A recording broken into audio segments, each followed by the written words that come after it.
Hello! It's a video game day.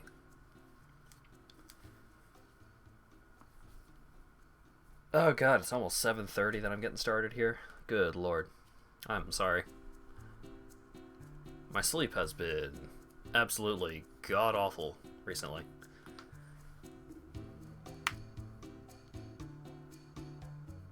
Yeah, not the borked version. So, yeah, some of you may be aware that, hey, didn't you play Deadly Premonition already? And you would be correct. But when I played this game before, I was playing on the PC version, which has some issues. And also, it includes a couple of cutscenes that feel out of place. I feel I don't really feel like they add anything being there. Theoretically, they're a tie-in to Deadly Premonition 2, but not worth it.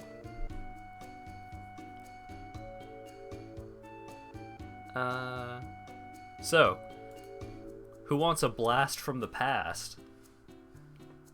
Do you remember the Xbox 360 dashboard? Or at least the most recent version of the dashboard, because I remember back when it was the blades, whatever the fuck that setup was. Also, hey, my sick ass gamer tag, Ninja Nikosai, because I was a cool guy when I was 14-ish.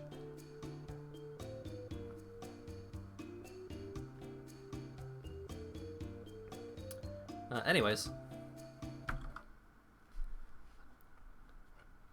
Hopefully I'm able to get the audio in a place where it's good.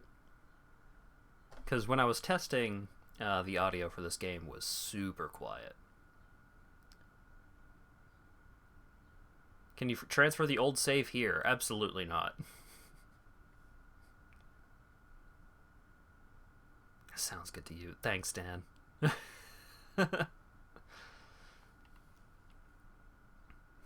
There's definitely no real people in this Twin Peaks-ass video game. Oh yeah, we could actually watch this.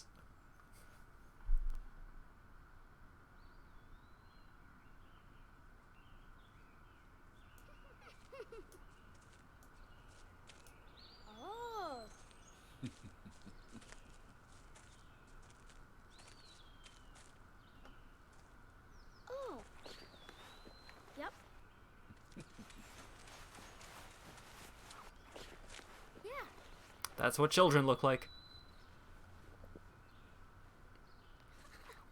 Alright, come on, say some dialogue so I can get the audio a little better.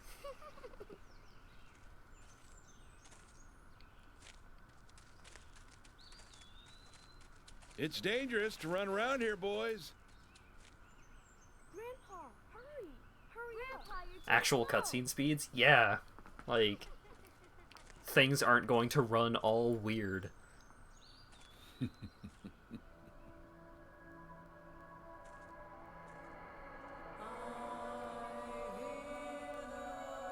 Hopefully I don't have to adjust the brightness at all, because it's showing up as much darker on the stream preview than it is on my TV. Well, my thing.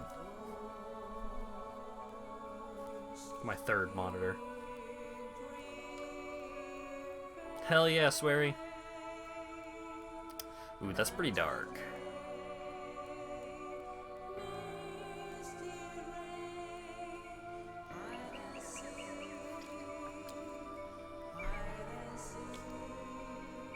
Let's see.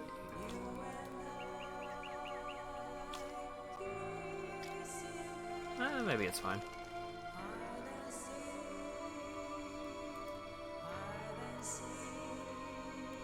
Oh, hey, it's a lady on a tree. And I'm sure she's fine.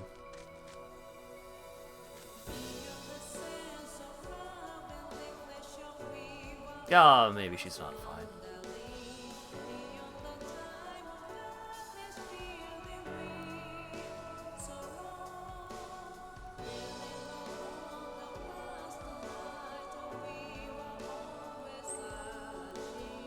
Whoa, boobies!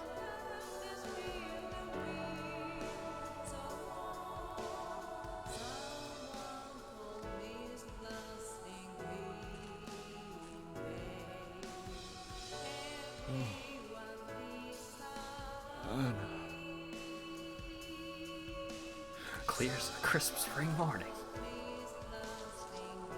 Oh boy, hype train. Oh boy, Snake.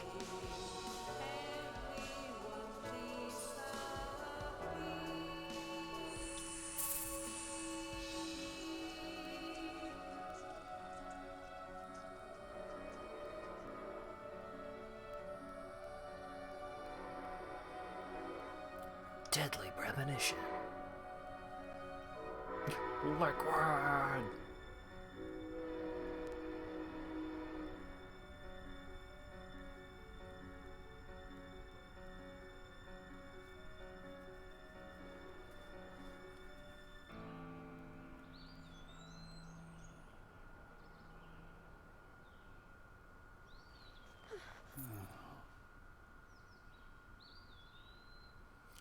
Just a normal day in Greenvale.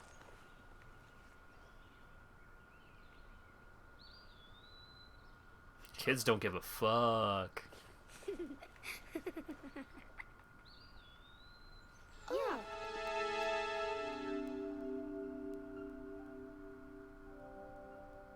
Whitesnake was a typical rock band, so they probably got up all up in boobs all the time. Great.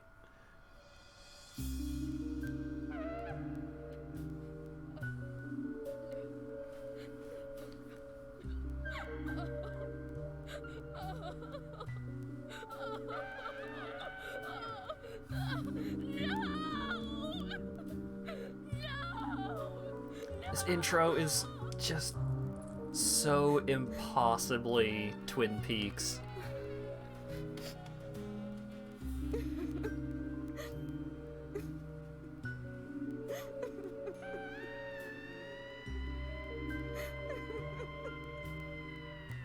I think I'm gonna try and up the brightness just a little bit.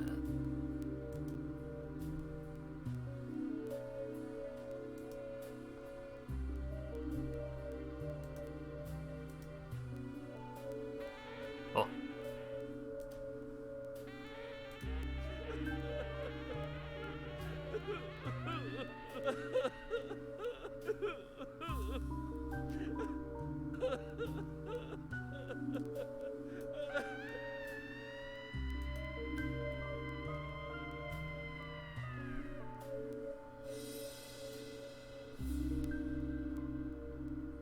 Hell yeah, sweary! Woo!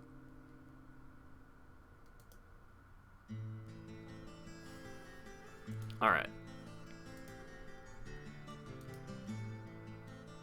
But sweary had never even heard of Twin Peaks. Yeah. Let's see. How can I... Color key? No. Color correction? Maybe? Brightness? Ooh. Contrast. Maybe that's fine? It looks a little closer to how it is on the TV. Okay. The real premonitions were the friends we made along the way. Alright. Starting a new game will overwrite your previous save data that was created when you cleared the Deadly Premonition game. All gallery and trading card viewable from the Red Room will be deleted, and the selection for the Red Room in the title menu will not be selectable. Do you wish to proceed? Hell yeah, I do. Difficulty. Easy. Because literally all it changes is... all it changes is how much health enemies have. And we don't care about the combat in this game.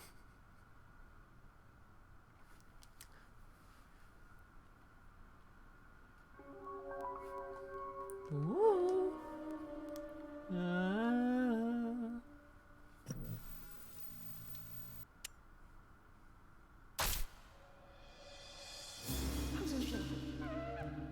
Whisper, whisper.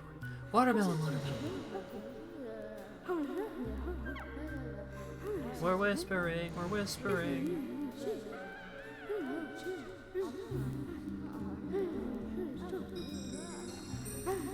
Alright, move, run, whoop, turn around. Good old quick turn, survival horror, classic. The loudest whispering ever. Let's hear what this person has to say. This person, yep. Alright, what's up, kids? Could you wait just a little longer? This won't take long.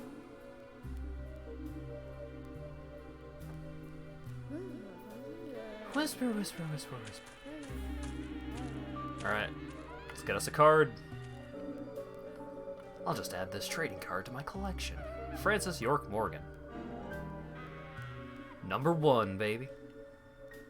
He's got some cool scars. When AB is displayed on the screen, act with A, observe with B. A white screen. Even a lot of the sound effects are very... not necessarily Twin Peaks, but definitely that era of TV. Strange clock is ticking away, that the room itself makes you feel as though time has stopped. And it's ticking backwards! Spooky! The doll, shaped like a fat man. It has a plate on it which reads Washington State.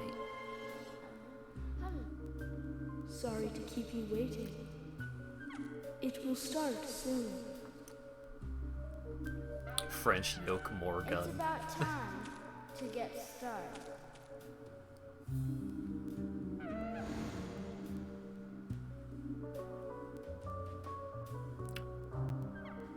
Ooh. Zach. Zach, can you hear me? It's me, York. If you can hear my voice, could you respond? I can hear you loud and clear, York. I thought you went to sleep. Zach, don't be surprised. The crime took place out in the country this time. Let's take it slow. Okay, Zach?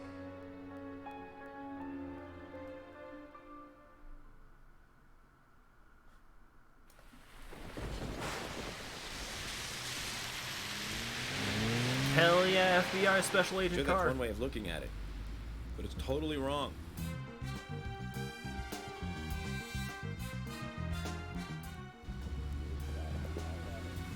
Listen, they both need each other.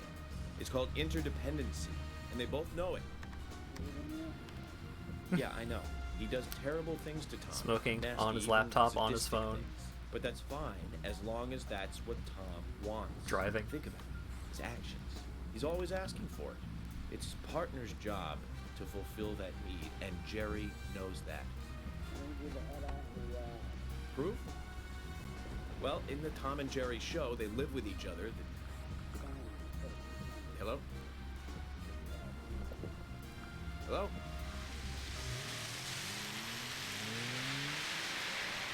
Zach, I can't believe the Bureau still can't get me a satellite phone. The weirdest conversation in the entire game right at the start. Puppies are making me go to another town in the I don't know, there's some weird conversations. I'll be a happy camper, even if it ends up being a waste of time. At the very least, it'll get me out of the cramped city for Do we ever find out who he was sharing his headcanon with? Just some dude at Central or whatever.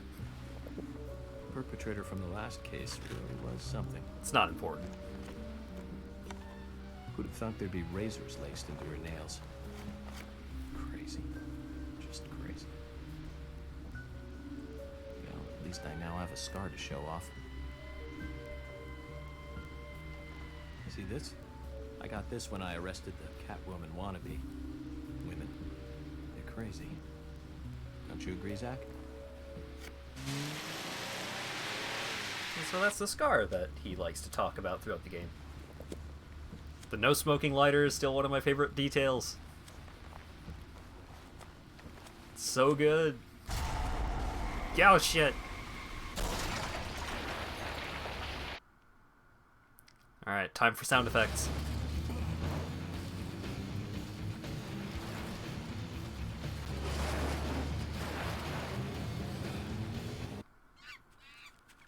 Yeah.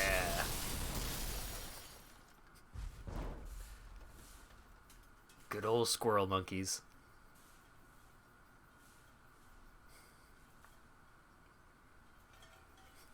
Deadly driving, more like.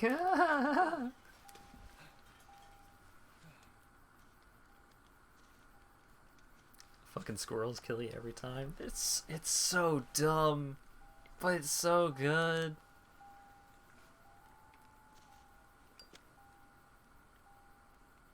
That guy in the raincoat almost killed us, like some kind of poncho murderer.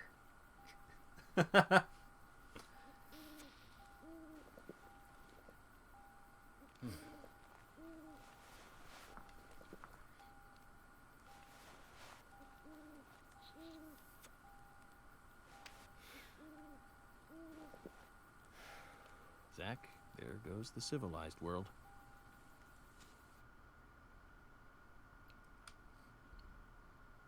The mission knife.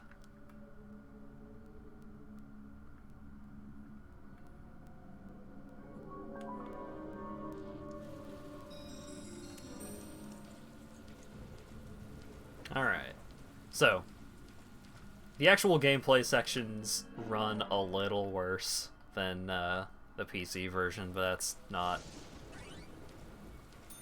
that big a problem. Tough luck. Have to leave you here, old buddy. How long were we together? Ever since I joined the Bureau. Got some sick-ass muscle cars as soon as he joined up. Okay. Controls. Oh boy, this is gonna take a little bit to get used to again.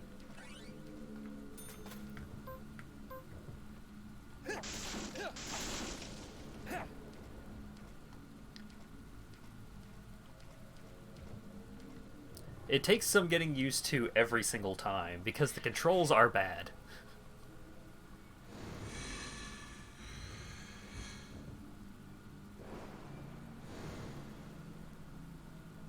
Start profiling. Aw, hell yeah, I love profiling.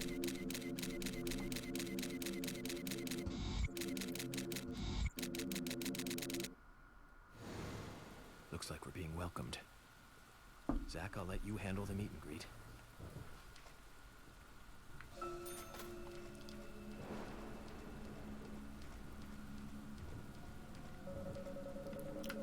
Can't see much through this fog. The path might be blocked from the rain. We should stay away from obvious danger. It's definitely not blocked because of the massive wall of red vines or anything.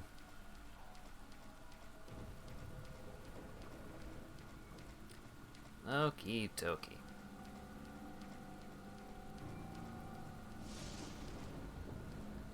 Deadly Premonition originally had 0 combat in it. Correct. Combat was added to Deadly Premonition after the fact because the publisher said, hey, nobody's going to buy a game that doesn't have any combat in it. Oh no, the dog!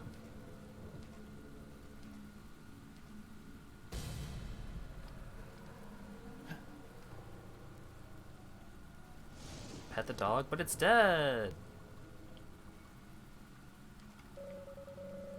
So much for my hopes of a peaceful picnic. Do me a favor and stay sharp, Zach.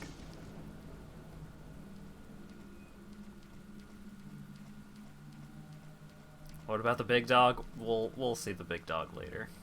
Don't you worry about that.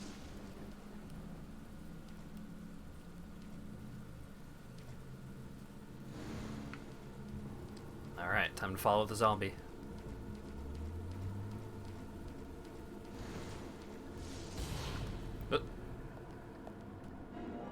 The pickles!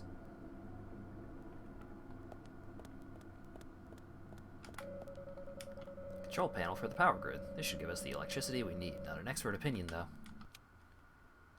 Boop.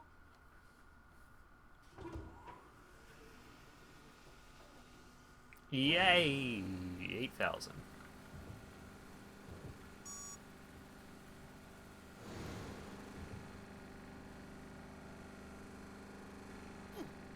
Oh yeah, we should be able to get some really good... Nice. Amazing. Great shot.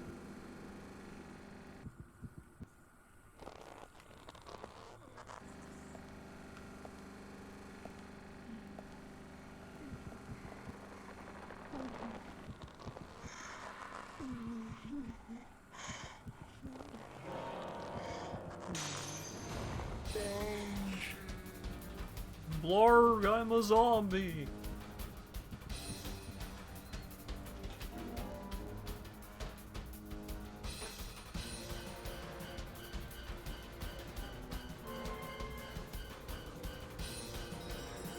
Equip weapon and draw it with RT. Aim. And aim with left, and then draw a weapon and lock on. Yep, okay.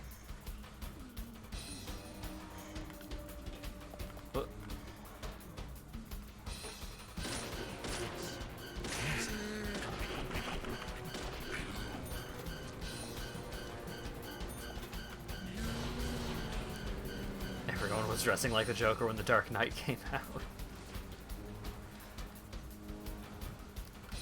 Were these close? Were those close together? Less civilization and automated doors. Let's get it moving. But okay. I'm not gonna start profiling. We're just for the profilings. We're just gonna watch A lot of crazy the start situations, and but the end. That one takes the cake. It's the first time I've been attacked so directly. Zach, can you give me a logical explanation about what that was? Nope. Never mind, don't answer. Life is fun because of the mysteries. Right, Zach?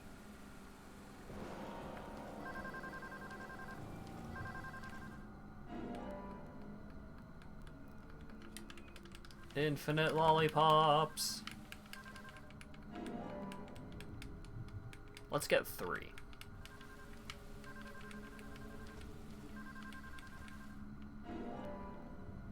Oh god. This controller that I'm using is so worn out.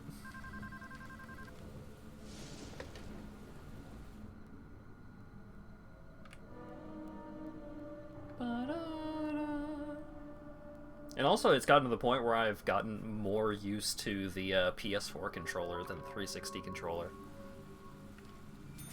Because I've just been using the PS4 controller for a while now. Oh no, the lights are off!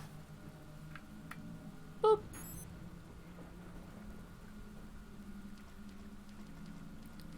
Alright. Let's switch to the knife. Ooh. And we're just gonna swoosh on past these bad guys.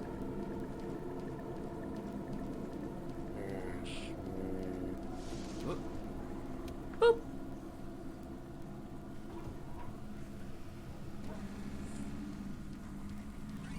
Get the $30 and moving right along.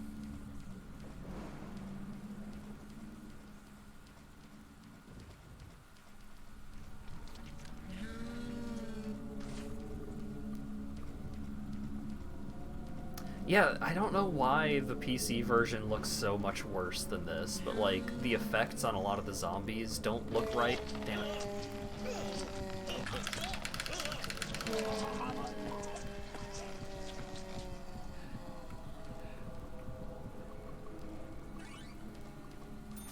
Dang old zombie trying to keep me from getting $30.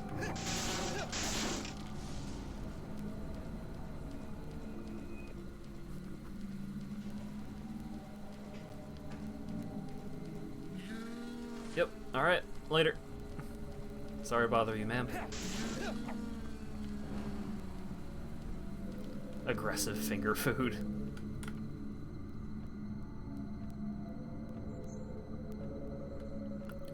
Generator looks really bad, Zach. I think the killer really had a grudge against it.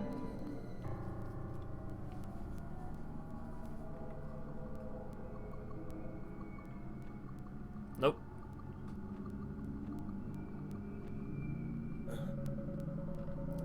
Let's try to find a way to fix this mess. I got a fuse box. Also, I really enjoy a lot of York's tics. Just like how he taps on his chest when he's thinking, and how he usually puts his fingers to his temple when he's talking to Zach, and stuff like that. Extra for observation. Looks like the door wasn't locked.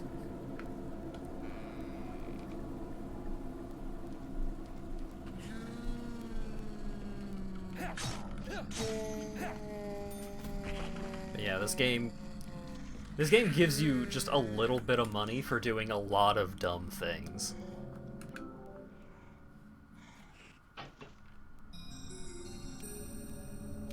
Boop. I got $10 for looking at the door to the shed. Power in the area should be much more stable now. Let's hurry around, Zach. Hurry ahead, rather. Alright. I'm out of here.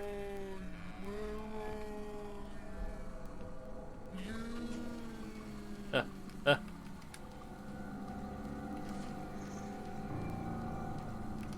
forgot how long it can take to, No!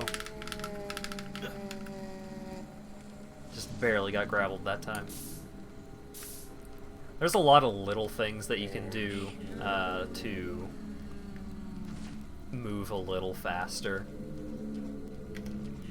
Like, if you think that you're going to have to, fight anything, or at least hit something, then it's smart. Can't see the fog, it's blocked from the rain, etc., etc.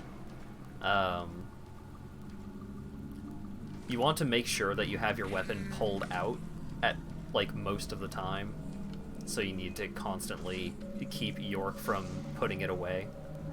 Seems like the car crashed into the electrical pole, severing power. Quite the nuisance, eh, Zach? Where did the driver go anyway? Did he just leave his car? Woo! So yeah, every now and then I'll just do a quick little tap. It's just like, I'm ready. Oh, no, never mind. Gonna fight? No, never mind. Says the man who just left his car. To be fair, York's car was upside down.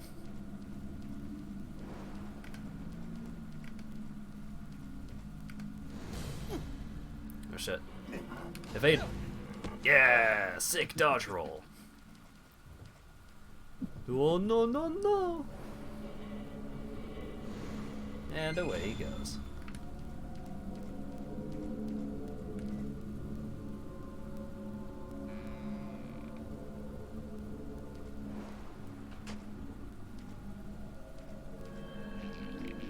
Man, look at how, like, wet that jacket looks.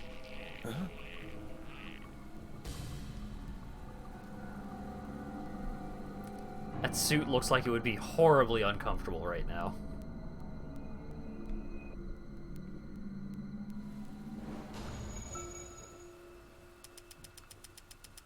Profiling start.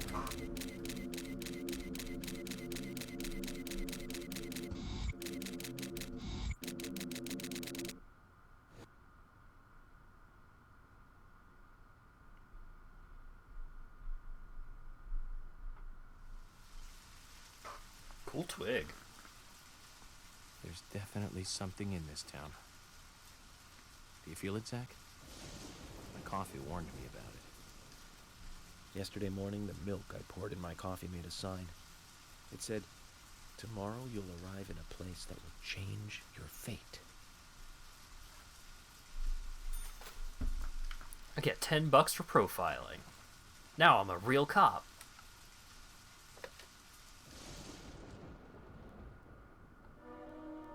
Da-da-da.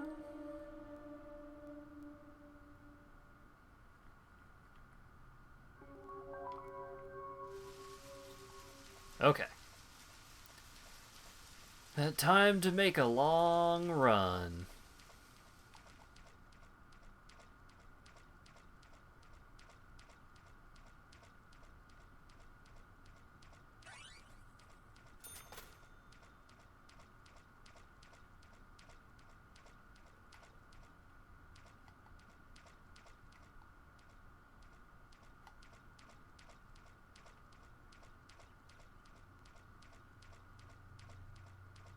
See, in the background, I just heard some, like, actual forest rodent noises instead of monkey noises.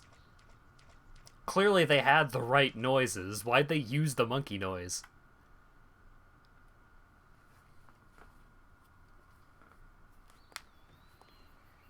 Oh.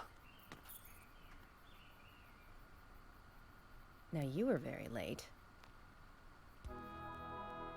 Emily Wyatt, Greenvale Deputy Sheriff.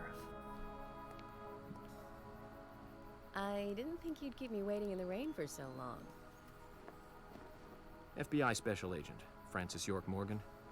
Please, just call me York. That's what everyone calls me. Agent York? Good, that's good. Are you the sheriff? No, I'm Deputy Sheriff Emily Wyatt. George, he's the sheriff. He went looking for you, actually. He should be back soon. Look how much better the water looks in this version than it did in the If you PC don't mind me version. asking, Oh my god. did you walk all the way here? My car broke down, that's all. It just broke down. It's definitely not upside down on fire in the forest.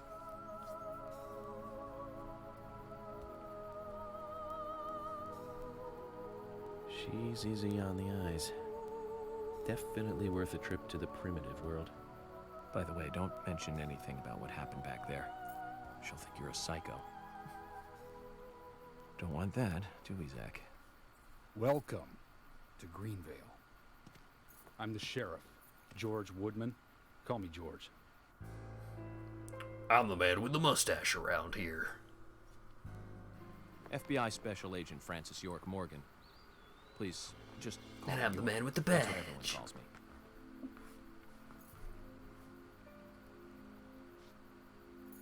Could you tell me why the FBI is so interested in a small-town homicide? Let's just say it's a personal interest in killers of young women. I'm always looking for new sample cases to help me with my profiling.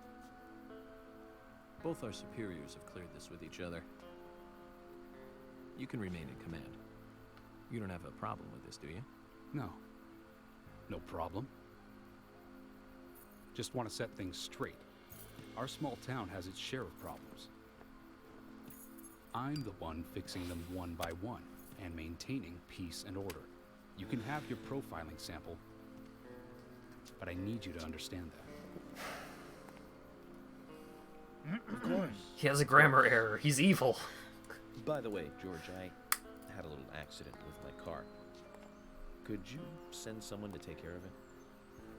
Oh, and my clothes and luggage are still inside. All right, don't worry.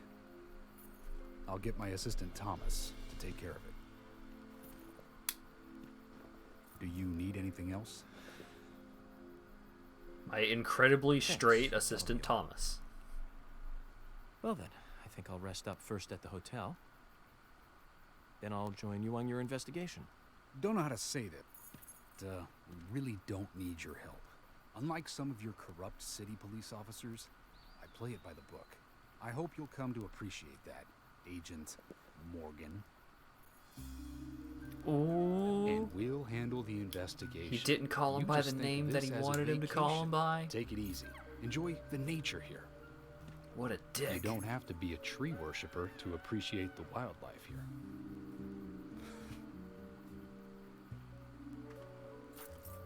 Zach, let's reassess the situation. There are no cavemen here. We're as far forward as the Middle Ages. And we've just met the king. I love Mom.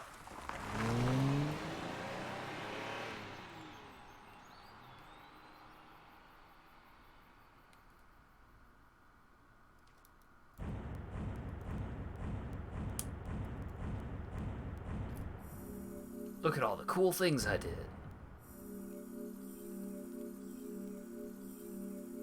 I defeated 2 enemies.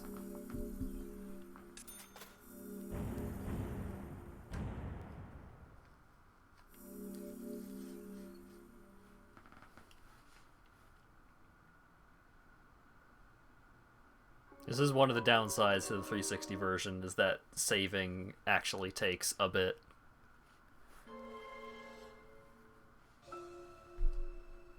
previously during the investigation.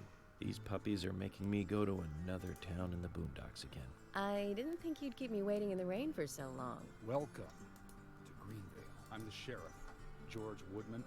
Call me George. There's definitely something in this town. Do you feel it, Zach? My coffee warned me about it.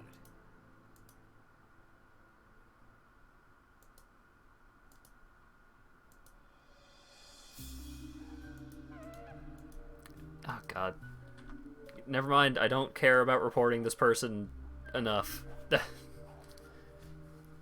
Oh, please give us a reason why you're reporting this user. No, I don't care enough.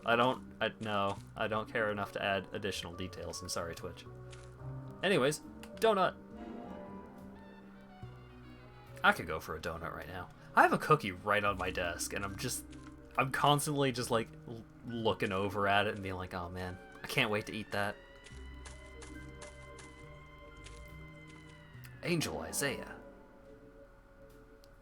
Or Isaac. Isaac. Oh, someone knocked the TV over. And the Fat Man dolls are no longer on the table. I do appreciate how when you take the donut from the table, it actually removes the donut model from the table. Minor detail, but sometimes with games like this.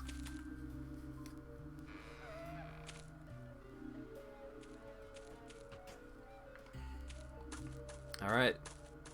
Time for one of the worst parts of the game.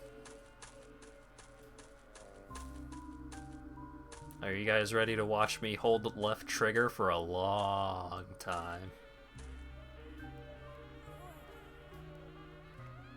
York!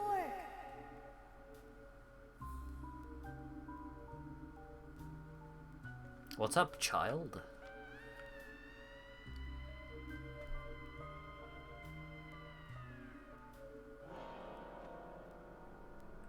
Oh. It's Zimbabwe. Don't breathe. Hold your breath. They can't see you if you hold your breath. Hurry. Like this. Cover your mouth.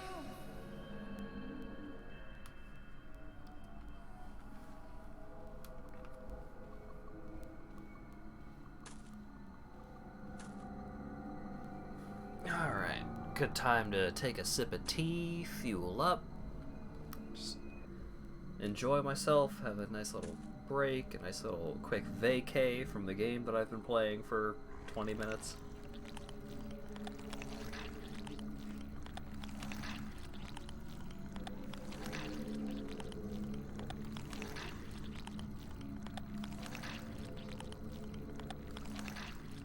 Gotta hold left trigger.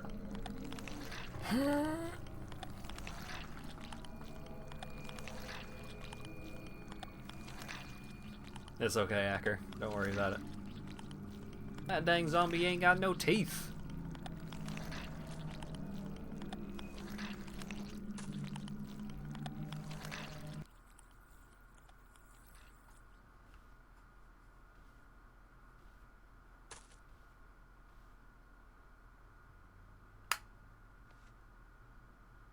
I did it. I held the trigger.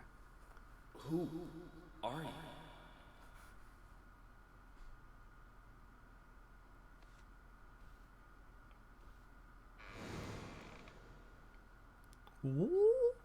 Also, in case you ever wonder if there's anything weird with the lip syncing, because it's like, oh man, they just didn't change the lip syncing for the English version. People's mouths move all weird because they were originally speaking Japanese. Nope, there is no Japanese voiceover for this game. Even the Japanese release was in English. Because it takes place in the USA. And they wanted it to be authentic. Also, man sleeping under the covers.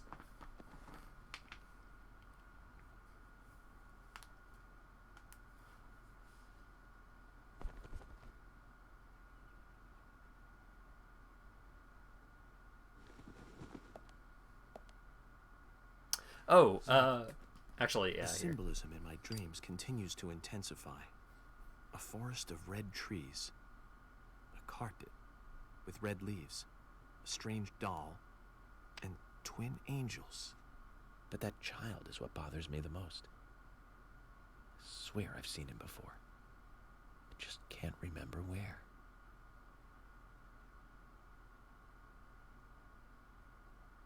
Well, it'll probably come back to me eventually.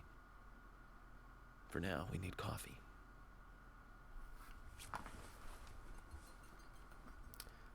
So, Let's head to the cafeteria, Zach.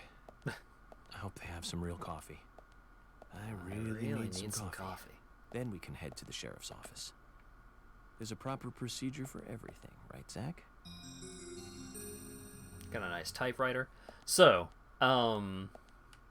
Swery's team, when they were working on this game, went on like a road trip through the Midwest, through the Northwest, like Washington State, and generally like areas around the border, and stayed at a lot of like all-American hotels and motels and stuff like that, in order to try and find inspiration for this game. So I don't remember where some of them are. There are like photos. Oh look, the dog map. There are photos that the development team took, like up on the walls in some places, of their road trip, because they wanted it to feel very authentically American. Can you pet the dog map? Unfortunately not.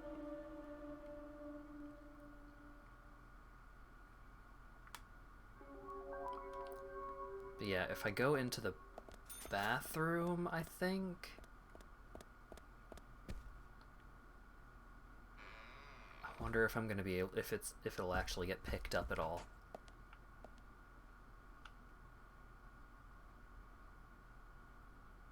No, not really.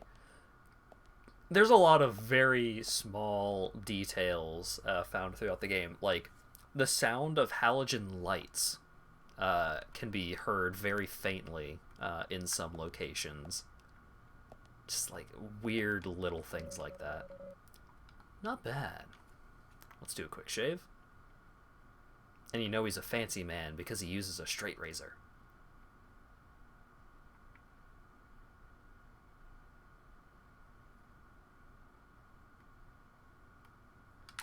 Whoop.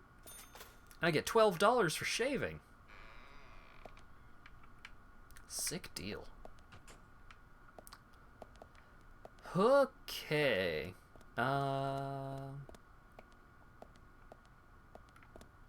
Yep, let's go get coffee.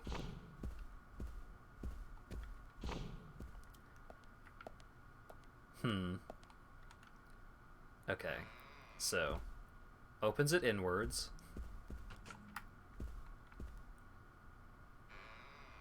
Opens it inwards.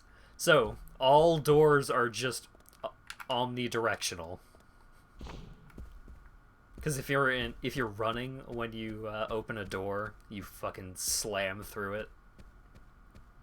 Actually, hang on. I think I can get a card from one of the rooms.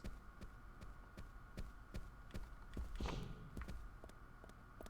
it's not this room. But I can sleep in here for some reason. It's not my room, but...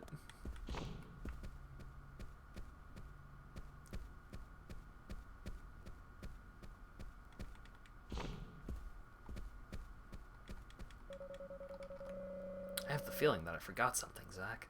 Oh, I guess that leads outside.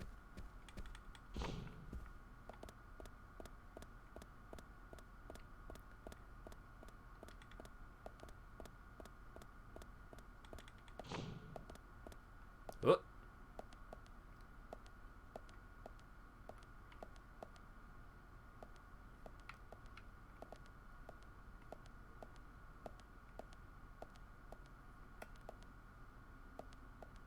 Huh. Can I not get the card here? I'm pretty sure this is Polly's room. Granny been hitting the wine. I mean, think about it. Living out in the middle of nowhere, running a hotel with like no guests. You gotta do something. Pass the time. May as well wine it up. Oh man, $30.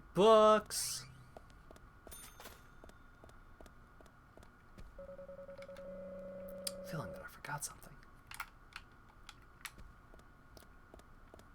So yeah, it's very easy to get lost in this hotel. Pretty sure I remember how to get back though.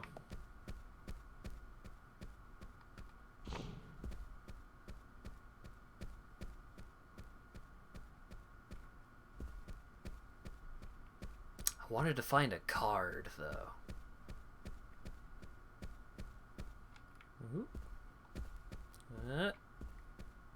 Yeah, let's just go eat. Go get us some breakfast.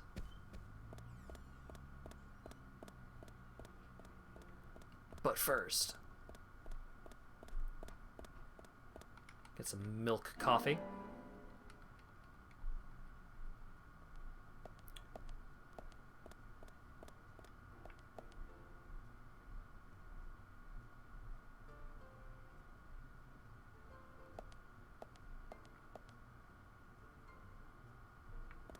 I don't think the music that plays in this room is anywhere else in the game or on the soundtrack. Might just be some, like, royalty-free jazz they found. Egg.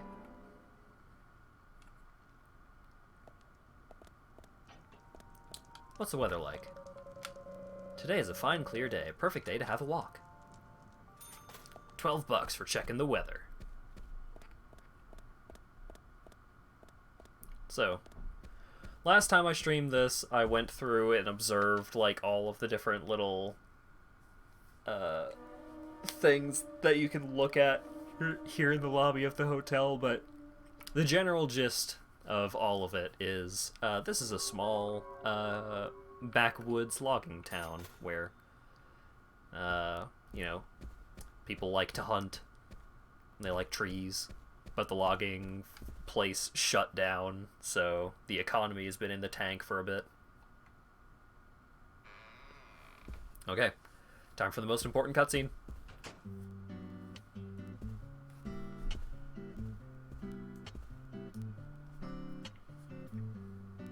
Good morning, Mr. Morgan. Your breakfast is ready for you.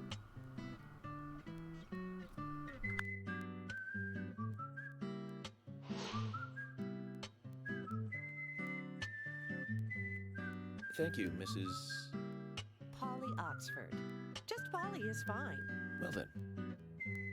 Thank you, Polly. I'm starving.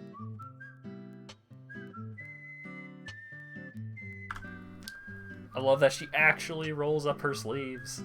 Is everything all right, Mr. Morgan? Admire. Yes, it's delicious, Polly. Look at that $30 in the background. I'm hoping my cooking will bring back repeat guests. Honestly, though, it's been a while since anyone has stayed here. I couldn't help but notice. Aside from you and me, there seems to be no other guests or workers around. What's that? The salt's in that white shaker there. Thank you.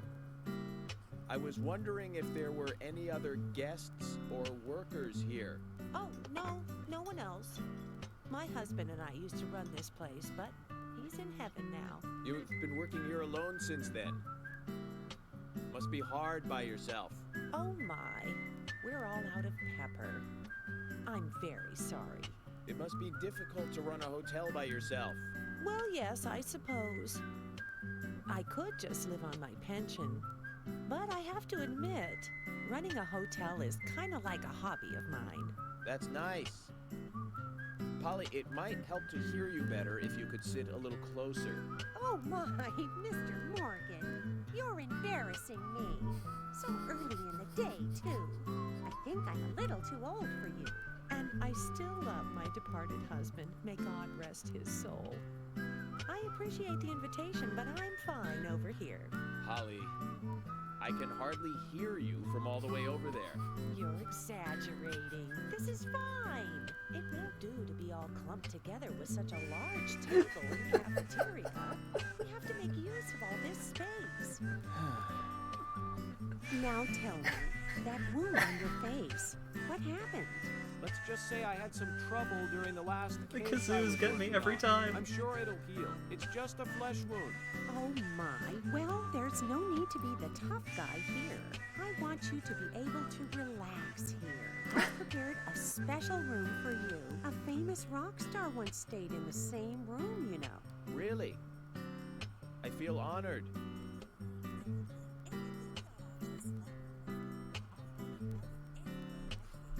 Zach, the lady is offering to help. Do you want to ask her about the town? Hell yeah, Say, ask her Polly. about the town. What can you tell me about this town?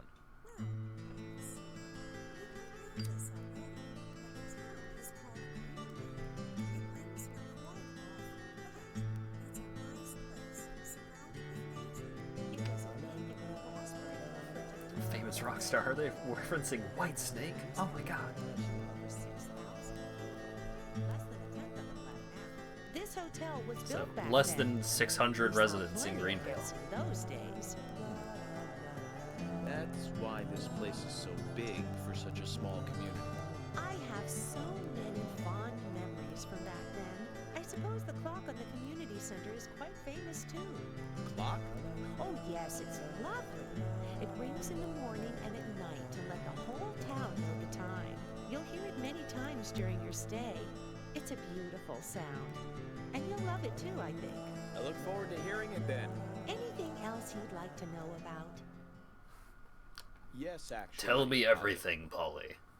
Could you tell me about the shops around here? Shops? Well, there aren't many. It is a small town, after all. You can do most of your shopping at the Milk Barn convenience store. The couple who run it are a unique pair. I'm sure you'll get to like them. The A&G Diner is a great place to eat. They might be open even if my kitchen is closed. If you want to go to a bar, there are two. The Galaxy of Terror and the Sweary 65. I don't care much for either of them.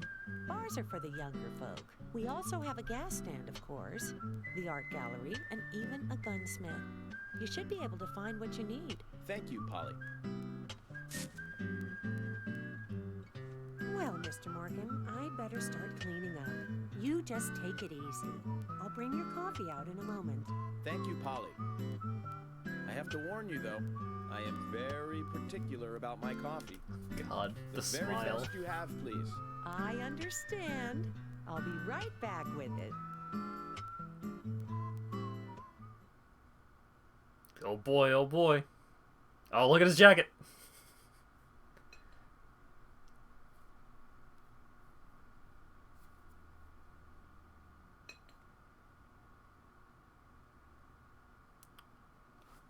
Gaze deeply. Oh, sorry. Look with interest. Woo! Did you see that, Zach? Clear as a crisp spring morning. F.K. in the coffee. I knew I could count on it. Never fails. Now then, let's get going. That smile is so creepy.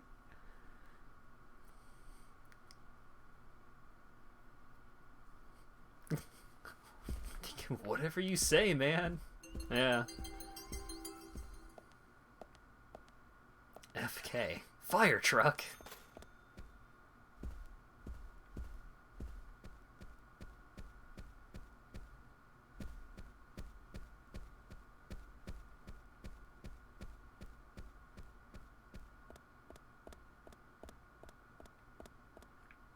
Game of the year every year, clearly. Meals are served buffet style. Nothing noteworthy on the menus. The hotel being this big, I'm not worried about the quality of the food, but I'd opt for junk food any day. Right, Zach? Alright, onwards. To gameplay. But first, let's talk to Polly. Oh, hi. Ah, yes, Mr. Morgan. If you need anything, you can find me at the front desk. I sell daily goods to guests. I don't have much, but they may help you out. So you're the sales girl too, aren't you? Yes, that's right. Coffee comes as a set with a breakfast. Don't worry, the service here is just as good as any fancy city hotel. Great. Thank you. Alright then. Did you want something? Very well, just a moment. I could buy some stabilizers. Completely restores pulse rate and helps to keep it low for long.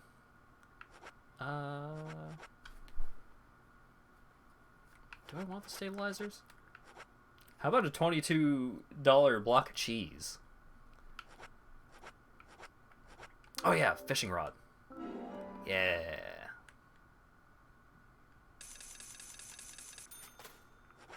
Fishing rod, buy some bait. $119 for 6 worms.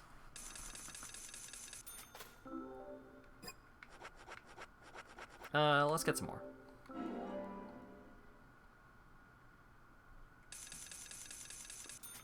Okay. Thank you, Mr. Morgan, and try to take it easy, okay? Also, let's have an actual conversation with her. What can I do for you? Doesn't your line of work make you tired? Please at least try to relax when you're back here. Eat and rest up. Info gathering bonus. You talk to an old lady, have $11. Wish I could make money that way.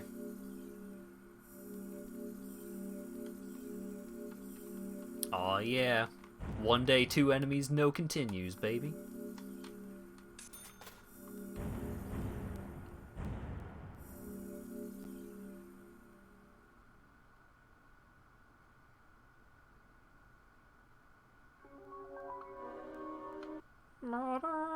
The pickles!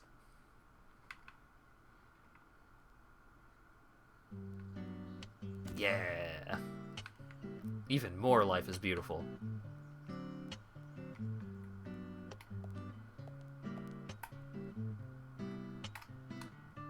A police car. Hey! 9 to 5, baby.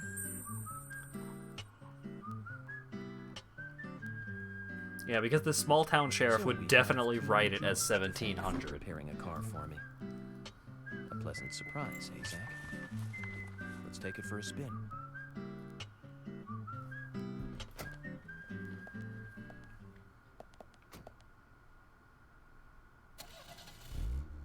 I have to tell you, Zach, this place simply amazes me. The keys were left on the front hood, and nobody stole the car. Values. This town has what the country needs. Values. Let's head over to the sheriff's department. Middle America is hip with the 24-hour clock, don't you know? Oh, sorry. Middle America is hip with the 24-hour clock, don't you know? There we go.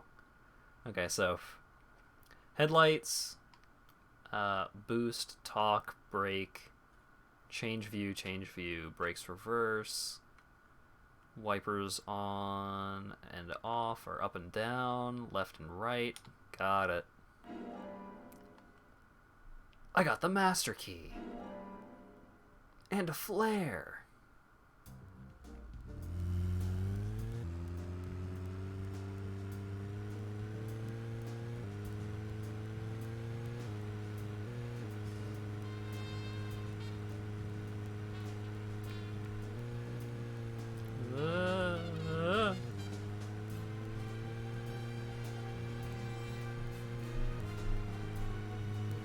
Excuse me, pardon me.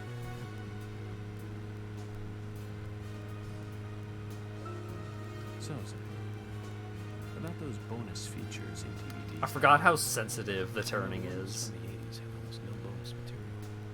Even if they do. Well, that visual quality.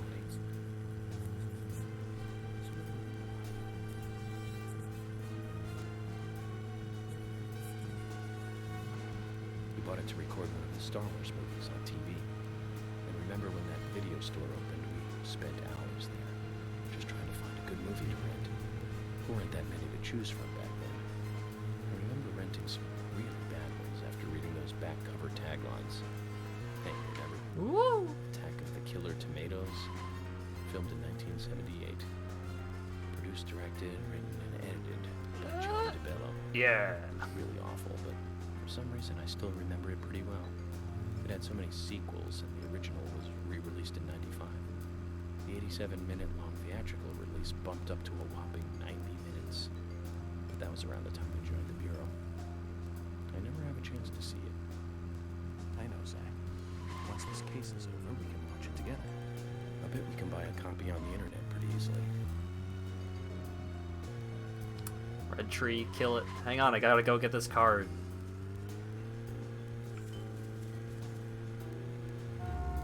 How are the card controls compared to the PC version? Not better. Not worse.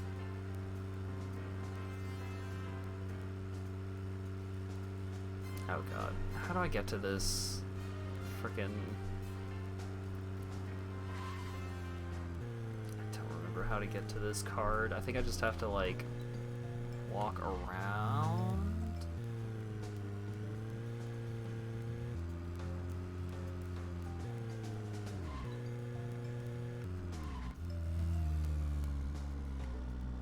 Okay. If I park, where's that gonna put me? Zach, is there something here that you want to check out? We're supposed to go through Anna Graham's file at the sheriff's office, but if you want to act on a hunch, then I'm with you. Oh, $30. All worth it. Okay.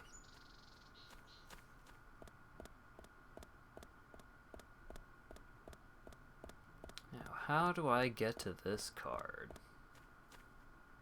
It's not through here. Oh yeah, are there any... Oh, this is the high school. Okay. I wonder if there's any windows that I can peep into. Because that's a mechanic in this game. There's a lot of windows that you can just look in. And there's no reason to do so, I think, ever.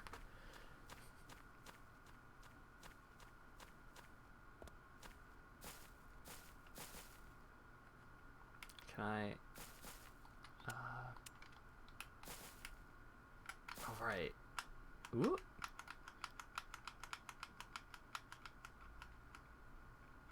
I'm grooving. Hang on, I wanna... Let me... Yeah, here, let me just point my gun at the high school. I wanna look at the textures. Enjoy a traditional Christmas dinner as you travel on a... something trained through the beautiful Purbeck Hills. And the rest is pretty illegible.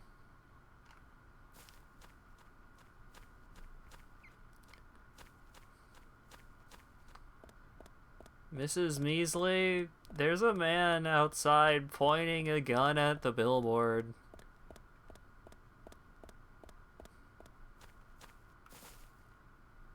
Should we say anything, or... it's fine. Don't worry about it. I'm sure he has a good reason. Damn it, how do I get this card?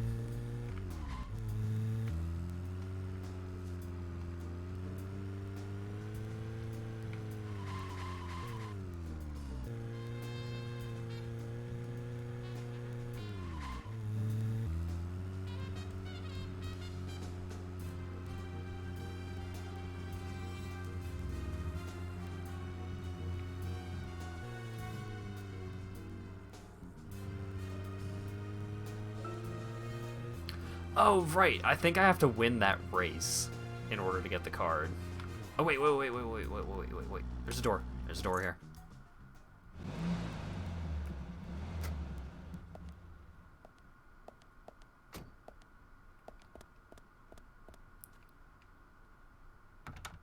What?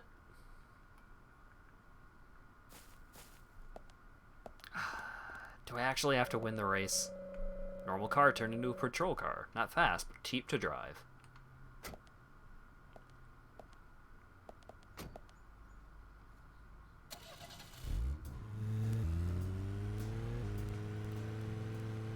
Okay, fine. Let's do the race. Ba-da-da-da. All right, are you ready for some Green Day?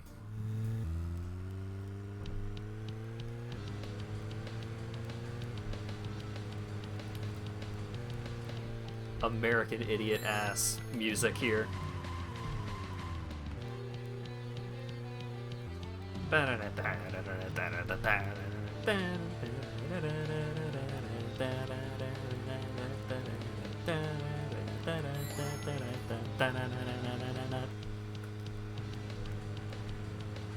I've heard this song so many times because there are a couple of races in this game that are sons of bitches. Just unreasonably difficult. Also, fun little thing about the little waypoint chevrons. The number of arrows that appear over a waypoint shows you how far away it is. And I think there's one point in the game where you are on foot, and the waypoint has like, oh god damn it, the waypoint has like 5 arrows over it. It's like, oh god, no.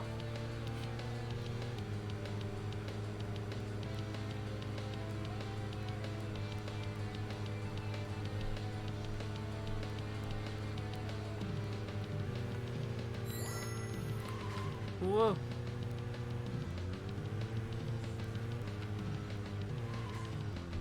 Oh no. I made a mistake.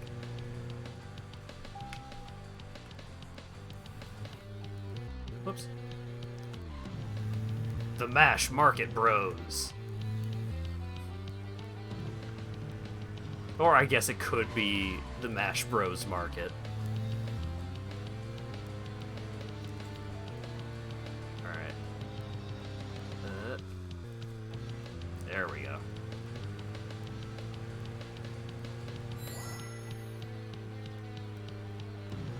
Oh yeah, I guess I could actually just show what it's like in third person a little bit, rather than being first person the entire time.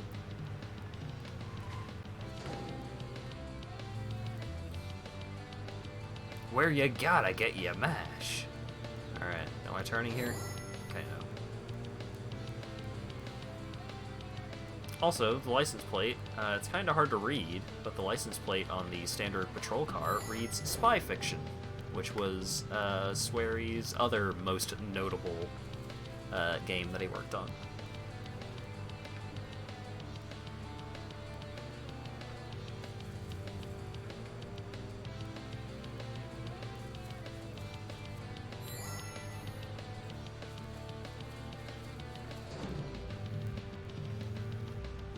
Yeah, also, you do unlock other cars that you can drive in this game. It is not just the standard patrol car or the patrol SUV, which I will probably be driving later. But I will probably do some of the side quests to unlock more vehicles, because some of the vehicles are really cool.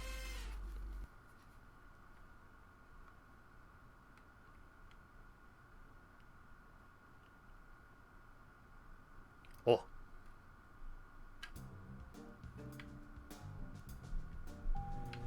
Alright, well.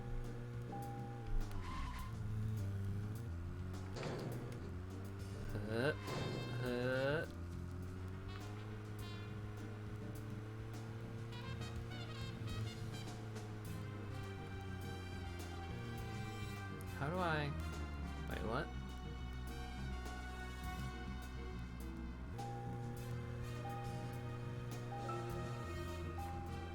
I want to talk, but hang on. Can I get into here now? Is this door unlocked? Or did I just unlock an additional thing that I can't access yet?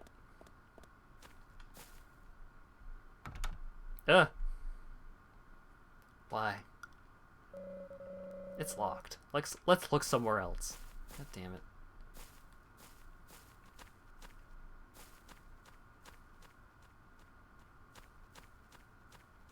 Yeah, see, there's a card over there now. How do I get there?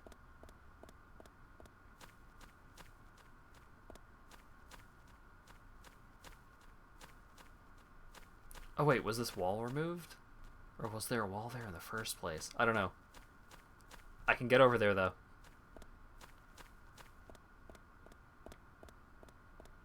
Oh god, I'm gonna get tired.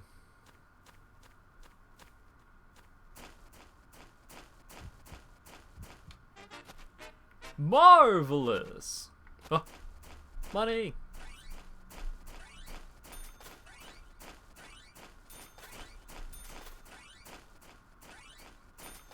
Damn. Look at all that dosh. Oh, okay.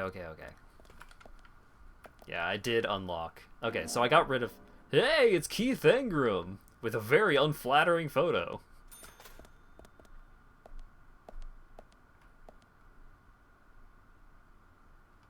Wait. Hold up. What is up with the texture on this basketball? Hang on.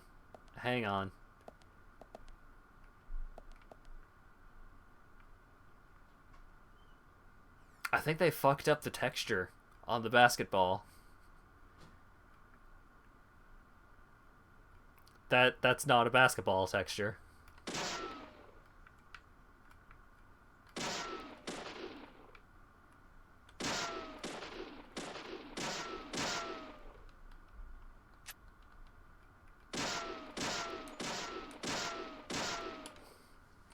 Alright, well, that was fun. Okay. Oh! There's a big stupid padlock on it, I see. Pop. Free me.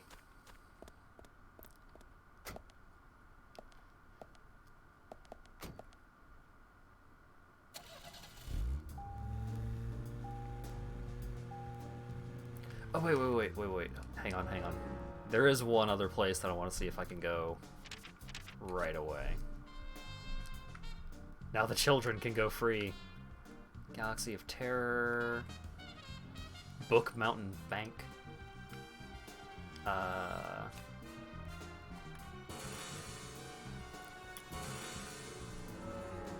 Is the Galaxy of Terror the one that has the thing that I want to do?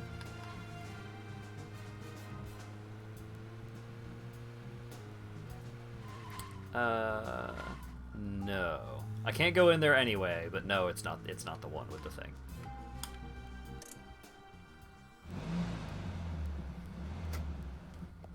I gotta go to the Sweary 65 if I want to do the thing that I'm thinking about.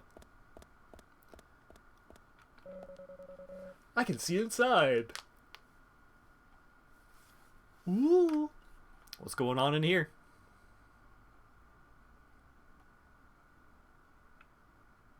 Wow.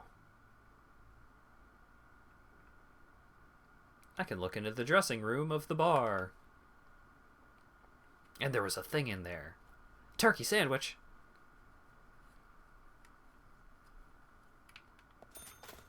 You got $12 for snooping. Record player. $200 per card, baby. Okay, let's go actually do plot things. And I'm not going to look at all of the squirrel keys again. I'm sorry. But I did that last time and it took forever. And you don't get a bonus or anything for doing so.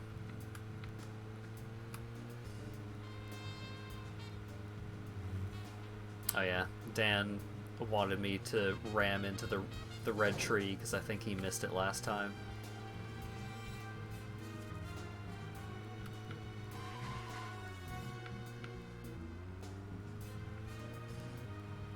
Pow! Can't do it. Speaking of 80s movies, One jewel in the rough springs to mind. Deadly Spawn. Do you remember that one, Zach? Back in '83, directed by Douglas McKenna. Right, it was filmed pretty cheap, but still it was pretty good. The monster design with the mouth crammed full of teeth, I loved it. So many delicious B-movie cliches. Did you know that they made a sequel? But I never got to see the sequel. The rental store didn't have it for some reason. They said the staff for the sequel was totally different from the original. Wonder how the sequel turned out. You know, the monster in that one responded to sound. Wait, Zach. Sounds a lot like the movie Tremors. I think that one was back in '89, directed by Ron Underwood. Now that was a great role for Kevin Bacon. Masterpiece. Zach, that one had sequels like crazy. I remember there was a fourth one. I've only seen the first one, though. Hell yeah. Listening to York talk to Zach about all of these cool movies that I have never seen any of. Sheriff Department.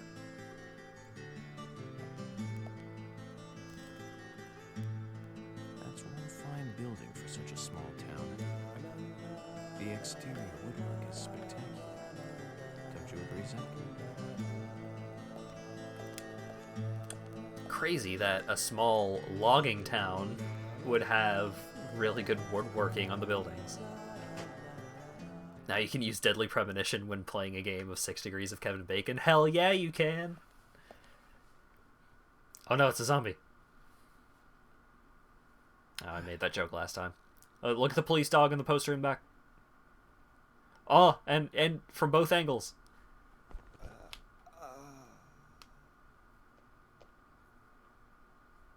Pleasure to meet you, Agent Morgan. We've been expecting you. I'm Thomas McLean, the sheriff's assistant. How you doing, Tommy? FBI Special Agent Francis York Morgan. Please just call me York. It's what everyone else calls me. Very well then, Agent York. I believe I owe you a thank you for retrieving my belongings from my car. Thanks. Oh, no, just doing my job. I want to help do everything I can to help the investigation. I just can't believe Anna was murdered. Oh. She was such a bright and lovely girl. Did you know her well? Well, no, not really. But it's a very small town. I'm sorry. It's just that this is the first really big I can't case believe I've ever somebody seen. got murdered. Oh, jeez. I understand. Just try to relax. Can I have a look at Anna's file now? Yes, of course. The sheriff told me to let you through to the meeting room, but I've lost the key to the cabinet where the files are. Why don't you take a look around while I go look for it? Okay. Let me know when things are ready. Yay! Zach, I'm gonna Thomas go find appears the to be files. the kind and sensitive type, totally at odds with the monarch. Almost a good setting for a cartoon. Hang on, let's see if I can get a good look at the dog. Oh yeah, and this is the poster where Swery just has his face photoshopped on top of the police officer. So there's Swery, and there's a big old German Shepherd. Abducted.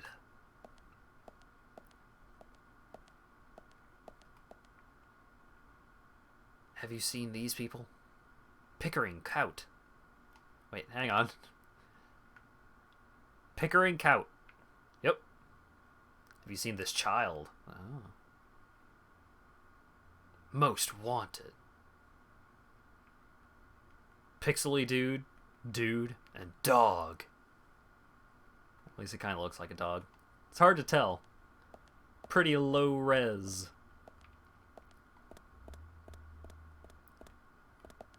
Kitchen room. Yeah. Let's get Arnold. Zach, there's a name written on this dumbbell. Arnold. I haven't met anyone by that name yet. Could it be the owner of this dumbbell? What do you think, Zach? I haven't met anyone by that name yet, and I've met a whole 4 people.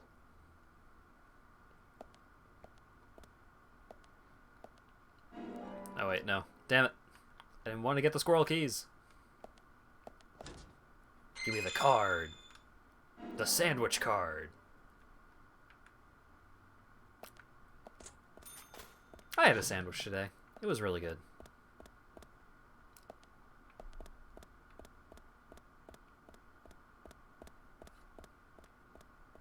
Oh yeah, some of these weird camera angle shots are also removed from the PC version, I think. And I'm not sure why.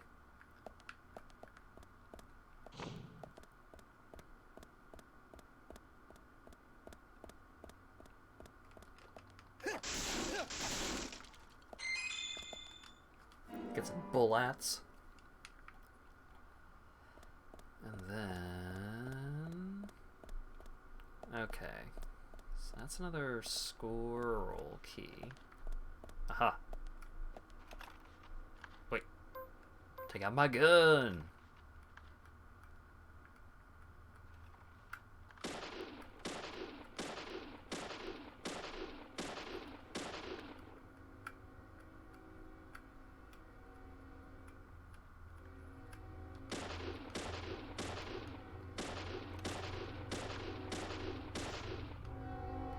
Wait. I got a headshot sound. Yeah.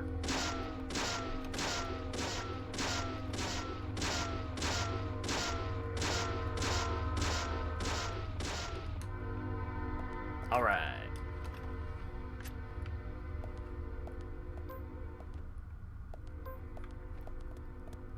Okay.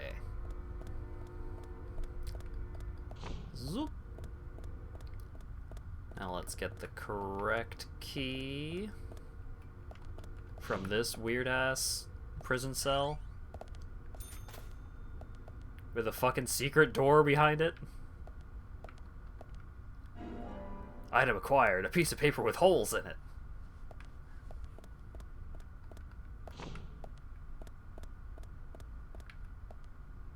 XYZ 101.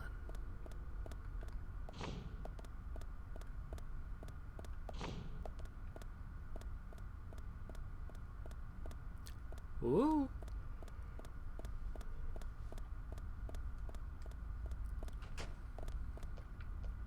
Oh wait, Emily's in there. So, Buddy, what's his name? Probably in his office. Aha! But first... Zach, look at this. Oh, now this is something special. It's the epitome of the old Frontier Sheriff's Office. It's perfect. A stuffed deer's head on the wall. A flag, a hunting rifle. A hunting rifle. Amazing. You'd never see a hunting rifle on the wall of a police department in the city. That's just amazing. Wonder if the sheriff would ever let me shoot it. Hell yeah. George, don't you leave. George, do you work out every day? Of course, Agent Morgan. Exercise keeps me healthy. I haven't missed a day since I started in high school. Now that's impressive. Remind me to get more exercise, Zach. I can't do my full routine today without Arnold. I haven't seen Arnold around since yesterday. Arnold. He's a training buddy of mine. His partner Sylvester misses him too. If you see Arnold around, let me know, will ya? Can't finish my workout menu without him. Okay. I'll keep an eye out for him. Hell yeah.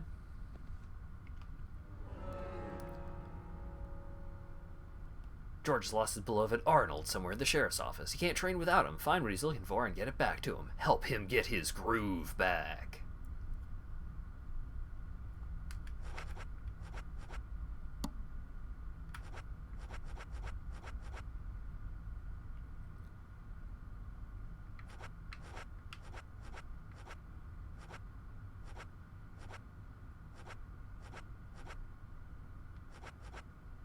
Huh. Okay. Do it quick so we can stop doing those really weird squats. Nope, nope, nope, nope. He was trying to leave the office. Here you go, buddy. George, I found Arnold. Really? He was a bit hard-headed, but I got him to come back.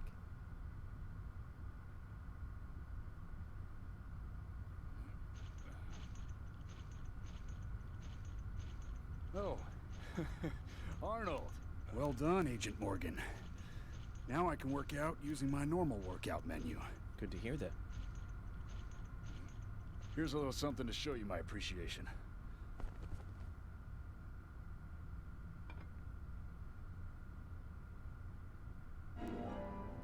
Have this trading card of my dumbbells. So that makes us even. I don't owe you anything, and you don't owe me anything. No changes to how we work together. Just bear that in mind. Just going nuts with those dumbbells. He needs some friends who aren't so dumb.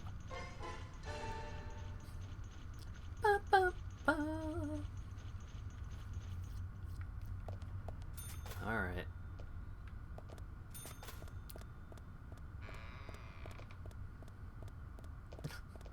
Fucking weirdo. Running against the door. How'd you do that? That door doesn't open that way.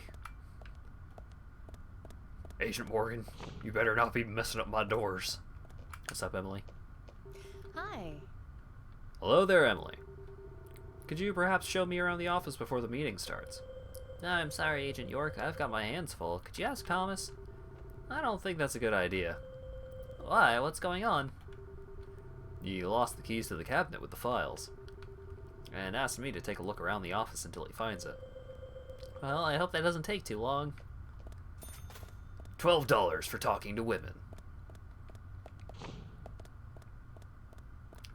Yo, Thomas! Agent York, did you find the key?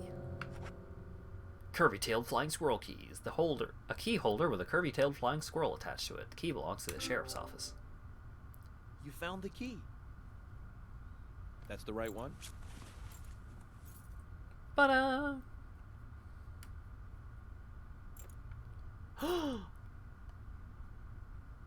Yes, a southern flying squirrel. Thank you so much. I'll bring the files right in, so please go to the meeting room. Okay, I'll be waiting for you. Well, Zach, we just got here, and we've cracked a big case already.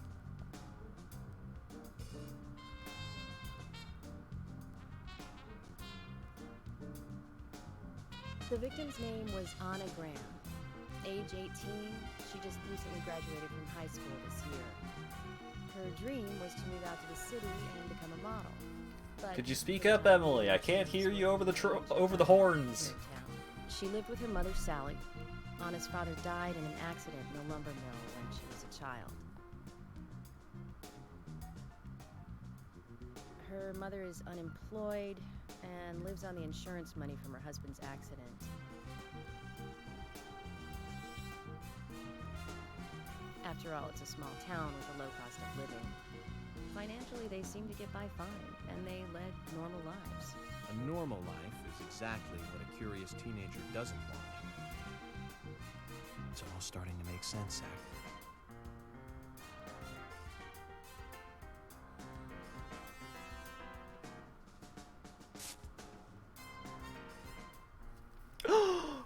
City folk, huh?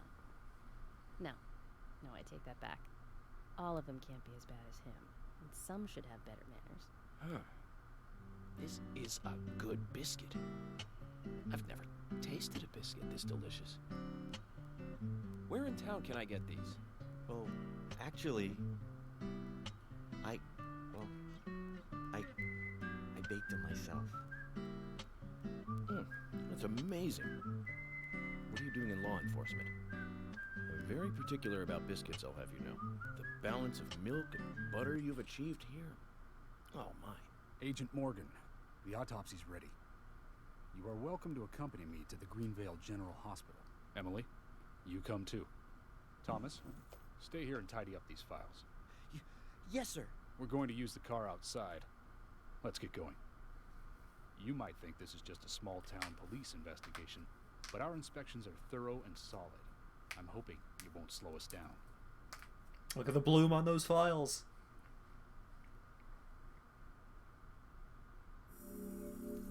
Alright.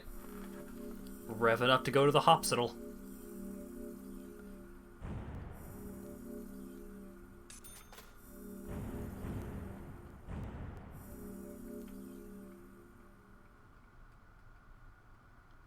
Watch, my Xbox is just gonna red ring as soon as I as soon as I get to the part where it crashed on the PC version.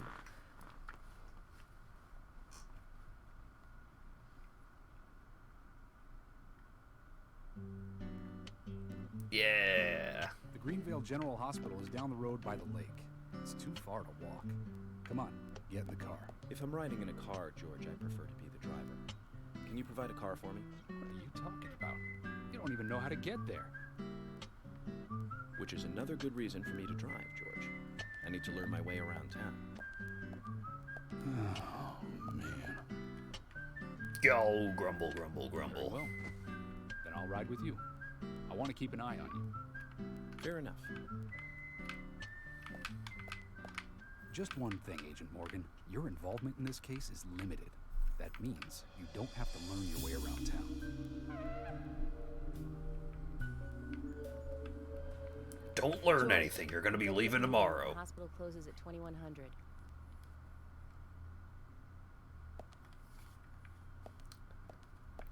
We only have 11 hours. I'm sorry, we only have 10 hours and like 15 minutes. We better hurry.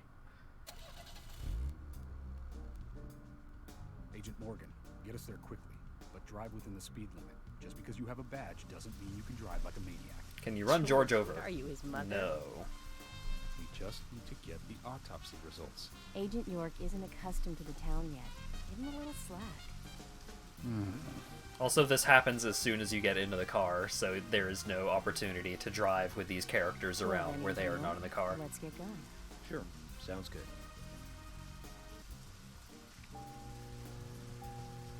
Oh boy, it's raining.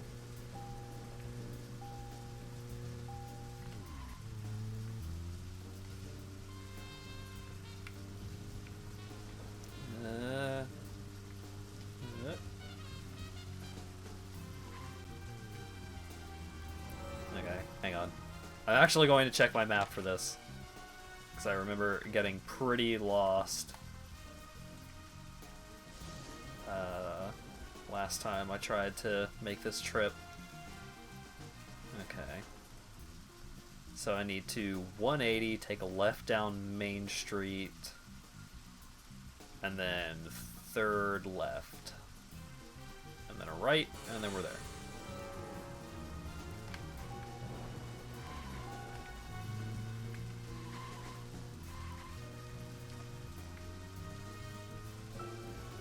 Agent Morgan, I can't help noticing you prefer to work alone. Most of the time, yes. Don't you get lonely flying all over the country alone? I must say I've never felt lonely. Are you married? Unfortunately, relationships and I are fleeting strangers. I don't get on very well with women, you might be surprised to hear. That's because you're young. You notice things like that at my age. You have to treat women carefully, like a thin crystal wine glass. If you don't, they can cut scars on your face, just like yours, right? George, is this an interrogation? I see you're a seasoned professional. But let's not talk about my scar. It was caused by a problematic woman. Well, she got you good. Terribly good. It'll fade away, and nobody will notice it in a week. A week? It's not that light of a wound. So, Emily, tell me, is there really a need for a full-time sheriff in a small town like this? I'm sure it is small to your city eyes, but any gathering of people leads to all kinds of problems. Fights, runaways, stray pets. You're too fixated on violent crimes. Our job is to guide the people along the correct path, first and foremost. That's what I consider to be my duty as the sheriff of Greenvale. Zach, there he is, the monarch, in all his glory. Kind of makes me glad that I wasn't born here. Did you say something, Agent Morgan? No, nothing, George. Just talking to myself. Reflecting on a little history. Well, we're in the middle of a homicide investigation. Keep your mind on the matter at hand. Okay, which right now is driving. So yeah, when you're in the cop car, you can hold X. You can hold the sprint button to car sprint, which also raises your stamina, your heart rate meter, the same as if you were sprinting. And your car can get tired of sprinting. Guess they wanted to be ready for town-wide food poisoning. No, it's another leftover from the town's prosperous slumber days. Hard to imagine now, though, isn't it? My mother always talked about how energetic this town used to be. Almost like a gold rush, she used to say. It's like a gold rush, but for wood, she used to say. The faster it cools. And so now there's hardly anyone left to use this place. It pains me to watch my hometown lose so many citizens. Beyond your understanding, I'm sure. Yes, I'm sorry to say that it is. Indeed. And that's why this case is our problem. There really isn't any need for you to get too involved. I love York's poncho.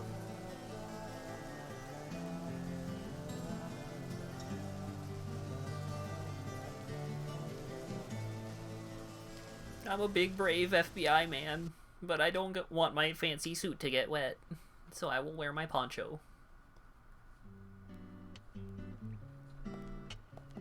Hello, Sheriff.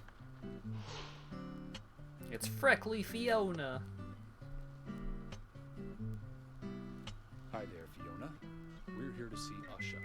Do you know where he is? I think Dr. Johnson is in the computer room. A computer room? In a hospital? Nice to meet you, Mr. FBI agent. The computer room is where our employees share a computer. Very nice to meet you, too. I'm FBI Special Agent Francis York Morgan.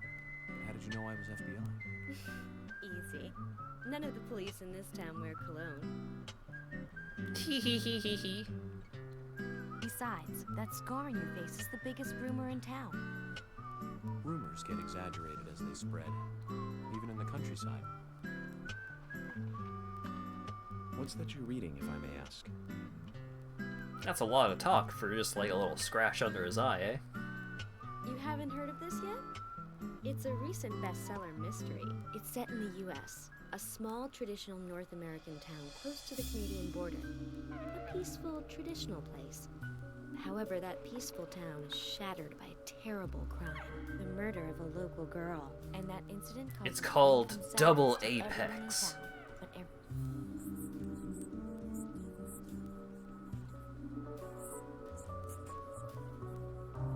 Fiona, don't say that. Sorry, I shouldn't have said that. With Anna dead and all. Don't worry. Books are written to entertain. It's good you're enjoying it. What we're faced with here is a terrible crime committed in a real world. Much different from that of a novel. So there's no need to apologize. Thank you, Agent York.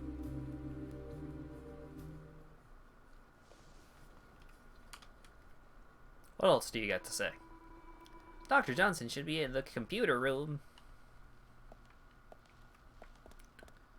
You admire these guys' ability to pivot smoothly in place. Yeah. They can really emote. Let's go to the computer room. We need to find Usha. Johnson.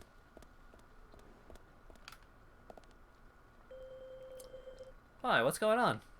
Oh, okay.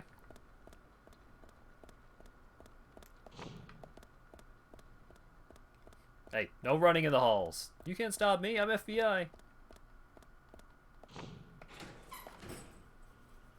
We couldn't find him. Fiona needs to check her information. No, I don't think so. Does the doctor like playing games by any chance? What do you mean? Chess There's a message on the tournament. computer, and a card key already set in place.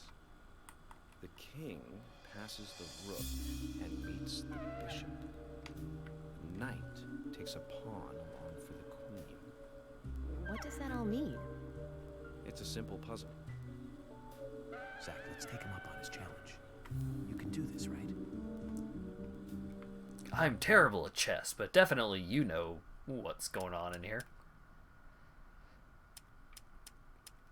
King Right, okay, so king passes rook and meets bishop. Knight takes a pawn. Oh, wait, no. That's the king.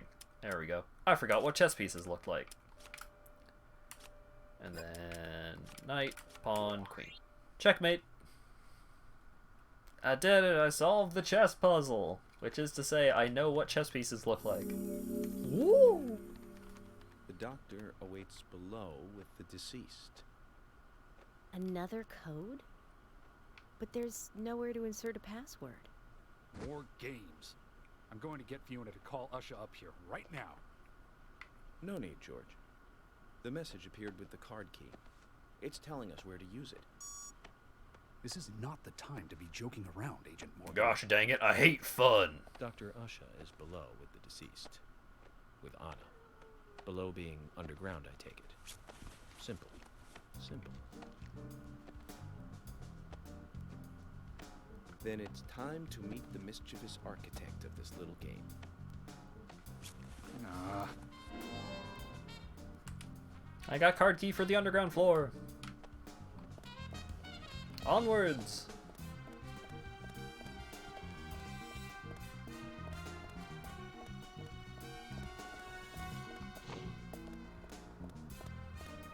Triumphant music. What's up, overall, Grandpa? They aren't suspects. Let's go.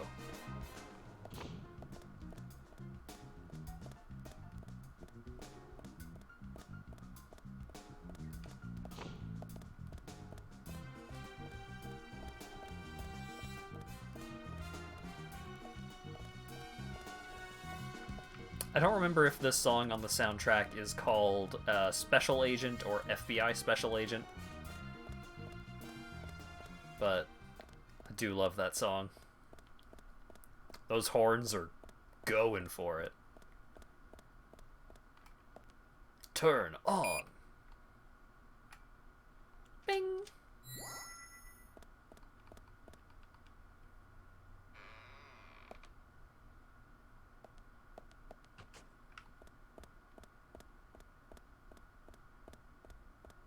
Alrighty.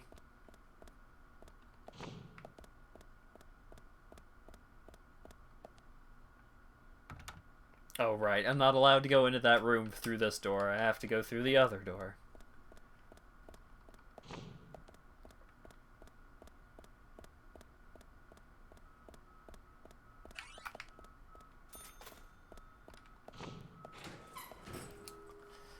Okay, time for icky, gross corpse cutscene. Oh no. Usha, sorry to keep you waiting. Ah, you made it. Let's get started, shall we?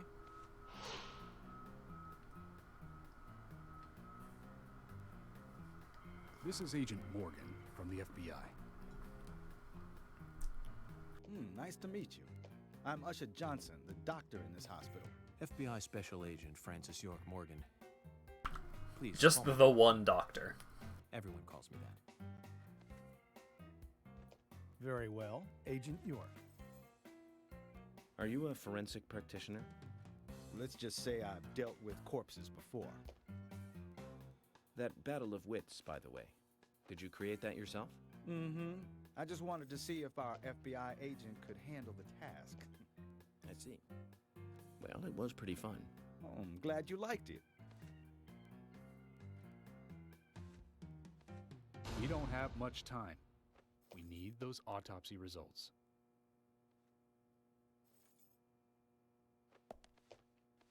God damn it, stop having fun. Try challenging us without obstructing an investigation. You've angered the monarch.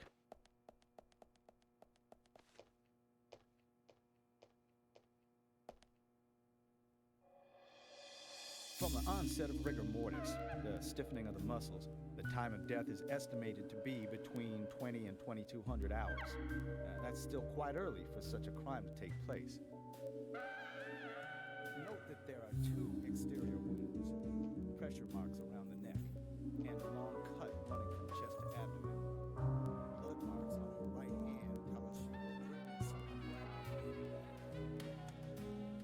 she was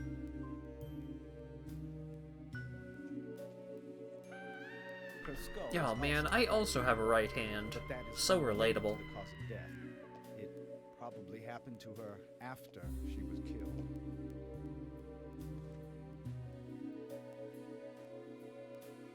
Now, I first thought death by suffocation due to the marks on her neck.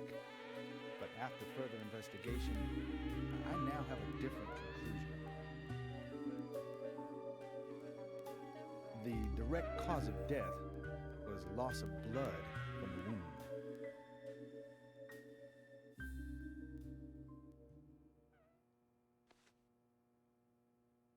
Which means? She was cut up while she was still alive. Yes, a sharp knife was used. It was inserted beneath the sternum and then quickly sliced downwards. The excessive loss of blood from her internal organs is what actually killed her. No, Her nails gross. are clean, and with no skin cells from the attacker. She also doesn't appear to have been bound nor badly beaten. She was apparently killed without resistance. The most tragic thing, however, was that she was unable to speak her story to anyone. who Glad could hear Swery her decided to cries. leave the cloth on the corpse. Yeah, let's not see the gaping wound on the torso.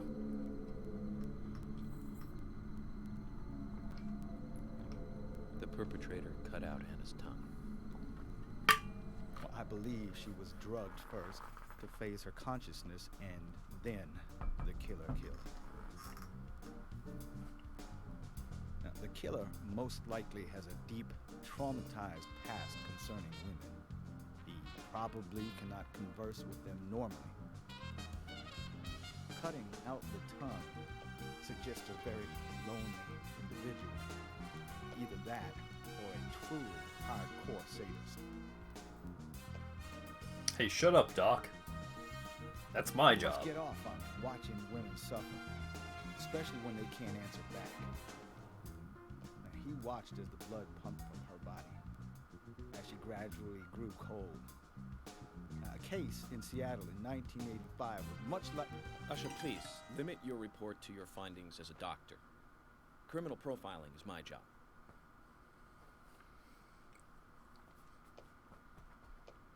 You're wrong, also.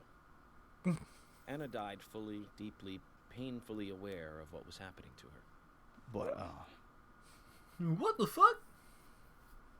Tell me, what time did it stop raining on the night Anna was killed?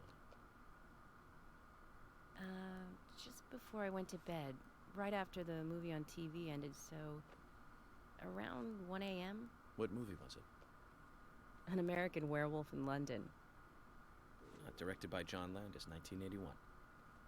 So the rain stopped, accompanied by the ending song, Blue Moon. George, would you mind if I examined Anna myself? What more do you hope to find? I'm sure I mentioned that I have a personal interest in cases like these. Gaping torso wounds are just the hip new way to breathe. You don't want to look like a square, do you? Oh gosh, no. I would never want to look lame. His age isn't immediately apparent, though he can't be that old. Looks like a trustworthy doctor. We shouldn't stare at her for too long. Anna's body is lying on the table. Still no hint of a smile. There's no reason we should focus our efforts on George. What a weirdo not smiling in this situation. She's neatly wearing fake fingernails. Judging from the impressions, she was holding something in her hand, but it was removed about 6 hours after death. The object was circular, with a relief shaped like a peace mark. Beautiful blonde hair, stunning even in death. Traces of evaporated liquid around the eyes. She must have cried before she was murdered.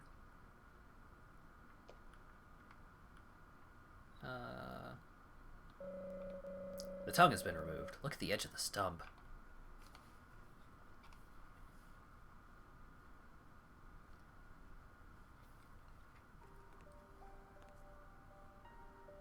From her lack of resistance, I'd say that Anna's injuries happened very quickly. Unable to speak, she was then left to cry herself to death. Zach, it's all starting to come together. The perpetrator stayed with her for at least 2 hours until it stopped raining. At the estimated time of her death, it was still raining, but you can still see tear marks on her cheeks. That means she was killed under a roof somewhere. She was then carried into the woods after it stopped raining. There's one other thing. Her tongue was removed with a very blunt knife. In fact, it's more likely it was simply chopped off.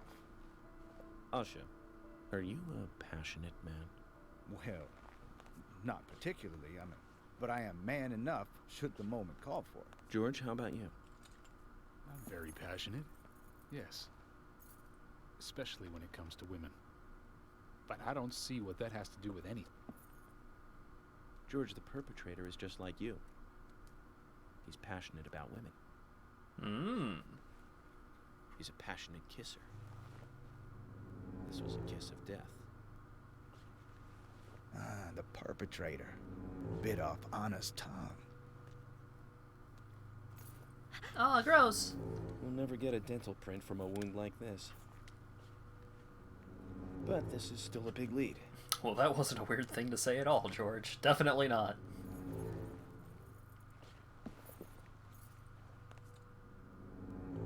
Ooh. Ew, yucky.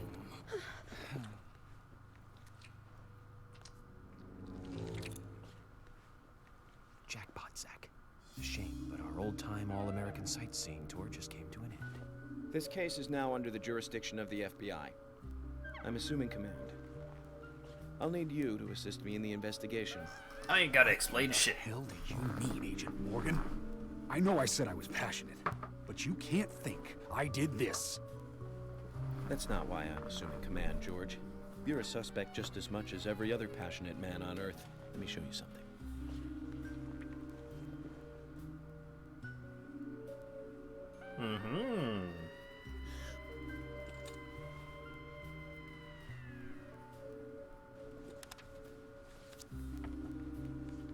Check out all these seeds I'm just carrying around. Cool, right? There you go. Amazing, huh? I'm sure you have a lot of questions, but most of the details are top secret. George, Emily, we should be going. No need to stay here any longer. Okay. I have to sign the release. Just give me a moment. Very well. I'll go on ahead. I can't take it any longer down here. They don't let you smoke in hospitals for some Bishop reason. takes queen. His rook takes your queen. Then your knight takes rook. And checkmate. Huh?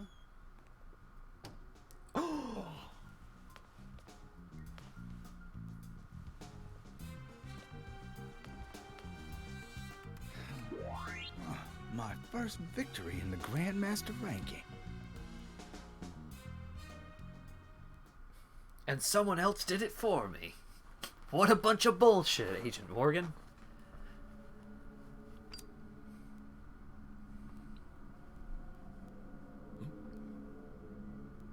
Fucking at least wait until you get outside, York.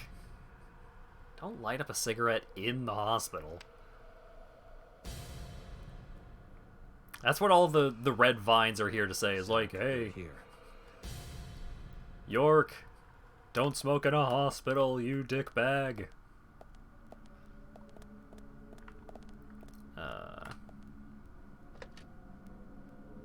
Take it outside, jackass.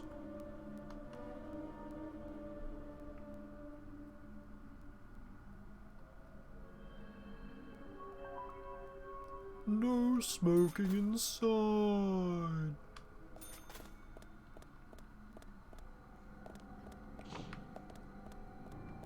Zoom.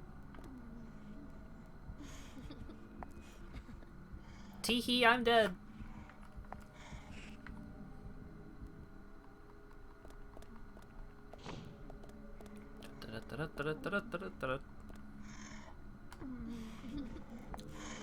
Trudeau soldier smoking in the sword. Yeah, the captioner doesn't like me doing the zombie voice. Yay! Damn it.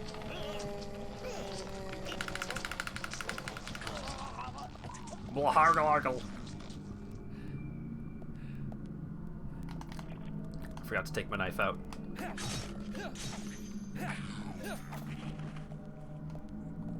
Don't get zombied. I'm trying. I'm not trying hard enough, but I'm trying. Yay!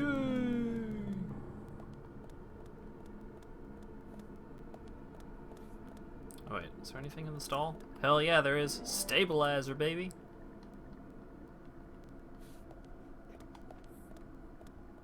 Get me some, oh, what was the drug, that, you get in, Metal Gear Solid? Diapazine?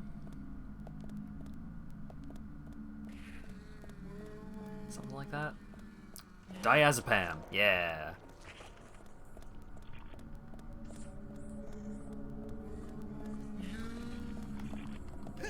Yep, I put the knife away. I almost got zombied. Dance that man? Don't want to die.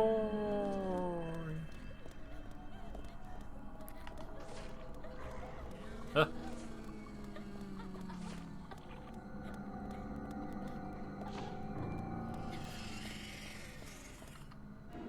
Give me some coffee here in the zombie world. It's probably fine.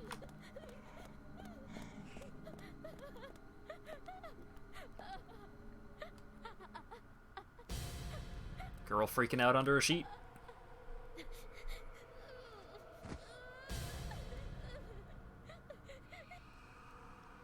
And it was a card the whole time.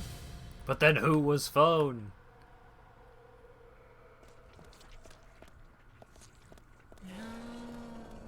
I'm out of here.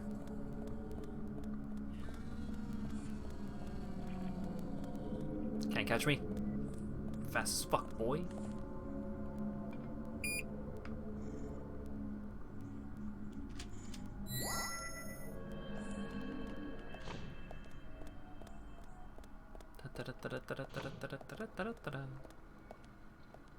Ah, safe room. Alright, get some more diazepam. Diazepam? Yeah. Get a new knife. Nice. I think this is another infinite lollipop situation. Medium first aid kit. And onwards.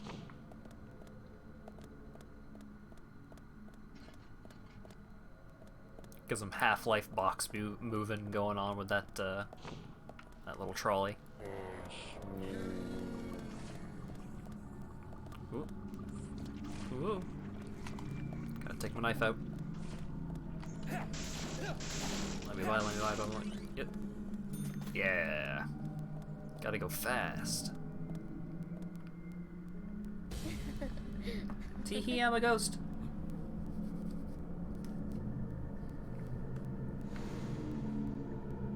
Here! Over here! Yoo-hoo!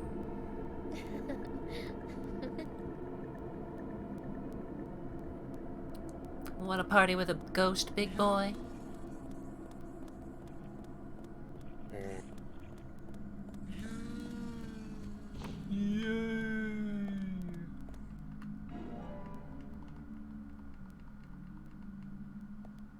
Alright.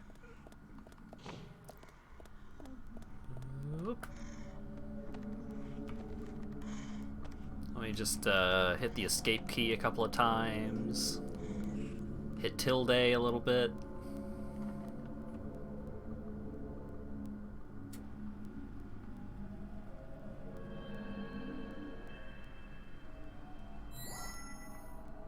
And I got this card key out of an MRI. And Now, I said this last time I played this, but there is a 0% chance that that card key is still functional after being in the same fucking room as an MRI. Even if the MRI is off, like, that card key is worthless.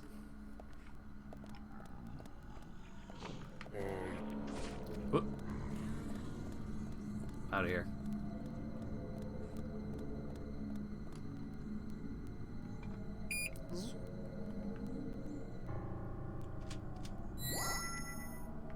Da da da da.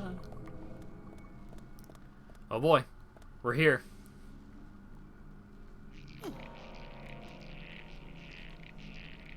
Magnetic tape is the strongest of mediums.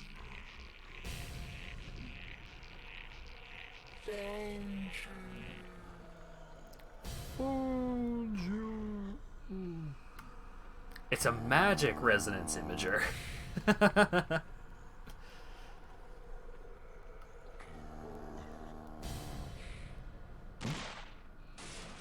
Whoa.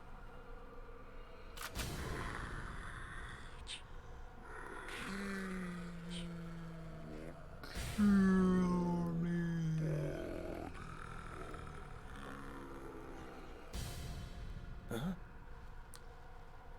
What? Zombies?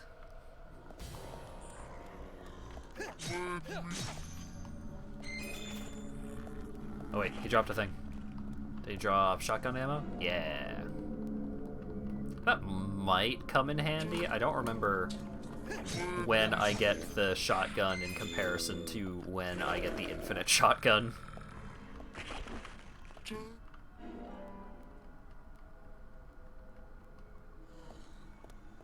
Don't want to die.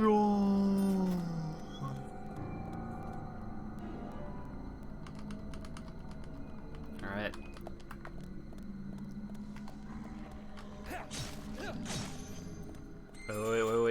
Wait. Don't take me out. Don't take me out. Yeah. Had to get the loot first. Oh, and I got the ammo? Sick.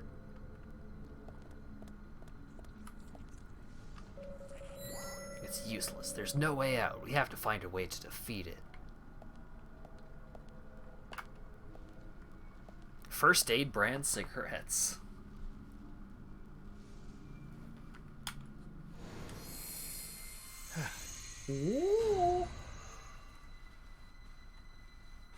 Alright, moment of truth. Is this game better? Is this version better than the PC version? It is! Agent Morgan, if you're so desperate, then why not smoke two at once?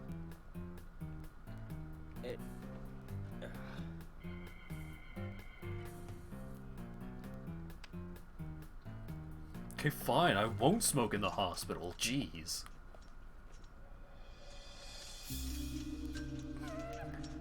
And now we get to meet this fun character. Who's that old man? Sup, Psycho Mantis? Yeah, really, though. That's Harry. Harry Stewart. One of the bigger problems around here. His father started up the lumber trade and founded this town.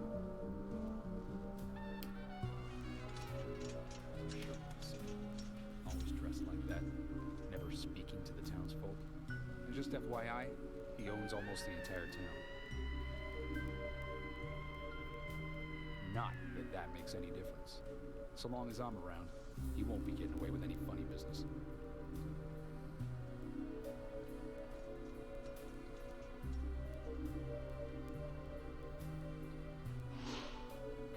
Mysterious capitalist. One of the better title cards. Also, he's got like crazy fucking techno tracheotomies. Mr. Francis York Morgan, haste won't lead you to what you seek. Keep your eyes focused on your footing as we speak. So says Mr. Stewart.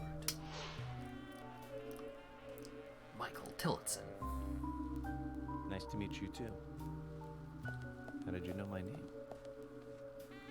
And his arch nemesis, well-known communist. Mr. Francis York Morgan, information desires you, just as you desire information too. So says Mr. Stewart. Harry, stop trying to get in our way. Keep this up, and even you'll have to answer to the law. Tell him he sucks dicks. Call him a chode. Mr. Francis York Morgan, with each rain our town goes mad. To our disdain, unpreventable. So sad. So says Mr. Stewart. Thanks for the warning. Then we shall depart, Mr. Francis York Morgan.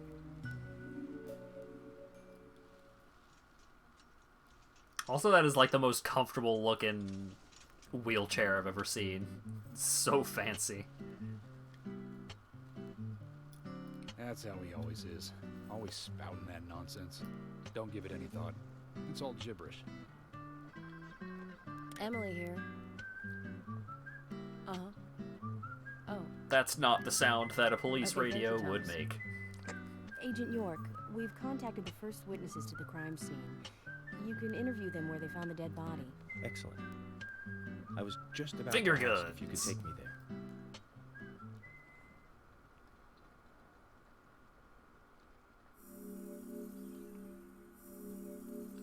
Aw, yeah. I defeated 8 enemies this time. 230 bucks. Damn.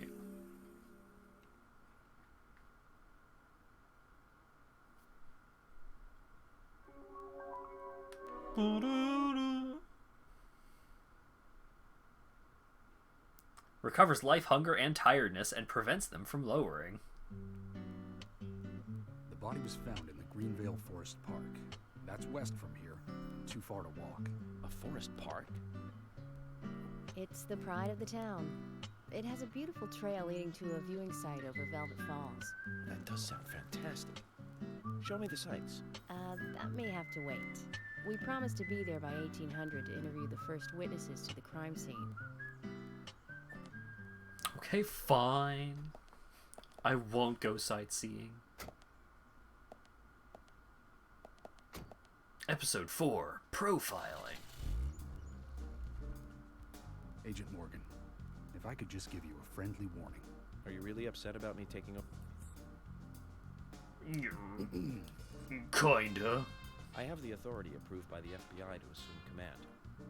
I understand you don't like it, but you will follow my orders.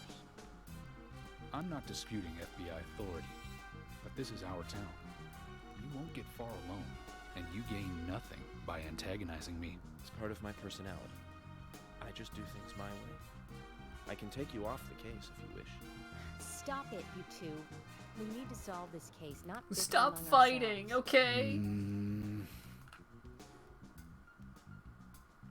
Teehee. A cheeky little grin by York right there at the end. Alright, so as you can see, we have 4 arrows on this waypoint, so it is a bit of a trip.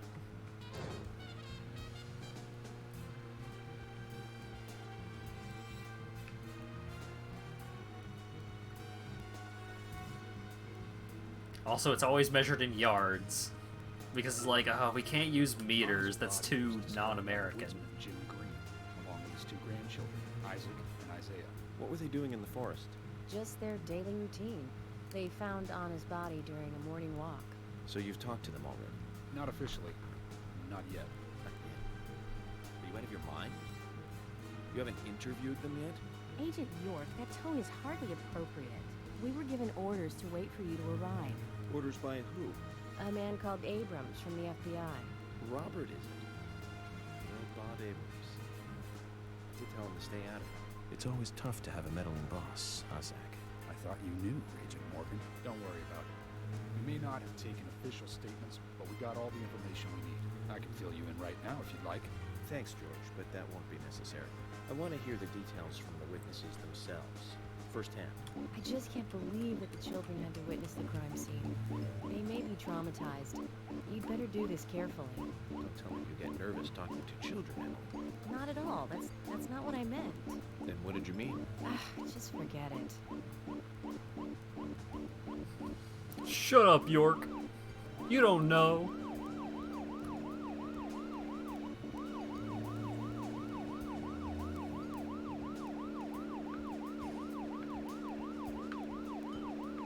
Ooh, camera.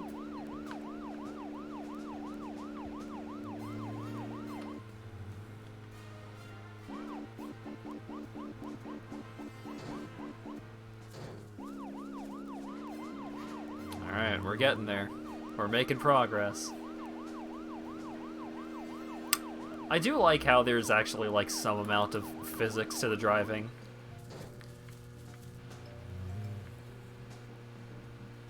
Like, I was going faster because I was going downhill. Also, I was holding left when I just like veered into the wall for no reason. So there may be physics, but they're bad physics.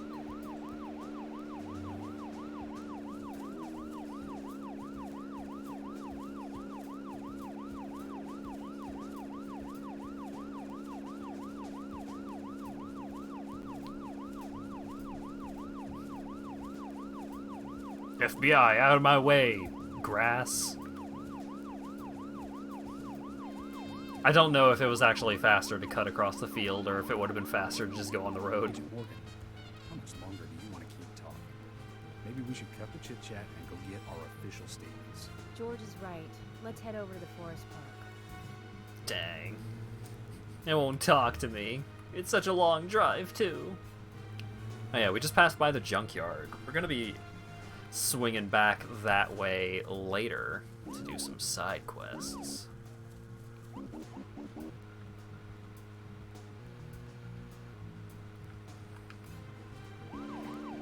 Can I ramp it? A little bit. Extra for long distance. So if you go on a really long drive, you get paid more.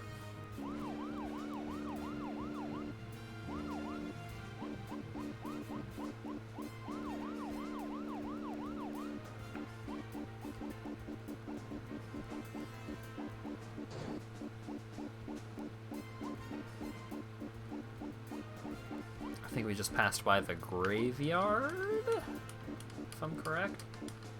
Which I might not be. It has been a while since I've actually played this game beyond the Hopsital. What with the PC version hard crashing and all. Oh boy, oh boy, oh boy. 1,600 yards.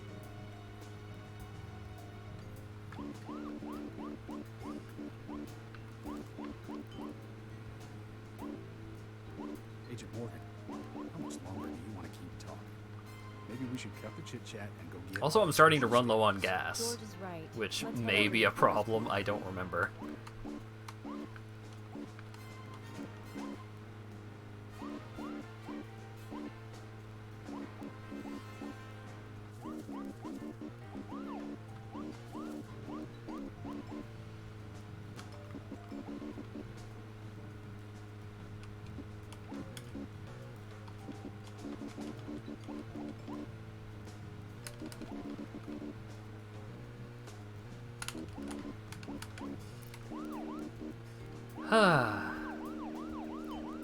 So, not a whole lot to see on long drives like this, but there are some really nice scenic shots throughout the course of the game.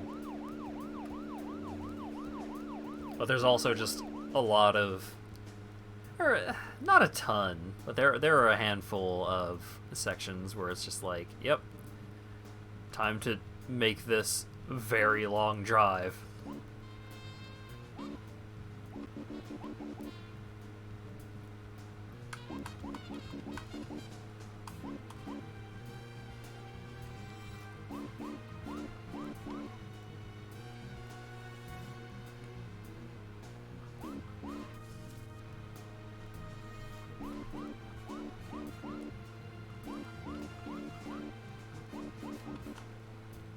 Oh shit. Woo! If only the driving was complex enough to do like a jackknife out of that or something. Greenvale Forest Park since 1868.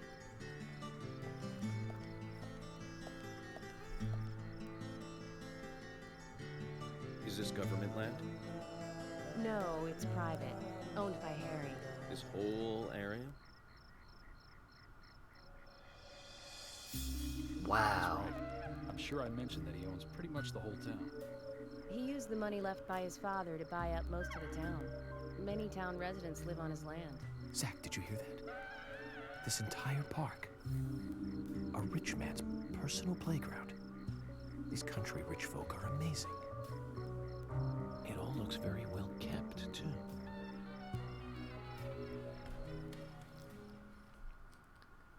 Annoyingly long drives is pretty standard to small towns. Oh yeah, absolutely. Special Agent Francis York Morgan. Please call me York. It's what everyone calls me. And you are Jim Green? That I am, son. I keep these woods.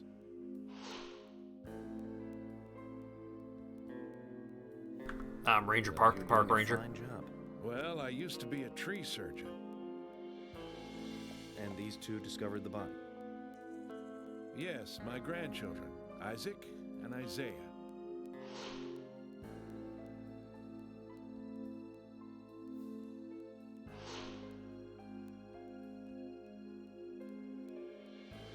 Zach, you see that? Twins. Just like in my dream. We gotta keep an eye on these two. I'm sorry. Could we talk away from the boys? I want to help your investigation, but I don't want them to hear this. Very well. Emily, please. I'll just take them over there then.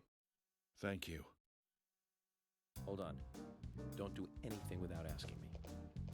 These children were the first to witness the crime scene. I want to talk to them. Come on, they're just kids. They have no idea what really happened to Anna. That doesn't matter. You agree with me, right, Zach? How heartless. Do you ever think of other people's feelings, ever? Emily's right. That's stone cold, even for the sake of investigation. Children see things in pure, simple terms. They may have seen something we adults would never spot, and they are here at our request as well. We could at least chat with them and see if they want to make a statement. Are you serious? I never joke about matters like this. Tee-hee.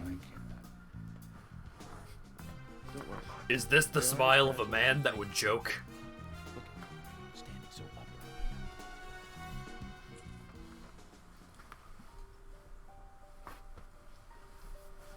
Now, Isaac, Isaiah, tell me, what did you find? Anna, she was so pretty. She had a red dress on. Her hair was shining. Bright gold hair. There were lots of animals around her. Squirrel, weasel, and a snake. A real snake. We've never seen a snake before. Until then, But we know now. Anna was the fairy of the forest.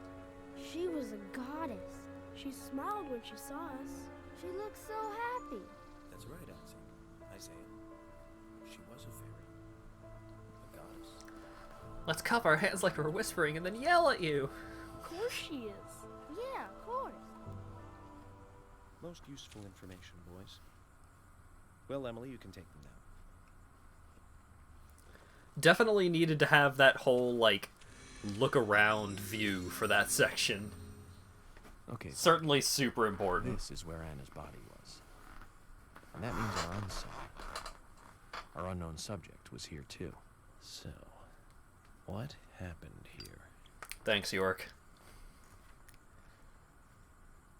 I'm glad you thought that Zach, who has apparently been around you for a while, would not know what unsub means.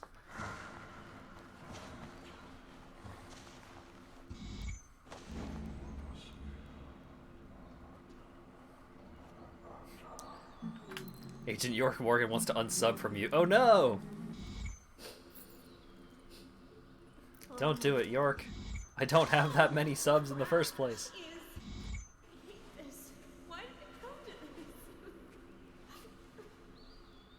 I do really like the style of the subtitles they use.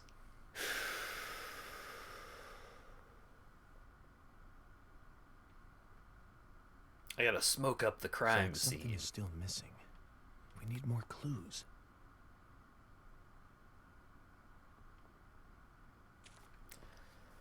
Alrighty. Let's see if I remember. Yeah, okay. So first, I gotta shoot this bird nest. And it does that for some reason.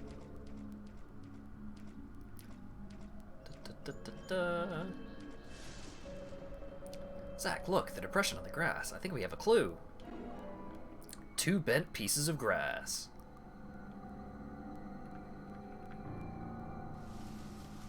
Nope.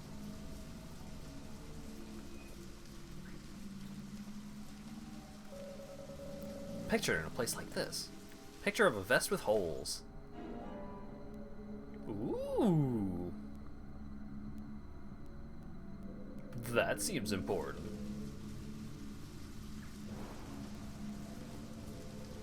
What's up, George?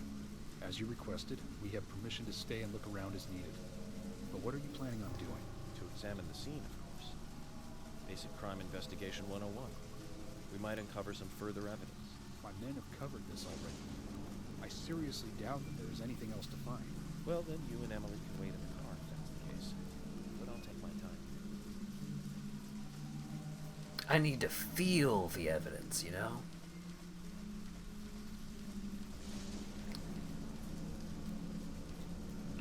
Oh, wait.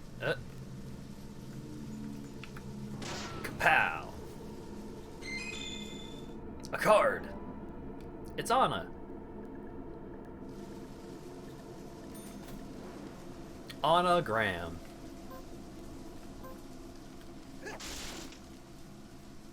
Oh, my knife broke. Good thing I have 2 knives.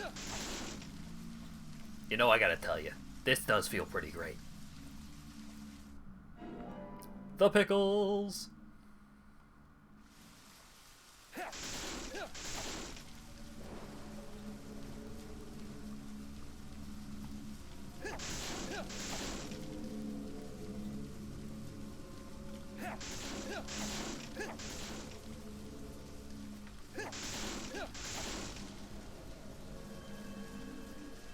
Chip with rusted metal dust.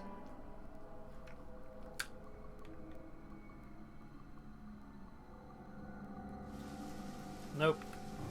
Still not doing it. Alright.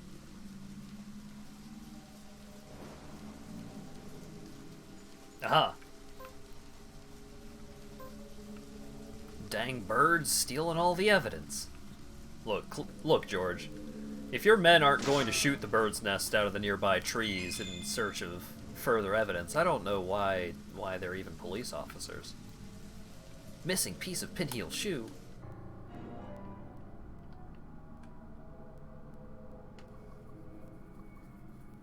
I have the evidence. Wait, where'd your poncho go?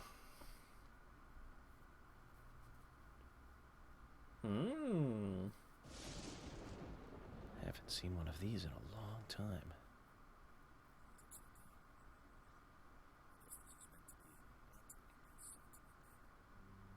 These holes on the ground were made by high stiletto heels all around here. And this depression here, Agent Morgan, I see what happened here. Hung her from the tree and put on her shoes. Was really enjoying it. Sicko. Knelt down and disgusting. Yeah, all gross. I can't believe the murderer was whacking it right here. An interesting theory, don't you think, Zach? And what was his name again? That Hollywood producer. That's right, Joel. We really ought to introduce George to him, Zach.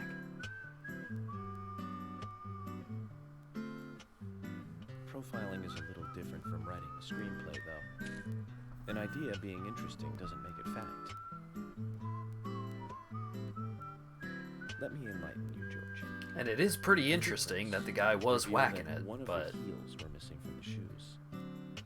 And they're different from Anna's shoes that we saw at the office. Furthermore, there would be even more disgusting evidence if he did kneel and, well, do as you suggested. If you want proof, go ahead and try it for yourself. He knelt here for a reason other than simple perversion. Zach. I don't understand, York. What else could a man do when he's kneeling other than whack it?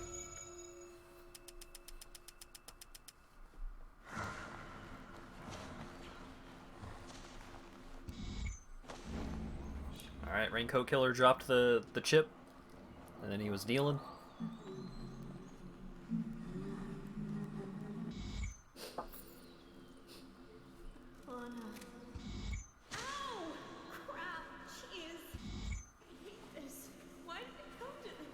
Oh, there was another lady. There's another lady at the crime scene after Anna was killed. Now I get it. He was kneeling to pray in front of her. Just like the twins said. She was a goddess.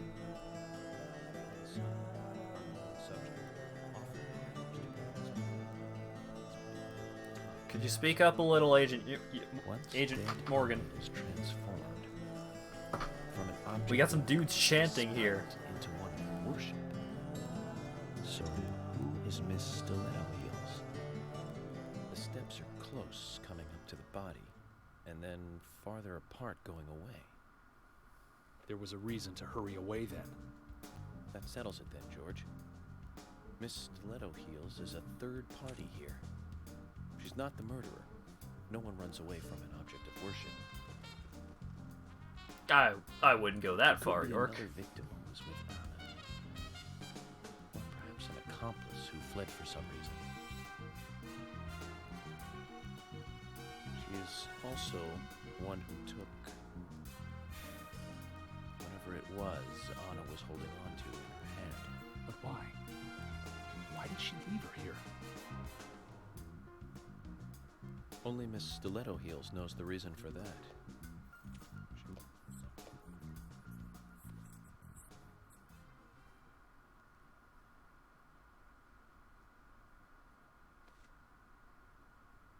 How many women wear high stiletto heels in this town, do you think? Oh, I should think most of them have at least one pair.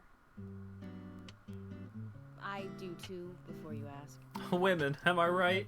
Nobody would come all the way out here wearing them, except maybe one person.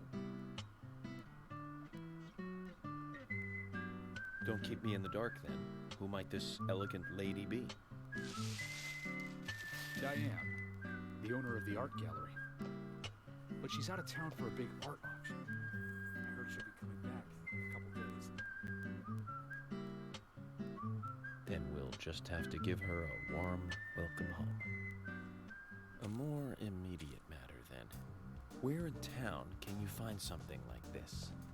It should be a building that isn't used anymore, with either a lot of metal or metal machinery or something like that. Mm-hmm. The old lumber mill. Then it's time to really get this show on the road. Could you guide me to this perfect setting for extravagant murder? Don't be fucking weird about it, York. It's just an old lumber mill.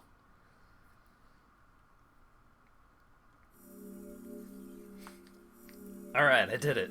I beat the chapter.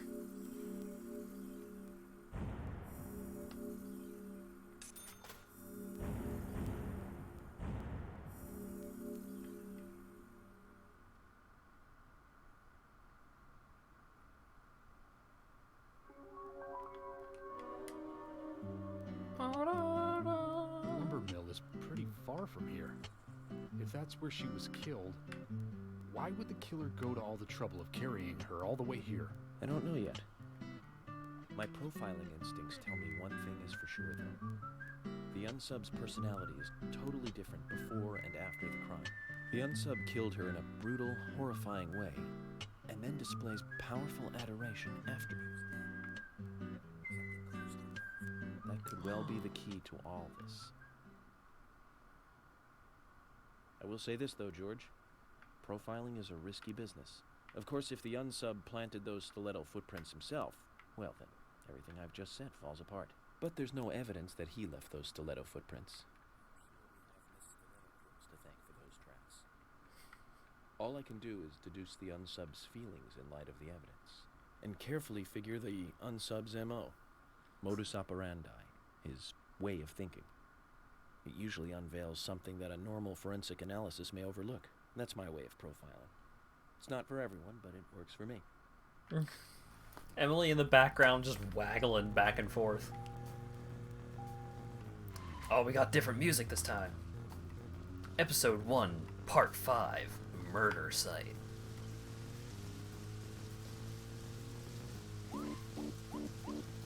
At least the drive is theoretically a third of the previous drive.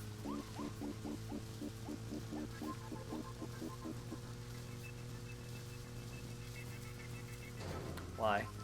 When I first joined the force, this lumber mill was still in full swing. It closed up right when I first moved here. And now it's totally abandoned. I presume so. I've never really been inside, so I don't know for sure, but it sure is run down. Deserted buildings are perfect for criminal hideouts and activities. I keep telling Harry to have the place torn down. Probably a little late for that. After all, it's already been used as the site of Anna's murder. We don't know that for sure yet, Agent Morgan. That's right. But the perpetrator selected the lumber. Agent York, you seem very confident about this. Confident? No. Confidence is a sweet spot between being rude and hopeless. I'm just drawing natural conclusions from the facts that we've seen. That sounds exactly like being full of confidence, at least to me. And to normal people with common sense. Common sense can be the opposite effect sometimes. Bear that in mind. Oh, I will, Agent York. Thank you for another pearl of wisdom. Either way, we'll know for sure by simply going to the lumber mill. So keep your pearls of wisdom to yourself, and let's hurry. Well said, George. Can you step on it, Agent York? It's almost like Agent York is a little bit cocky. I do want to make sure that I'm going the right direction before I... Okay, yeah. Super do not want to get lost along this path.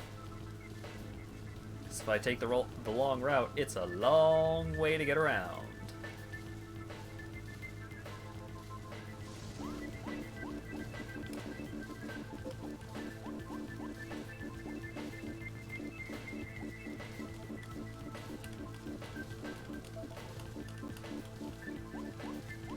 I do love this music, though. The soundtrack for this game is very good.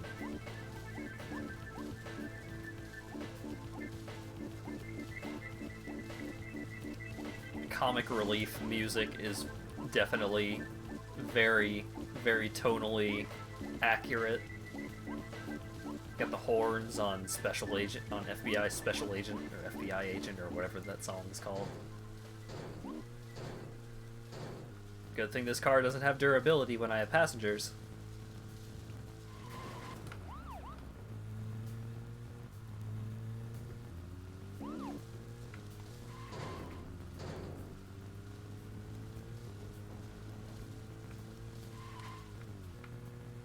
Wait, except it did before. Why doesn't it have durability now? Or gas? Weird. Floor it! Yeah. I'm going in alone. You two stay here. I can't concentrate on profiling with other people around me. Now hold on a minute. We're investigating this case together. Listen, I can't risk the crime scene being compromised by you two. What are you saying? You're not the only professional law enforcement officer here, Agent Morgan. We know how to secure a crime scene. I'm sorry. That was rude of me. But this is how I operate. Furthermore... Yes? Furthermore what? Furthermore, me, shut up. Outsider FBI agent, every citizen of this town is a suspect. You two could be in on this whole thing for all I know. I have to keep suspects out of the crime scene. How can you say such a thing? Later. Is he making fun of us? Oh. We should have left him behind and come here by ourselves. You're right. I've never been so insulted. Sorry, but I'm just doing my job. I'm definitely not leaving you two behind because this is going to be a combat section. Oh shit, there's zombie faces on the loading screen. If they're pros, then we should let every first-person shooter gamer out there join the SWAT team. Oh, owned! Damn, York. Zach, they're here.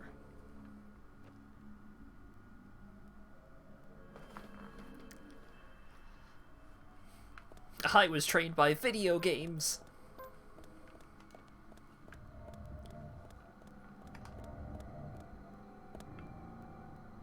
Swear he's spitting some hot takes. Gosh, shit. Woo! Yay! Yeah. I was worried I was gonna get grappled by the ghoulies there, but... Oh shit! It's the Moiter!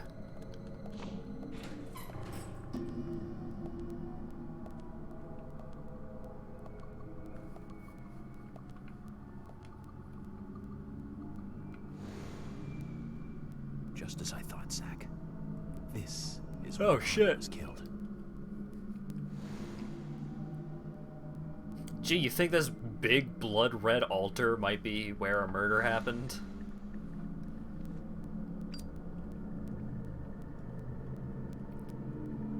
Real genius perception there, Agent.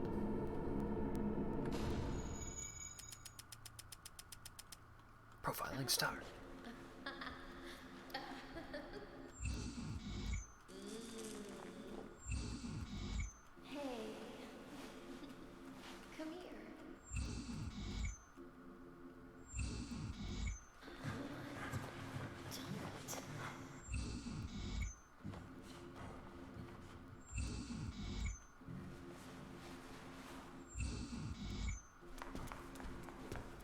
Oh no.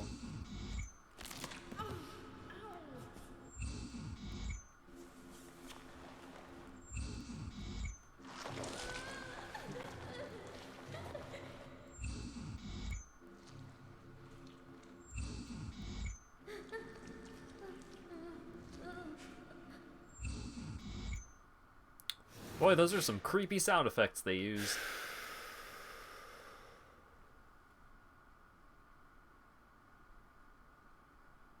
Too much noise. They're still missing a vital piece of the puzzle.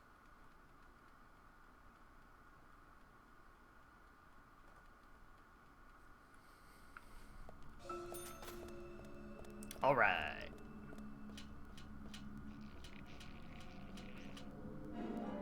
I got a machine gun.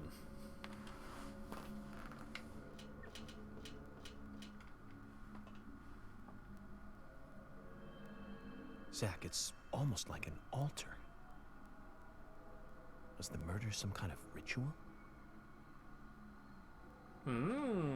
Maybe. Alright, onwards.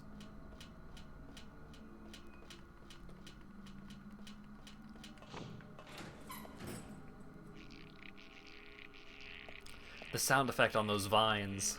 Oh my gosh.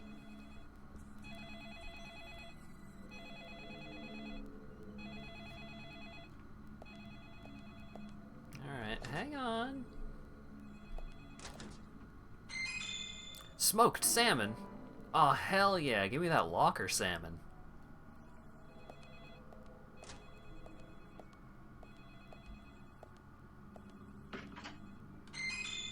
Key to the engineering section. Someone using a landline. Terrifying.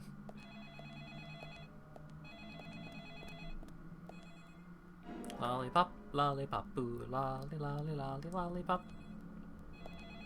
Ba-dum, bum, bum. Pick up the phone.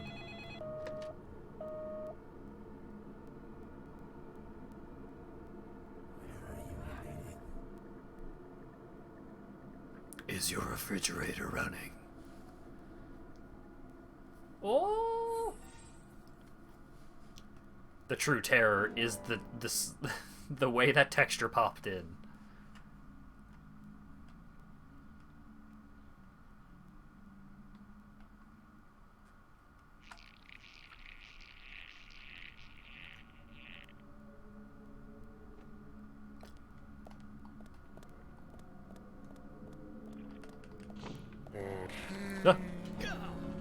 Rude. Oh well. I'd rather get hit by a weapon than grabbed by one of these guys. It takes so long to finish getting grabbed. Meanwhile, I got hit, and it's just like, oh, well, darn, I got hit.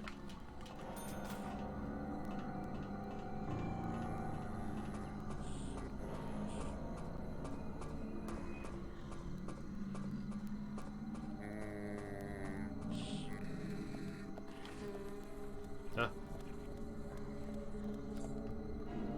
Aw, yeah, steel pipe. So much for the non-combat run. There are a couple of points where it's just not worth trying to avoid the enemies.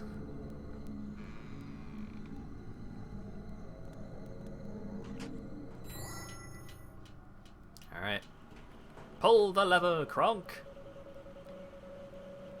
It's rusted all over. Won't budge without a good whacking. Any tools handy, Zach?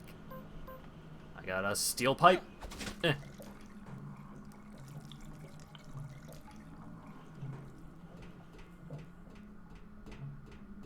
Pretty quick drain on that mystery fluid.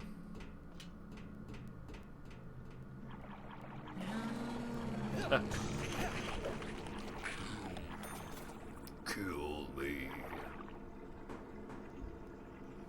Oh hey, another one.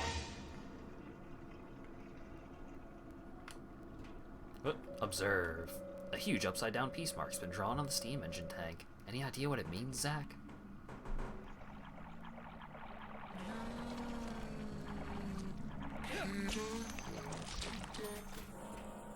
Don't want to die.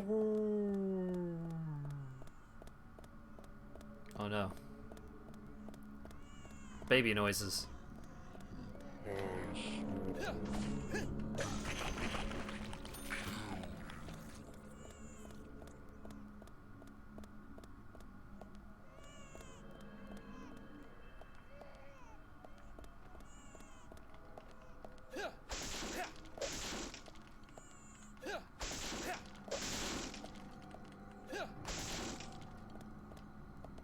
Anything cool over here?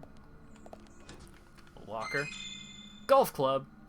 A golf club that extremely does not fit in the locker. Look at that, it is just straight up poking out the top of it. You can't keep this item anymore. You should clean up your inventory. Damn.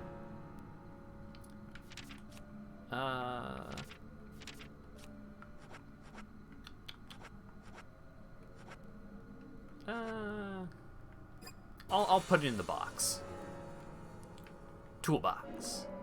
This item will be moved to the toolbox.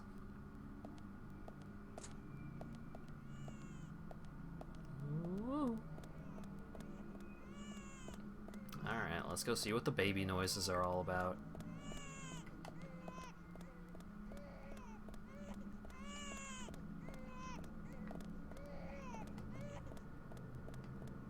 Oh, cool.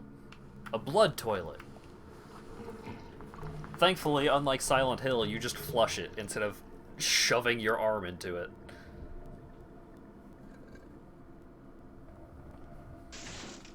Oh, shit.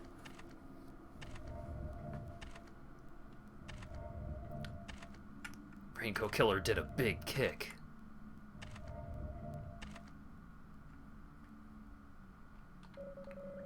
Nothing here of any interest to me. Alright, I'm out of here. Huh.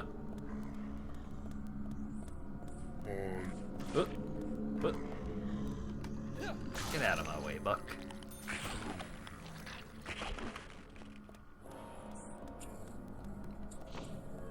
Alrighty. Had to flush the toilet so that the murderer would come through and open up the door. Obviously.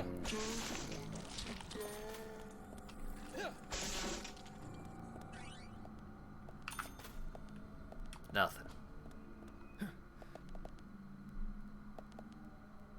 Oh, wait. I think if I destroy these, it'll be good. Maybe. Ah. Observe. Can't go through this rubble. We'll have to find another way. Excuse me, sir. Oh. Big chungus block in the doorway. Oh no. Baby noises part 2. Peek. Ooh. Okay. Observation bonus. $15 for looking between those lockers.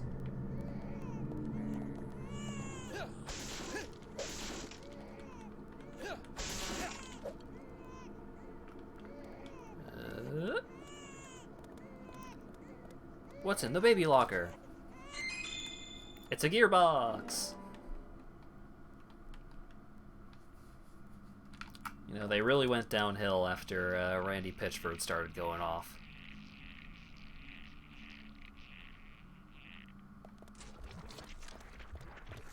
Oh, right. Is this one of the mandatory combat sections? Ah, jeez. Okay, fine.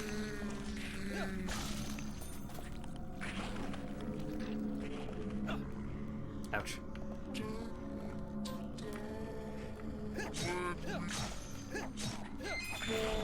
No! She was holding onto my shoulder.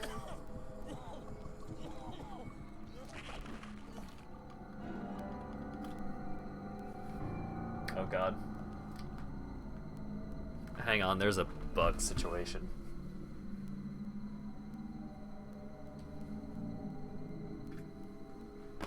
Fucking big ass moth just flying around in here. Oh god, zombie.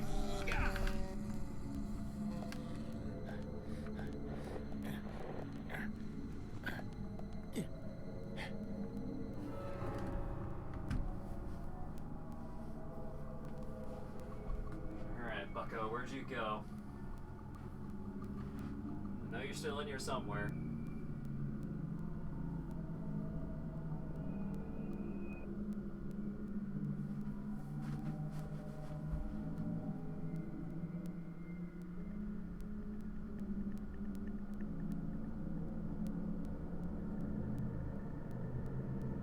Oh god.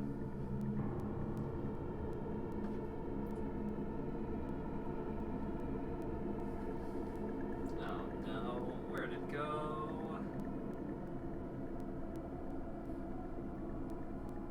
Not knowing where it is so much worse.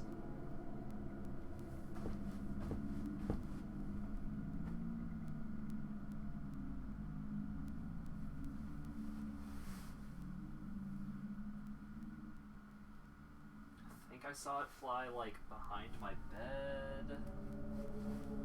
Oh, man.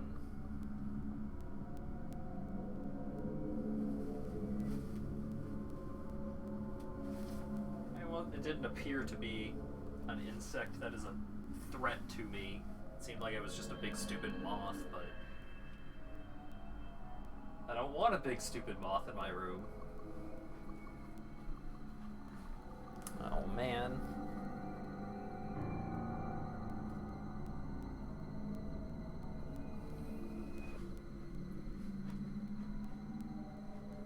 York may be in mortal danger, but he still has to toss his weapons in a cool way. Oh, yeah. I mean, wouldn't you?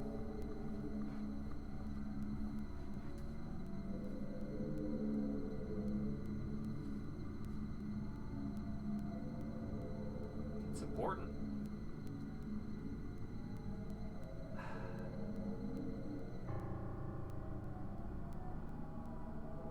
God damn it. Can't find the fucking moth.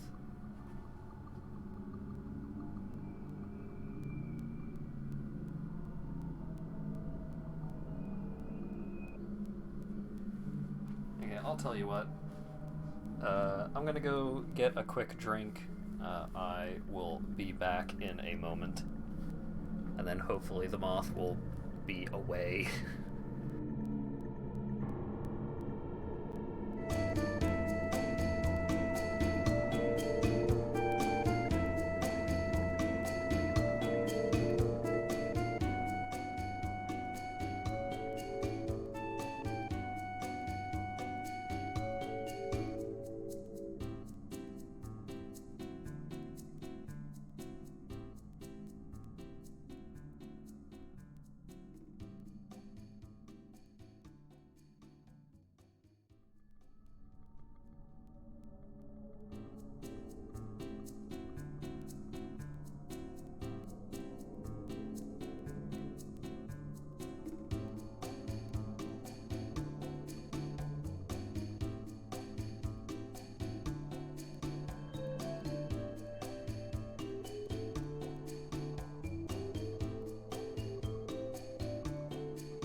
Okay, I'm back.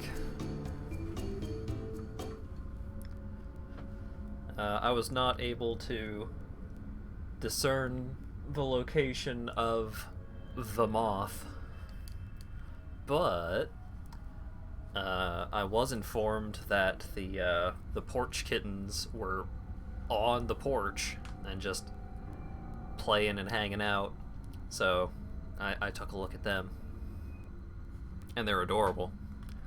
One of them really enjoys the dead potted plant we have out there. Okay, Dwayne, out of the way.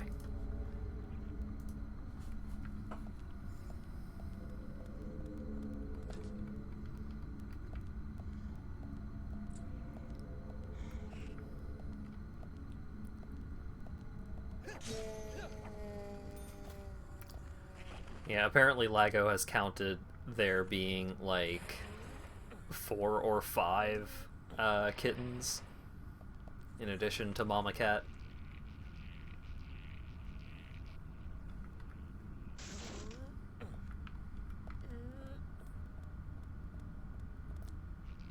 Am I ready to adopt the cats yet? No. That's so many cats. And like additional effort of taking care of kittens aside, I am worried about how well the dogs would react to there being 4 or 5 kittens around. Like, I feel like they would probably do okay with a cat, but a bunch of kittens? I don't know. Am I going to contact a shelter about them, or is it a neighbor cat? That's a good question. Am I ready to keep one kitten and find home for the rest of the cats?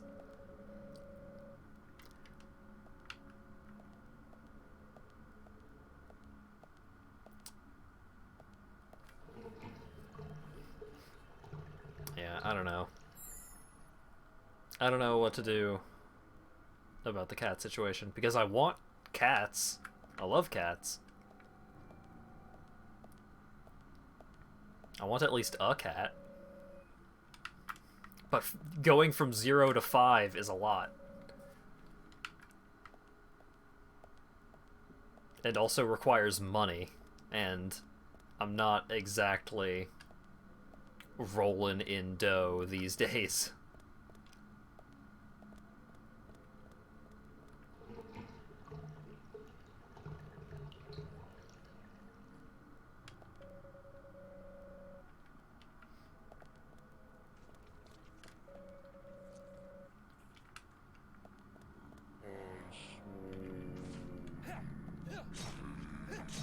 They should probably be spayed or neutered. Yeah, that's a good point.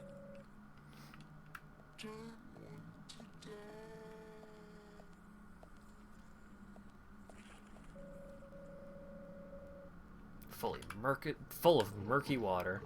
Man, there's a lot of toilets in this lumber mill, huh?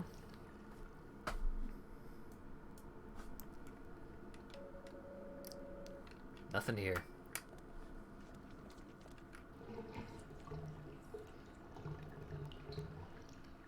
But yeah, I don't know what to do about the cats. But contacting a shelter is probably smart.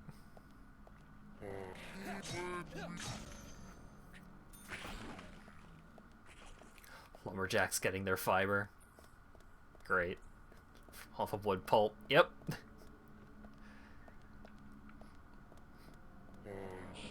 I don't think that's a healthy way of getting wood pulp. Or, I don't think that's a healthy way of getting fiber.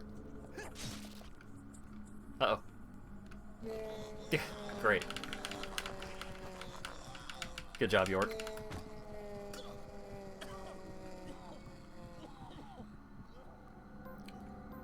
Alright. Fuck it. Machine gun.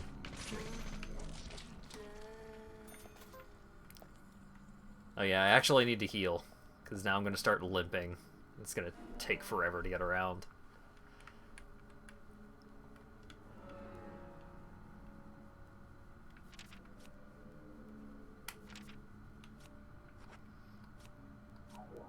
Agent Bjork. Great. Nothing. Oh, coffee. Don't mind if I do.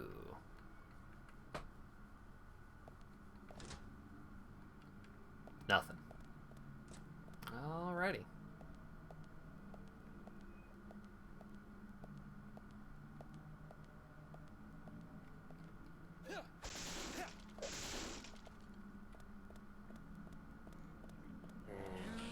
Oh, Jesus. Fuck that. Dang it.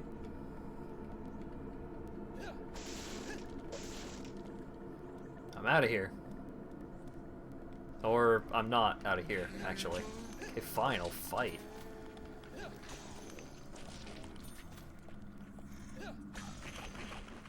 Here I was, trying to be fast. There's some machinery behind the elevator. It has power all right, but the motor doesn't seem to be working. Boop.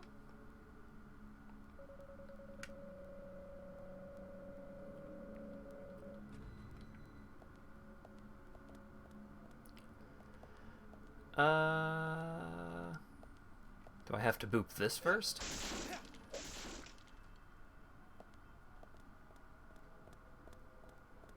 Was there something over here? And I just missed it?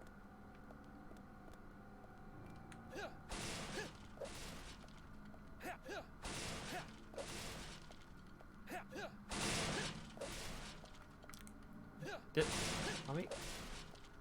Give me the money. Gosh dang it. Damn it, Zach, I'm a detective, not an elevator repairman. Oh, they're explosive barrels. Let's see.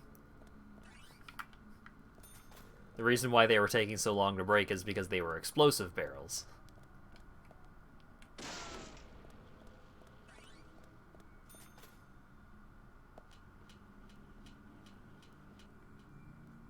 Ooh. I bet a gearbox will fit in here. Wow. Gear fits the recess like a glove. We should be able to move the elevator now.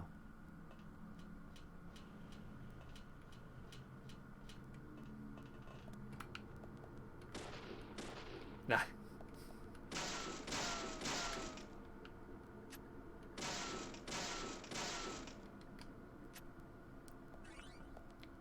Hell yeah, $5.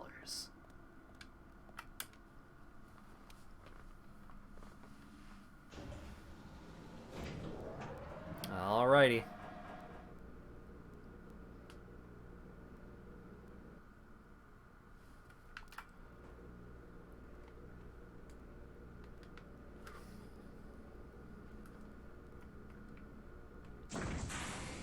Ah, shit.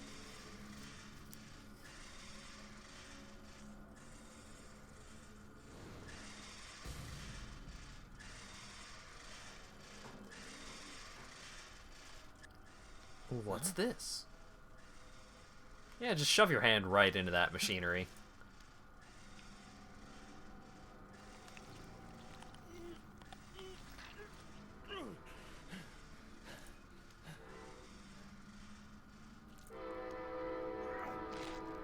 Whoa!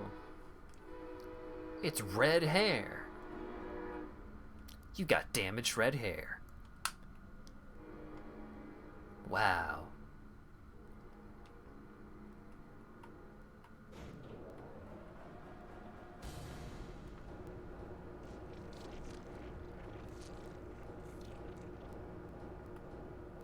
Oh man, oh geez.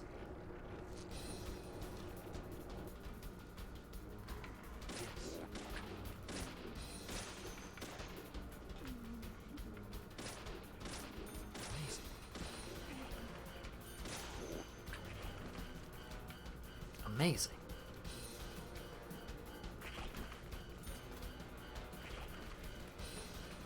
Wow.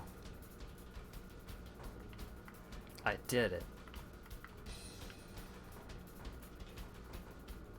Time to dance about it.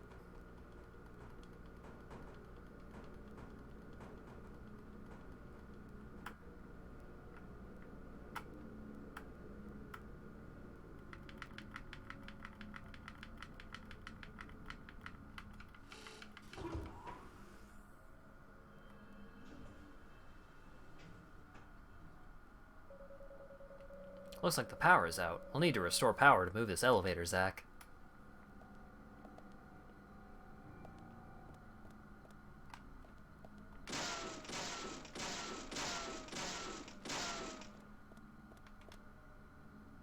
Anything cool back here? A crowbar?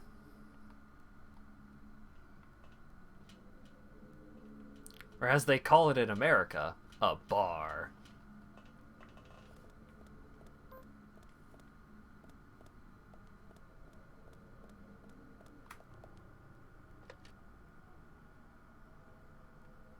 Mosh mosh, Jesus des.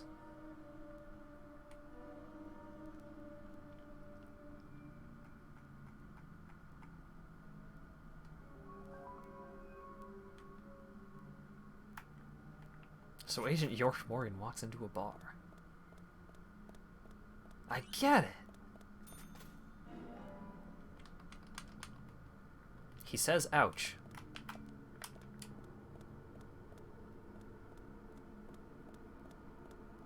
Alrighty. Nope. Wow, why does this door have a bunch of hands on it?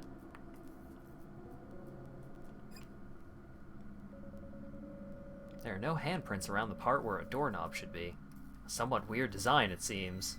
You don't say.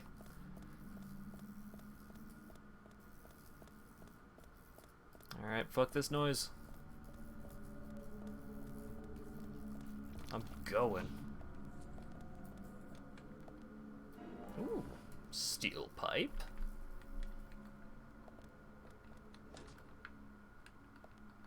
Nothing. Nothing. Damn. Elementary school class project. Yeah, it really does look like that. Like, it looks like that door would lead into, like, a gymnasium or something.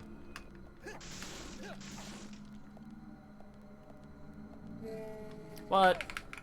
Let go of me. Oh god, am I limping? Okay, I'm still good.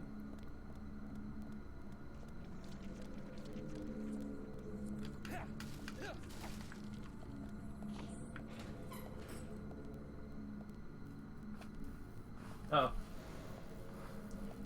Uh-oh. Hang on.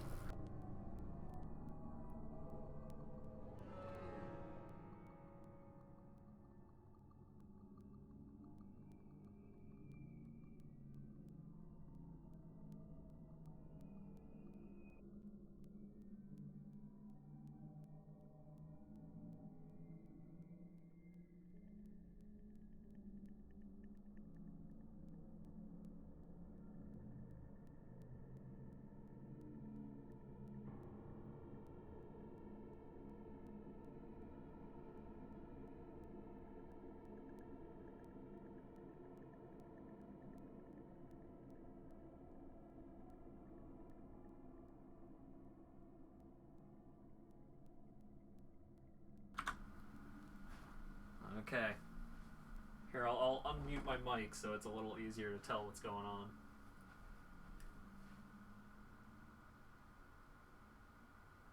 Oh, God.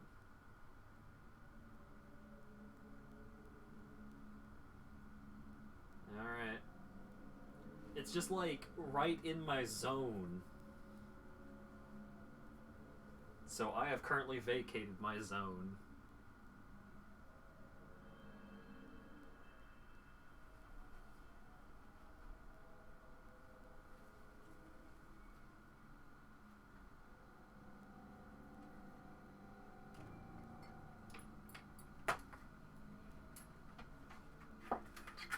Ouch.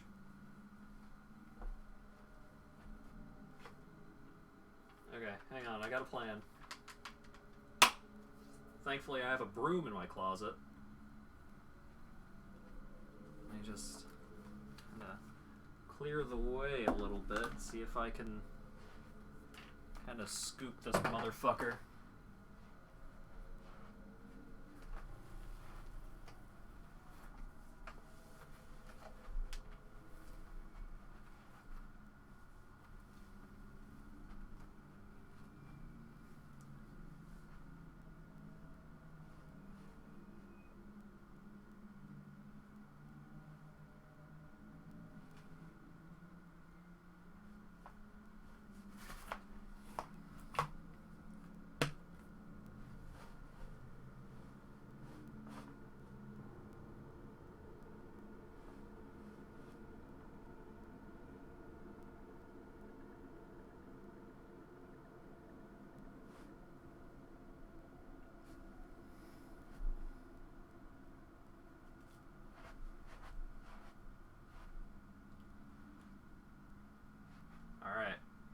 on the broom. I'm making the extraction attempt. I'll be right back.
Well,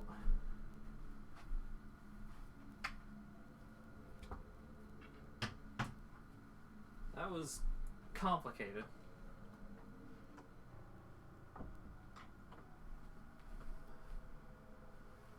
Oh god, there's another one? Jesus. Well, it's not the same kind of bug, it's a different bug.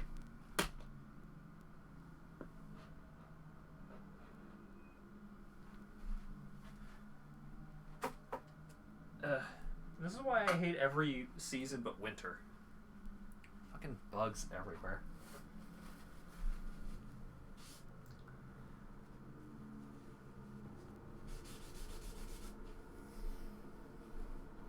Good lord. Okay, well. Jesus. Sorry about the delay.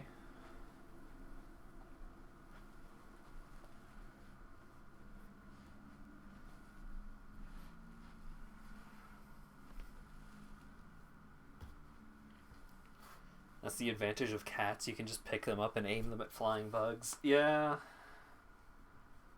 There are definitely advantages to having cats around. There's a lot of advantages. But while I was downstairs, so I managed to... What I did was I put... So I had a broom and dustpan in my closet. So I stuck the dustpan to the non-broom side of the broom, like the handle where the little hook thing is. So that way I'd created just like a scoop on a stick and I managed to scoop the bug into the dustpan. And then, like, slowly I took him downstairs. And I managed to get him out the back door, and as soon as I opened the back door to put the bug out, another bug of the exact same type comes fucking rumbling in. And I lost track of him, and my my response to that situation was, well, this one is downstairs instead of upstairs. So this is a downstairs problem until I'm done streaming.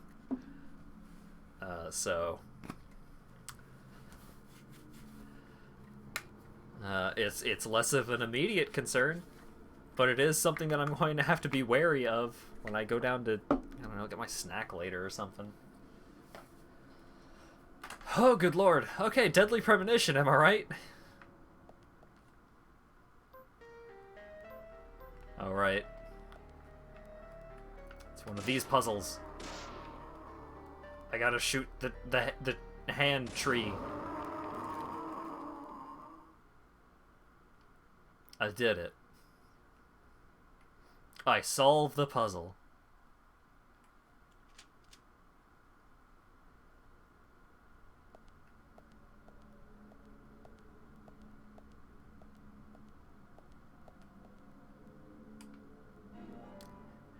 Now to deal with the palm tree.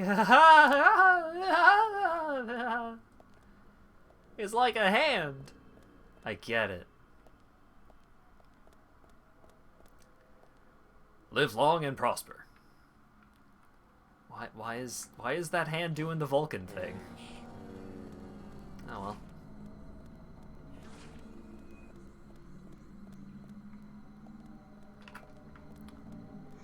Whoop.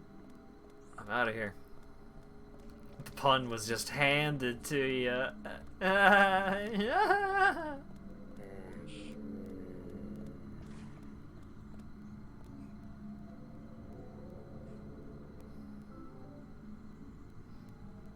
I guess I needed a hand opening this door up. Doorknob is shaped like a hand. Classy for a lumber mill. We'll need a little handshake to open the door.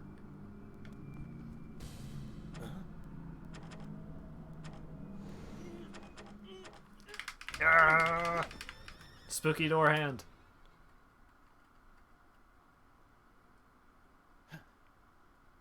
Oh, he handed me something. Peeled off fake fingernail. Just like Anna was wearing.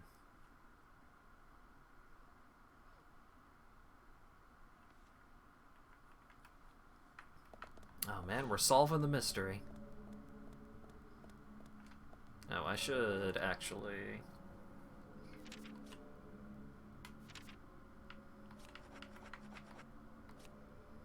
Let's use a stabilizer. You drank it down in one.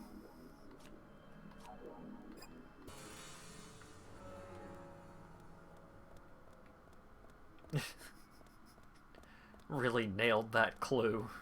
Yeah.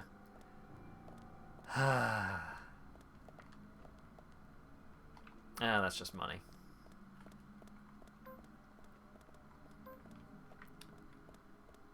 What's over here? Oh no, it's the spooky raincoat killer going right behind us. Huh?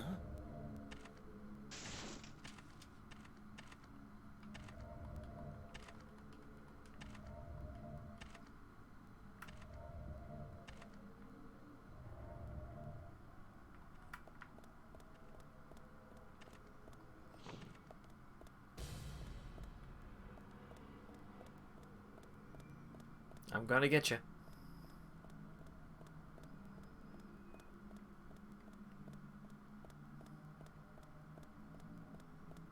I'm gonna catch the spooky raincoat killer. No shit. I evaded. Combat roll. Oh no, no, no. Alright, can't I...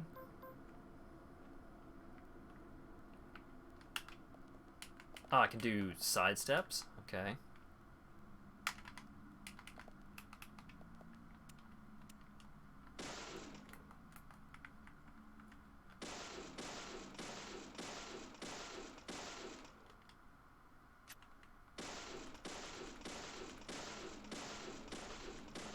Yep, that's how that works. Look, I'm just an unemployed lumberjack and I'm just looking for my job back, okay? You don't need to be so hostile.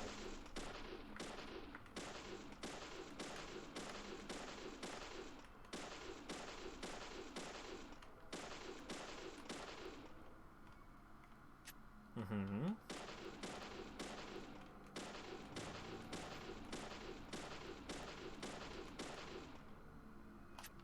Alright.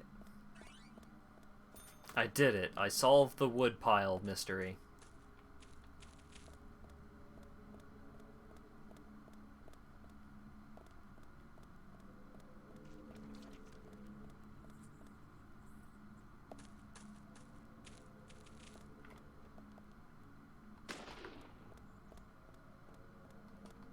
Woo! Oh shit.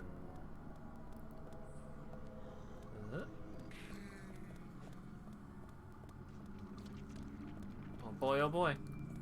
This door's got red sparkles.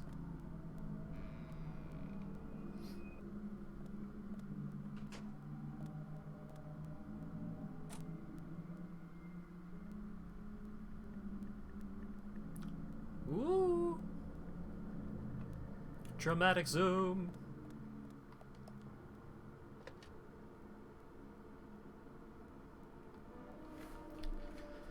Alright, let's save.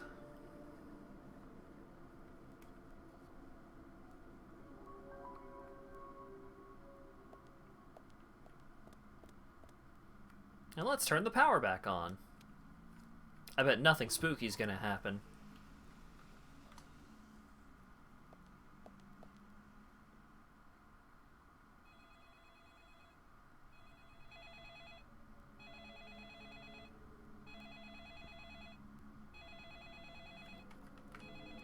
Oh no, something spooky's happening.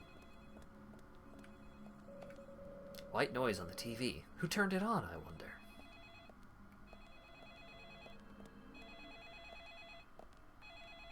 Alright, pick up the phone.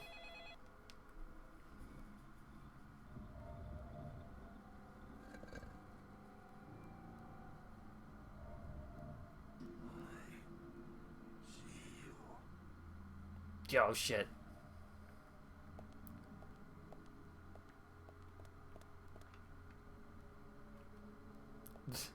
Hang on, let's see if we can get a sneak peek. Oh boy. Gee, I wonder who sees me. I do really like how you can actually see this before you go over and peek through the door. Alright, let's have a peek. It's the Black Mage.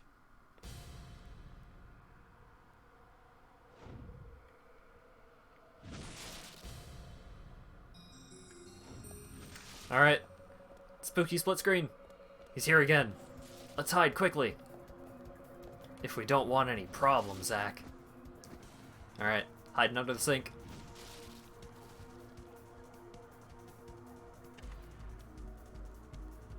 This is a really cool moment that is kind of... There are some issues with it because of the frame rate, but it's still a cool moment.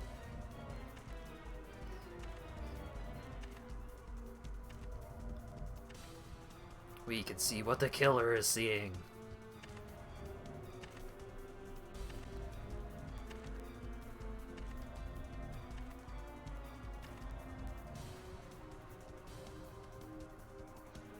Oh darn, he's not in the closet. I can't leave now.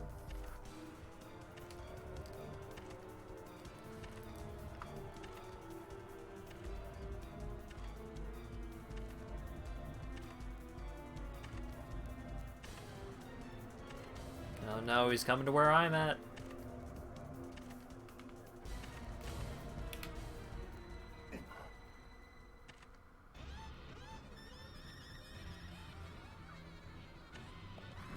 Oh.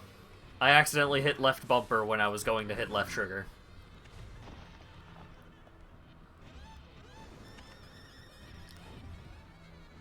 Die.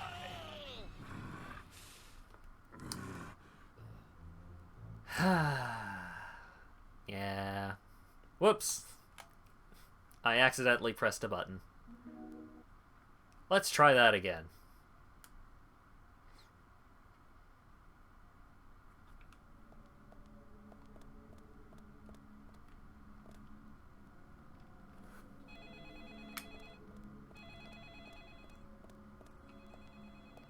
See, he's not out there yet.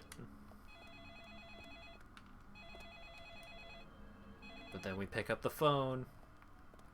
And... oh my god, he's out there.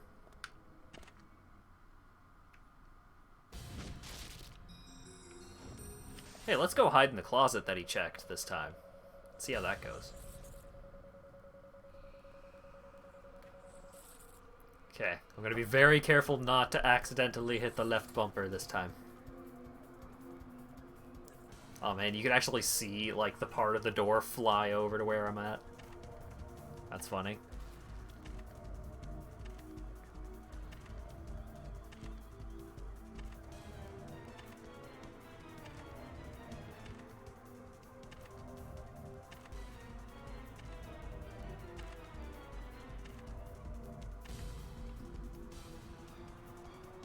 Aha! I didn't accidentally hit left bumper this time.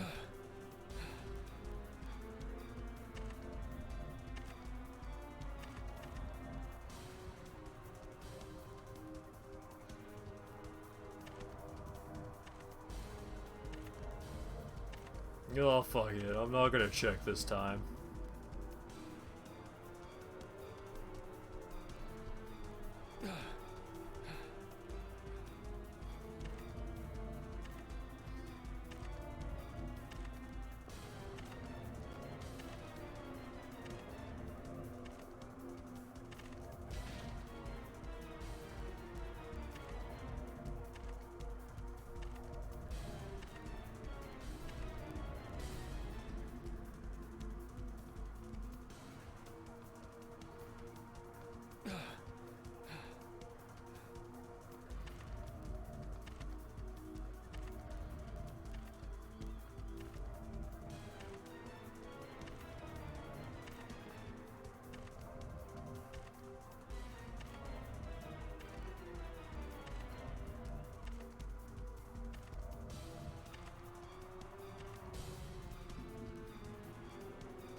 Kind of tedious the second time.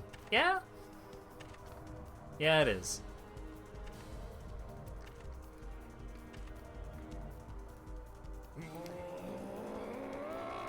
Grr, I'm so mad. Oh!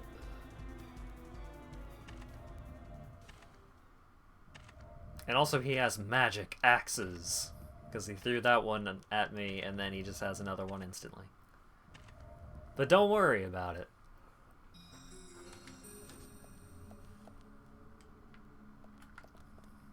Okay. So let's save in case I fark up immediately. So I don't have to do that again. Again, a cool section. Not a particularly good section.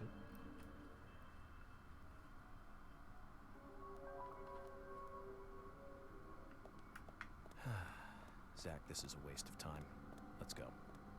Ah, fuck this. Hiding from the killer is dumb. Probably shouldn't try and get in here. Why not?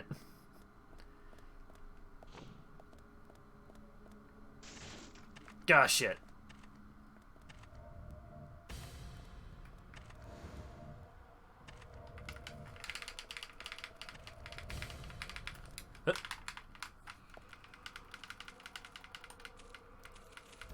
Evade.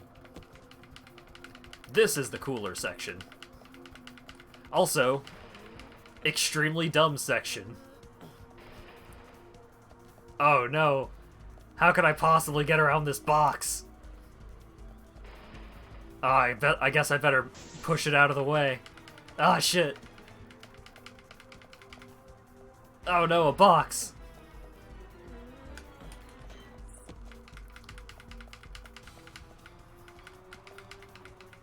Whoop. Gingerly gotta step up. Gingerly step down, and then get back to running.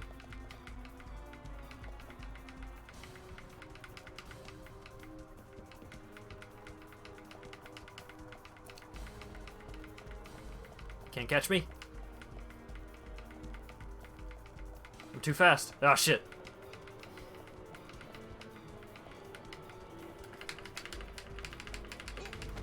Oh no.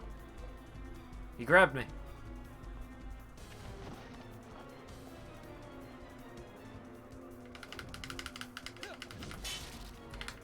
Gotta keep running. Oh shit. Oh god. No!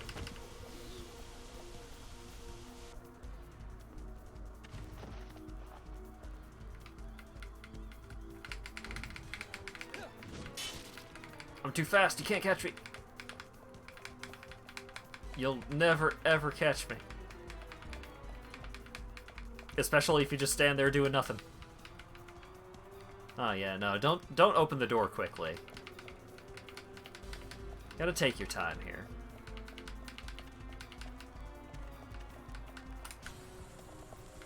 Guy hit the button. I think it may have detected that I hit another button as well, and it got angry at me.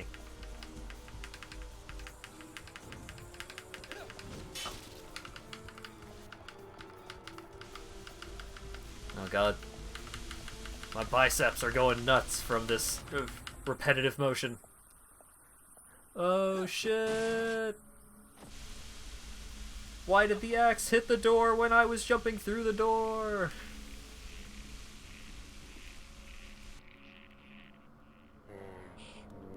Alright. Well, that was fun. Oh god. Fucking out of the way. Oh my god.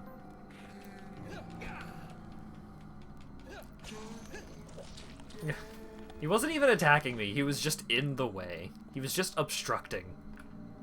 Oh god, this. Alright, I gotta be ready. I gotta be extremely ready for this.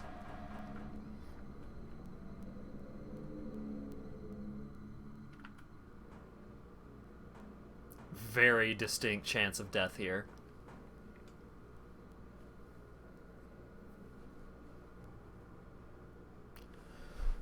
Whew. Alright.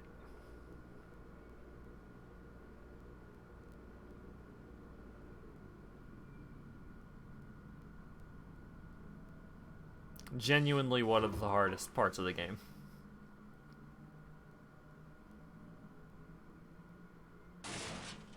Go, Jesus.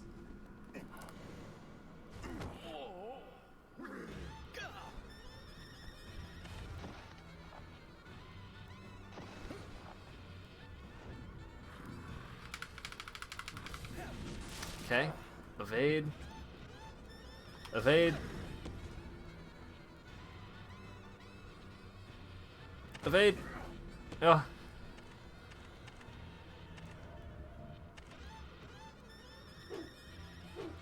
Strafe right. Attack.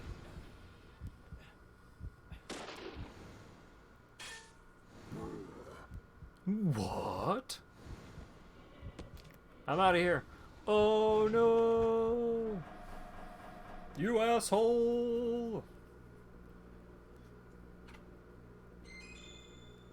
I did it. I succeeded at completing the mission.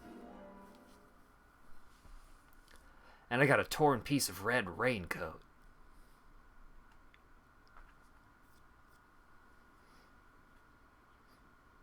And we're back here.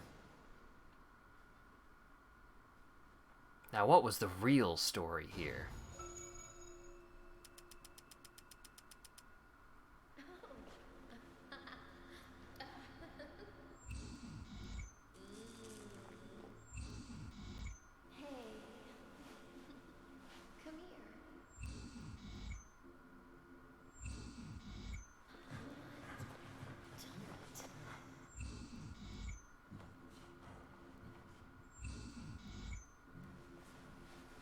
Oh.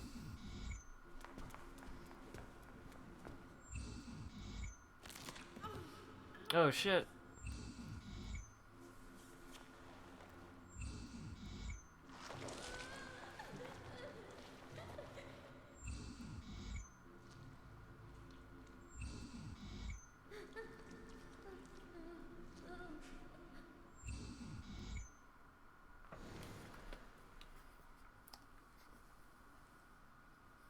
That's all the information we Yeah. need, Zach. Let's go back and show them what we found. I know exactly how the murder happened, and I had a great time imagining it.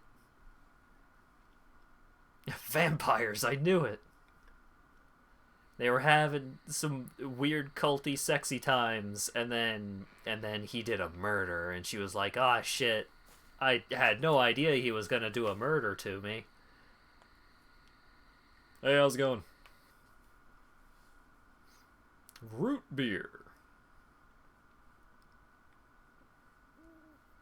Have you seen any of these things before? No, not that I know of. But that raincoat is a little odd. Odd? In a town where it rains so much? Well, the people here rarely go out in the rain. I moved here during high school, and I never really understood why. Can you shed some light on this, George? Oh, well, there's an old story, folklore. It's a fairy tale to me. Something about a killer in a raincoat who appears on rainy nights. A vicious killer in a bright red raincoat. Yeah, that was it. Just a foolish piece of superstition. A rubbish story someone made up. Not many people still believe it, but I guess it's a traditional place. It's a bunch of bullshit if you ask Most of me. the shops still close up when it rains. School's out too. And since there's no reason to go out, not many people ever wear raincoats. They close school when it rains. From his picture book. That's nuts. Oh, by the way, would you two kindly show me your backs? Our backs? Is this related to the case? The person with the upside-down peace mark in that photo we found. He's our killer. And what makes you so sure about that? Zach and I saw him kill Anna in the lumber mill. He killed her. Right in there. Oh, one thing. Please don't ask me about Zach. That's a private matter.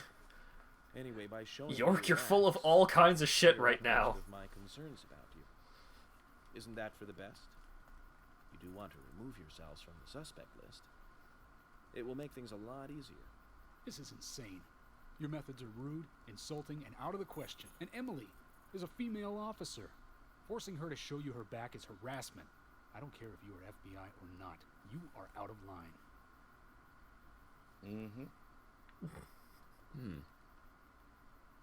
George, it's okay. Let's just show him and get it over with. Emily, are you crazy? Look, we flash our backs and he'll start trusting us a little more. Right? Agent York?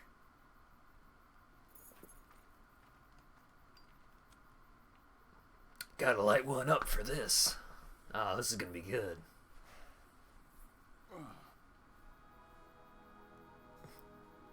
Emily, could you point the stage light away? I can't really see any details, what with the glare.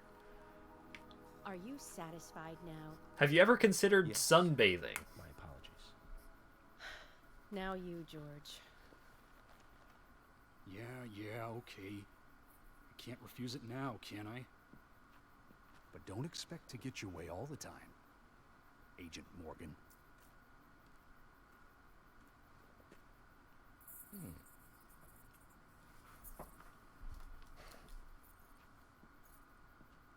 Huh? George. Buh. Oh, Jesus. You okay, buddy? What are these scars? Just like your Mr. Zach. Something private. I don't have to tell you about it. Of course. Just like Zach. We can understand that, Sun's out, guns out. It appears to be like 7 p.m. right now. I'm glad to say you're both pretty much off the hook. Thank you for your cooperation. And now we're playing the goofy music. Suspicious around here, it's him. He's the most suspicious. No, I don't think so. But he certainly is the most irritating. We've studied the crime scene. You know what we have to do next, Zach. George, can we arrange to have the townfolk gather in one place? There are some things I want to address with the townfolk. Very well. I'll arrange to have as many as possible gather in the community center tomorrow. Thank you, George.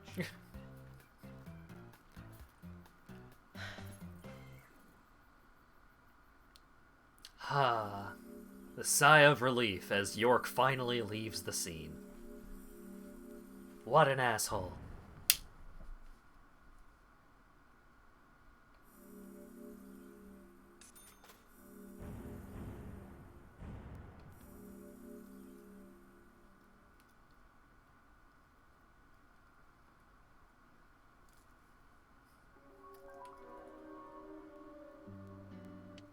Oh, yeah. Hey, Thomas. Thomas. Agent Morgan, it's past 2100. Let's meet up again at the community center tomorrow. I haven't been sleeping much since this all started, to be honest. I'm exhausted. I was just about to suggest the same thing. I'll make arrangements for people to gather between 1500 and 1700. I'll try and get as many people as I can to come, so don't be late, okay? Don't be late. I'll be there. The community center's on the south side. I've marked it on your map. Thanks, Thomas. Well then, see you tomorrow.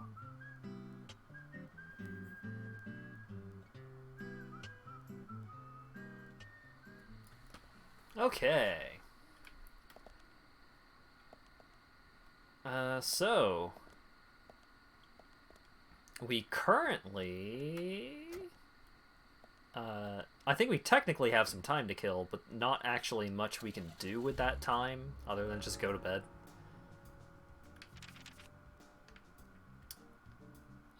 Ooh, there's a card over there. I'm afraid that card may be a reward for the race that's also nearby, I think.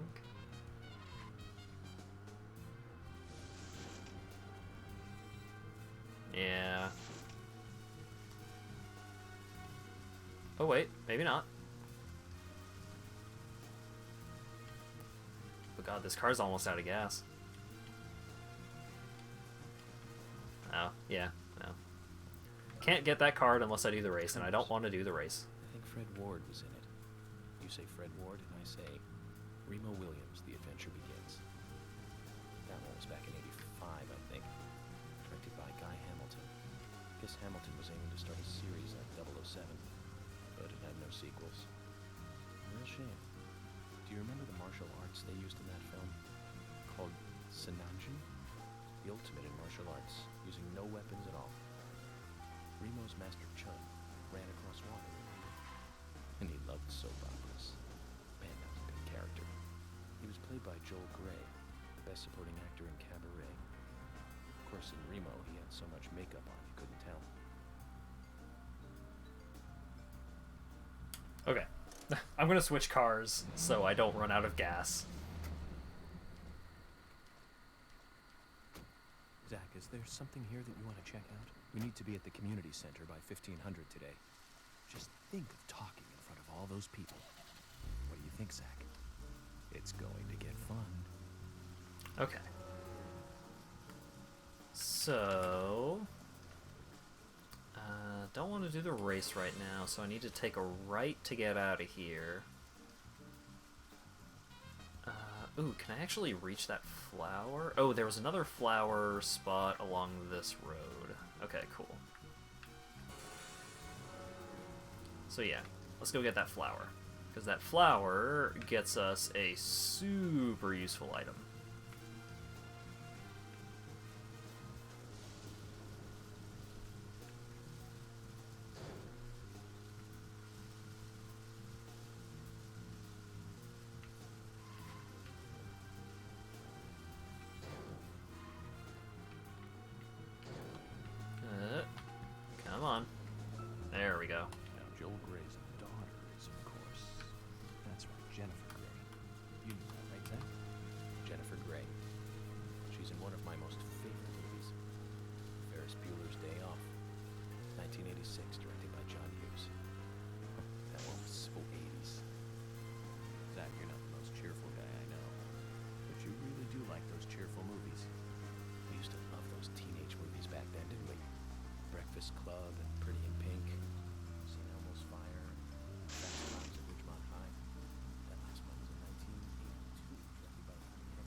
original book and the script were written by Cameron Crowe. How could that not be a great film? Do you remember, Zach? When that movie ended, the last words, the end, was from an arcade game. That's right, it was from Missile Command. It stuck in my head for a while. The memories. I feel like I have a lot of movies to catch up on. Let's just hope we can get to the end of this case soon. Then maybe we can catch up on a few. Give some thought about what movie you want to see next, Zach. Yeah, there's a lot of movies like that that I feel I should watch. A lot of quintessential 80s movies, Fast Times and Breakfast Club and movies like that. I did see Ferris Bueller's Day Off in a movie theater. The theater was doing one of those like classic showings. I saw the first Indiana Jones movie the same way. Flower with no name.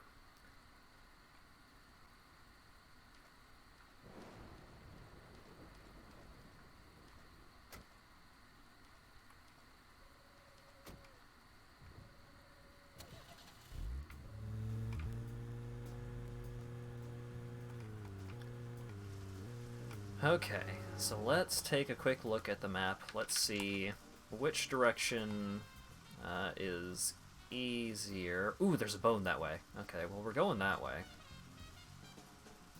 For sure.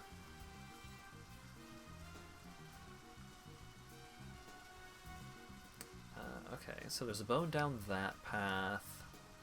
Is there anything particularly fancy along here? Oh, there's a bone over by the park. There's also a card over there.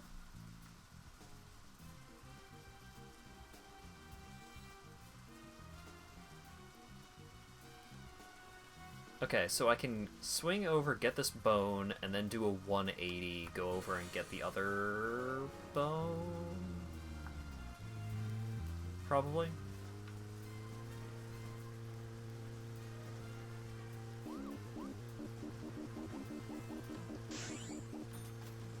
$10 for ramming through that gate.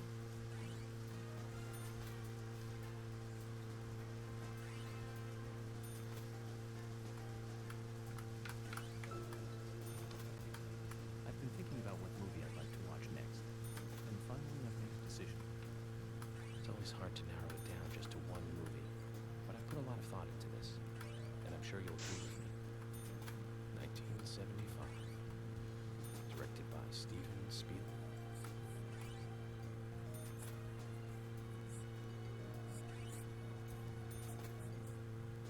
Movie made me stay away from the beach for years. I was always afraid that a hand might come floating up. You know what I'm talking about, right? Yeah. It's Jaws. The underwater camera work accompanied by that John Williams music. I've never been that scared by a movie before. But the best thing about it is that it isn't just another panic movie. The mayor who won't close the beach even when there are so many victims. Chief Brody putting the citizens' lives above all else. The film gave a lot of time to the dispute and friction between them. It certainly had a lot of messages for a 2-hour film. That's probably another reason why it was such a record-breaking hit. One of my regrets in life is that I didn't see it at the movie theater. I guess I was still just a child.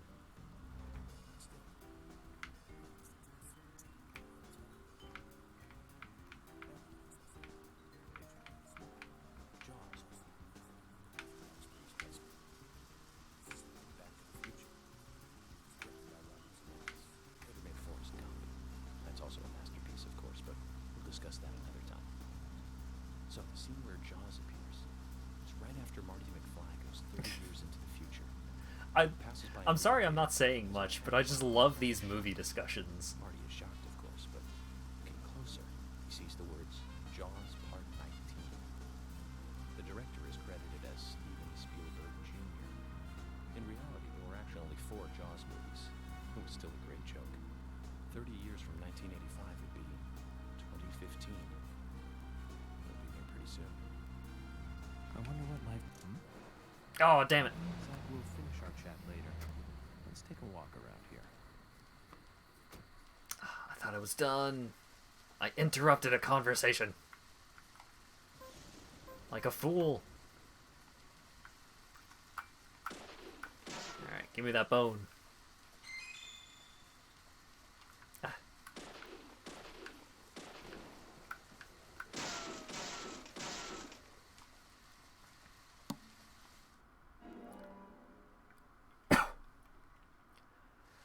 You wonder how the voice actor thought of this dialogue.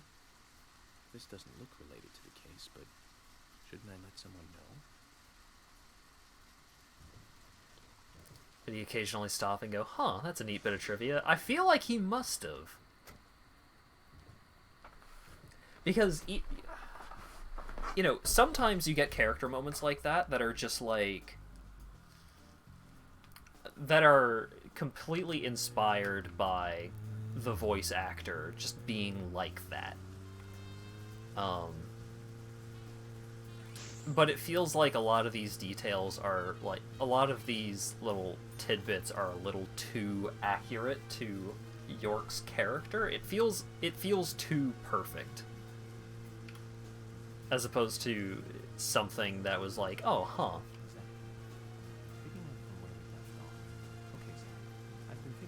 Oh no, he's gonna watch the whole, he's gonna re-say the whole thing. I was right at the end, I'm a fool. Just to one movie, but I put a lot of thought into this, and I'm sure you'll agree with me. 1975.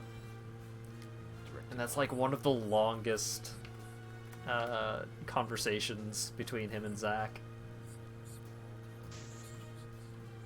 That movie made me stay away from the beach for years. I was afraid that a hand might come floating up. You know what I'm talking about, right? So, chat interaction. What is, what's a character trait like this, where it's like, York is super into, like, classic movies and B-movies and stuff like that. What's an example of that kind of thing that you really loved about a certain character? Certainly had a lot of messages for a 2-hour film. Because I'm having trouble thinking about one off the top of my head, because usually my go-to is this specific trait, like York being really into B-movies and stuff like that. I wanted to taste that terror in real time. That reminds me, Zach. Did you know this one? Jaws also appears in another movie that was produced by Spielberg, the second Back to the Future. It was directed by Robert Zemeckis, who later made Forrest Gump. That's also a masterpiece, of course, but we'll discuss that another time. So, the scene where Jaws appears is right after Marty McFly goes 30 years into the future. He passes by a movie theater. It feels like there must be some other, like, really good examples. I'm just having trouble coming up with ones off the top of my head. The director is credited as Steven Spielberg Jr. In reality, there were actually only 4 Jaws movies. It was still a great joke. 30 years from 1985 would be 2015. We'll be there pretty soon. I wonder what life would be like by then, Zach. Also, hey, a thing in a Back to the Future movie took place in 2015, which was 5 years ago. How's that make you feel, huh? Are you enjoying living in the future?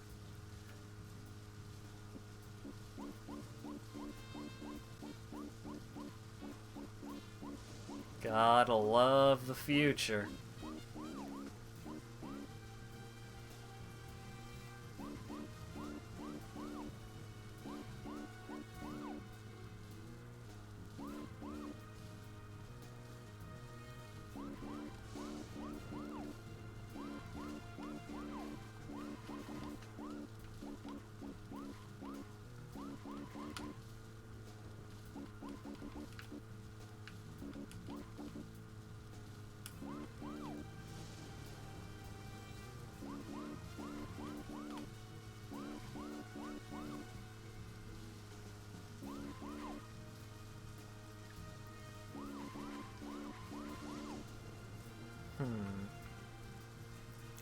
What are some other just, like, really good character... not necessarily like just well-written characters. Obviously, there's a ton of well-written characters in video games, but I'm thinking of like, yeah. If you run out of conversation topics, then York just whistles.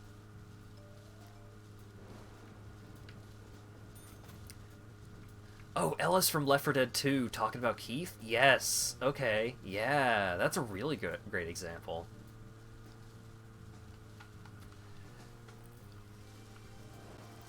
Although, I find with that specific example with Ellis talking about Keith, I feel like it's really easy to see Ellis as the kind of guy that would hang out with the kind of guy that Keith was.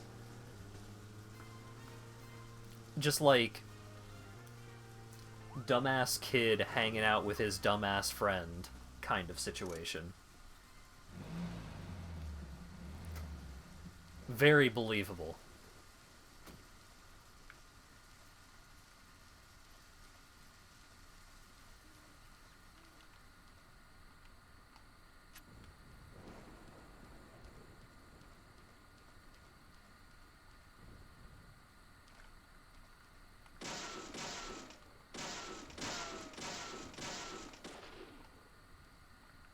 Dang it.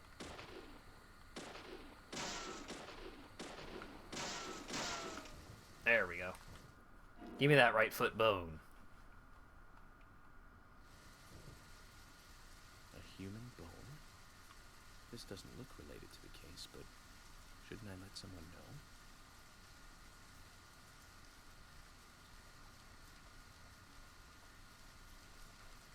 But yeah, I really enjoy characters. I'm not just talking about like characters who tell stories per se, but characters who have that specific thing they can talk about. Like,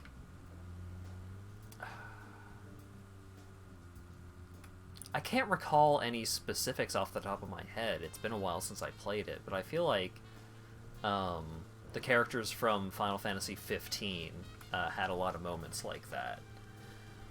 Like, big beefy dude, what's his face? Being like super into ramen noodles. That was a really fun character trait, because like, huh, I wouldn't expect that from this like big burly super serious like royal bodyguard, but I could totally see it now that you've brought it up. Like, it doesn't feel... The character is well established enough that they can have some minor quirks like that, and it doesn't feel out of place, per se.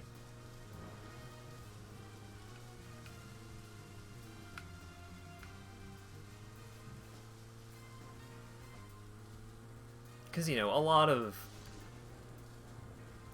games try and make the quirk like really, really integral to the character. Like, the quirk comprises so much of their personality.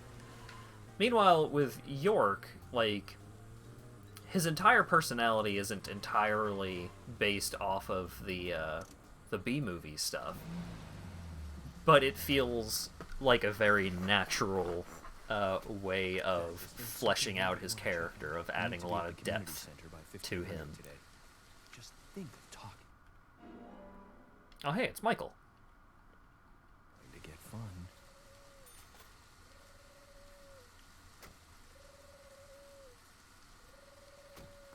Because I think of, like, not necessarily Final Fantasy. I better get something to eat soon, Zach. Oh, I'm hungry. Oh no. But I'm busy getting bones. Here's what I'll do. Gonna go to my items. Let's have that that closet salmon. Yeah, the locker salmon.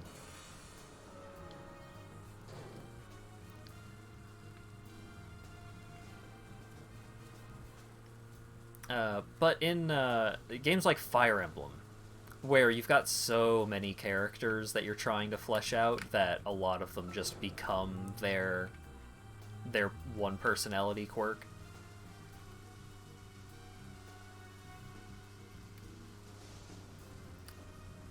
Oh, Morden Solus, from Mass Effect 2. Yeah, that's a great example. Because that, like, him being, like, a musical performer, him being, like, that being something he's super into is not, like, it's not something that he's, like, always singing, or he's always making references to theater and stuff like that. No. But that is something that he really cares about, something that he feels passionate about, and... Oh no! Stinky agent. Oh no. But yeah, Morden being super into that kind of stuff is great.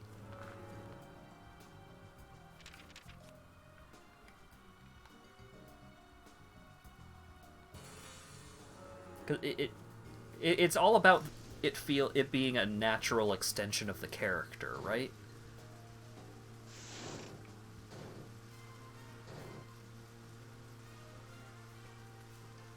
As opposed to being the entirety of the character.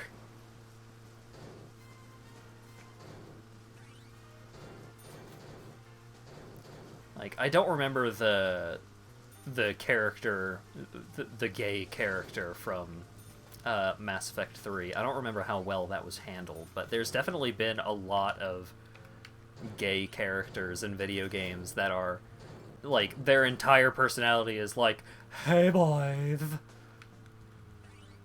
Oh, you're looking so sweet in your little skimpy swimsuits." It's like, no. I mean, that character trope is not always offensive per se, but it feels excessive. It feels very forced in a lot of situations like that. You mean like Thomas from Deadly Premonition? I don't want to delve too deep into the characters of Deadly Premonition because a lot of there's a lot.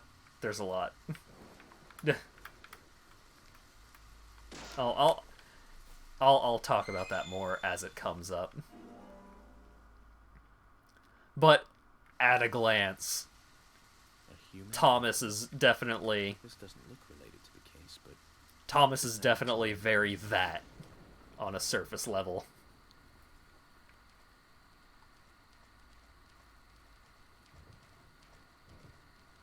Oh, hey. What's up, buddy? How you doing? Doberman just hanging out here. Weird that a Doberman would be the stray dog that you see. Not a very common stray animal.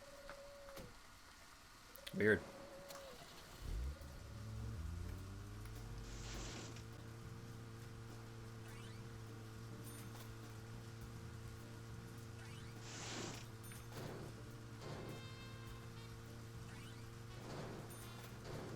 But yeah, it's I feel like it's not super common for a character to have that kind of, like...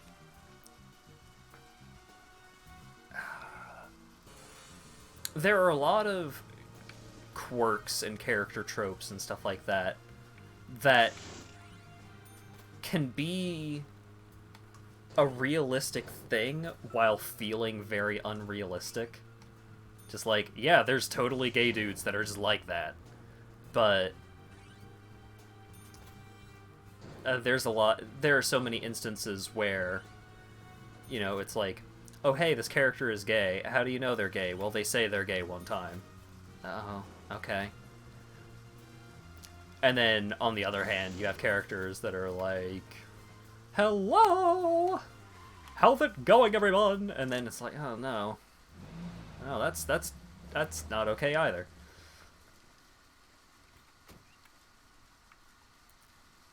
When it becomes something that is, like, that real, I suppose.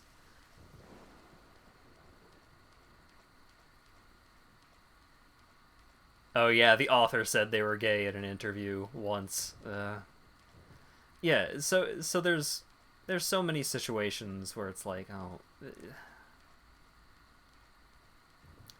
you gotta handle it right it can be very difficult to handle that kind of character trait, both delicately but in a way that feels representative to the people that need that kind of representation.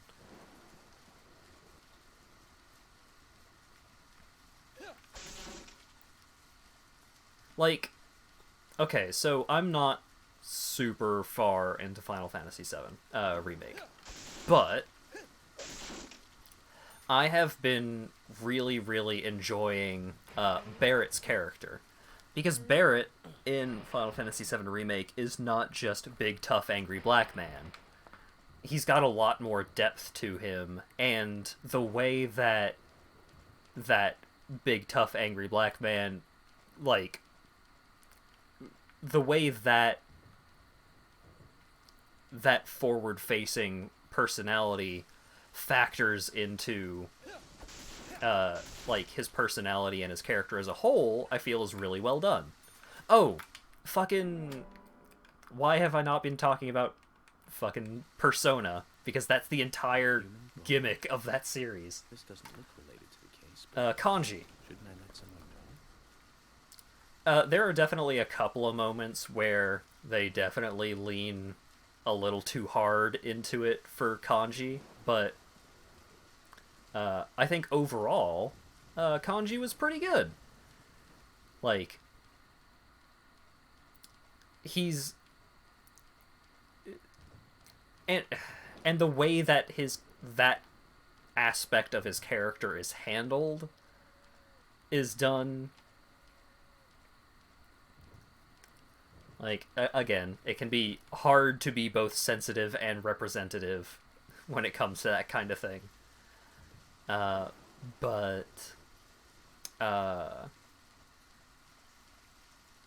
Like, Kanji having to try and deal with this side of his personality, while maintaining this, like, front, this fake personality, this persona that he has built for himself, one might say. And even, like, through the course of him trying to accept it, of him, like, trying to come to terms with, like, yeah, this is who I am, you get a lot of good moments that don't feel too forced or fake.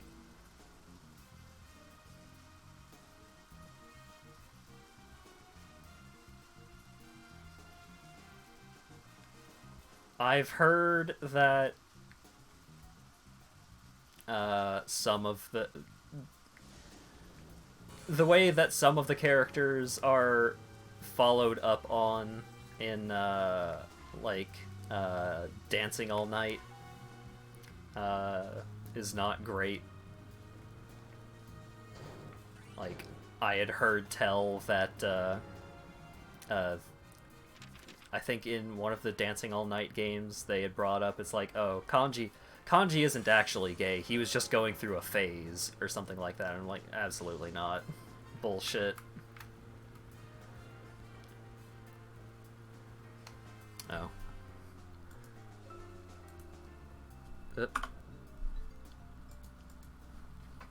Testing, 1, 2. There we go.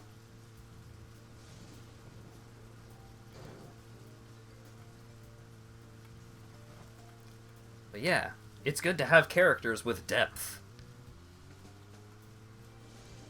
I really need to continue playing Final Fantasy VII Remake. Recently, I got a little caught up in Terraria. I'm starting to cool off on that game, because I've played a whole lot of it recently.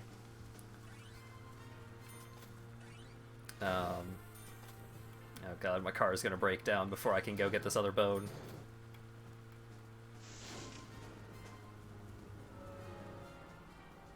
Okay. Okay, so there's one right there. There's one right there.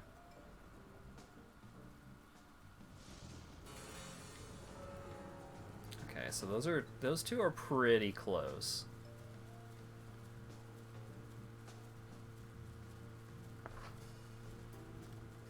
Seems to me that's a very Japanese approach to homosexuality. Yeah. There's definitely some cultural influence to that whole thing. Unfortunately.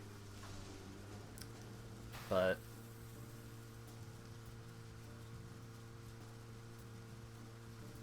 I think that kind of thing has been handled very well. It's just it's a very fine line. It's a very fine line to walk, right? Like how, especially if you don't have any writers on the team who are gay, you're trying to accurately write a gay character.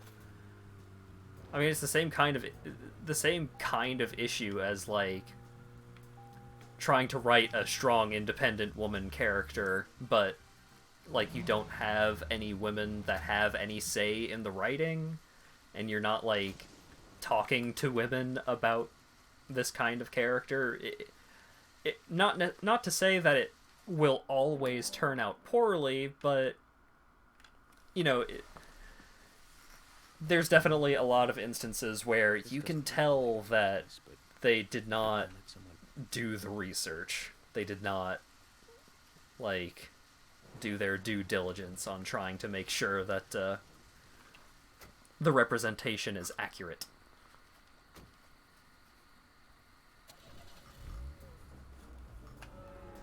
A lot of religious stuff can have that kind of issue as well. Just like, what is a Muslim like?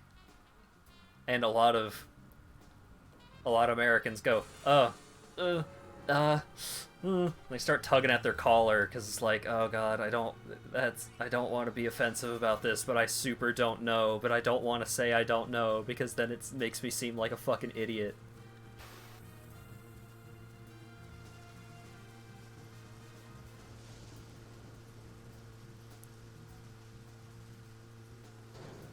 There's definitely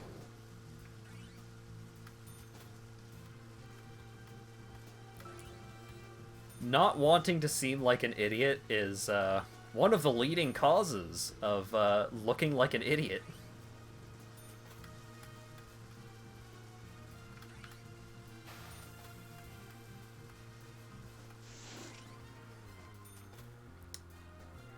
I have 1% durability on my car.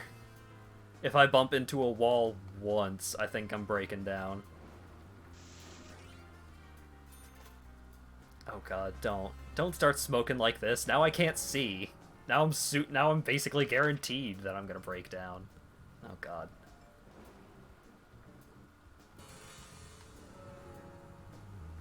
Also, I'm trying to get all the bones now because it'll save me some time later.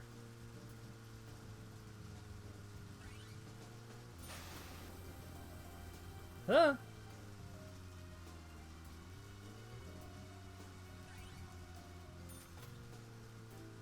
Because there's a certain point in the game that you have to get all of the bones by if you want to actually get the reward for the bones.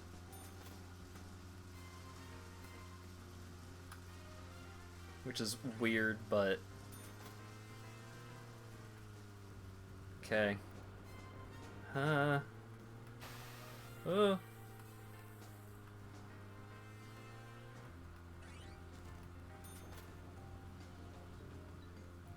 Very delicate driving.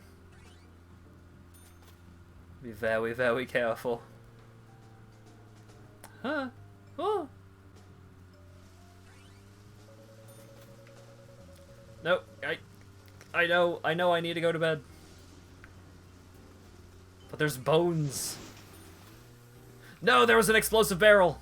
Fuck. What? Oh my god.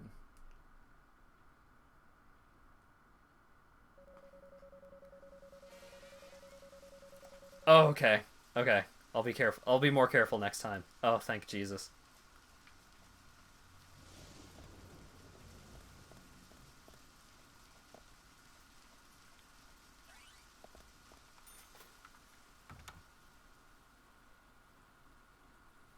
I absolutely 110% thought that it was going to boot me back to the previous save point.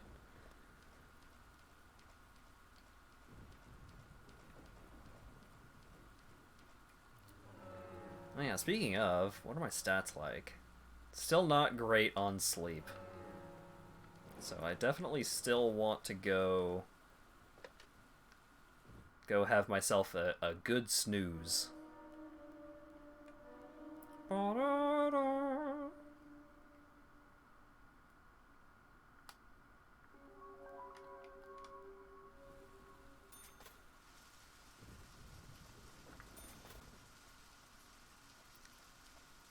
Okay.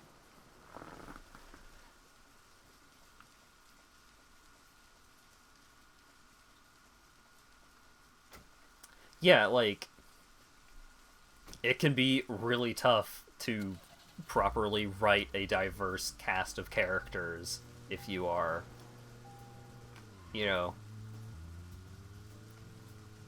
the stereotypical, like, complete lack of diversity or empathy for diversity.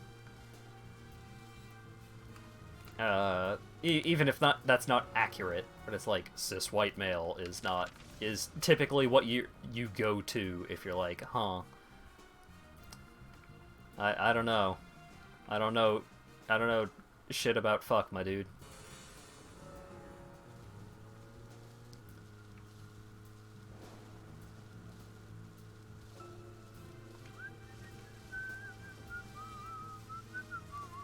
Speaking as a cis white male myself, I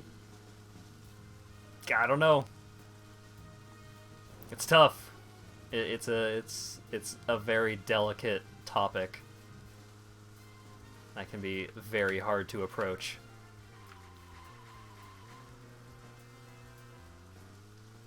Oh, I could go get lunch. Oh, man. I want to go get lunch, but I need to sleep, and I need to change my suit. Oh, God. I also need to get these bones.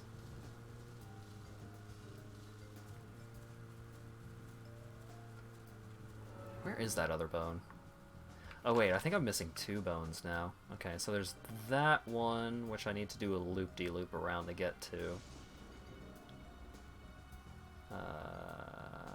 Where did I break down? Oh no, it's all the way over there.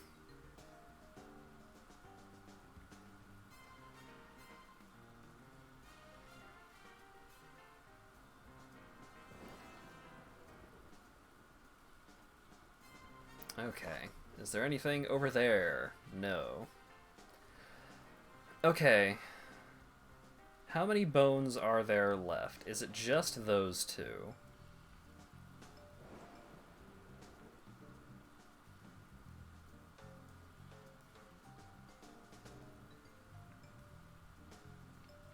Okay, so this is that was the abandoned lumber yard.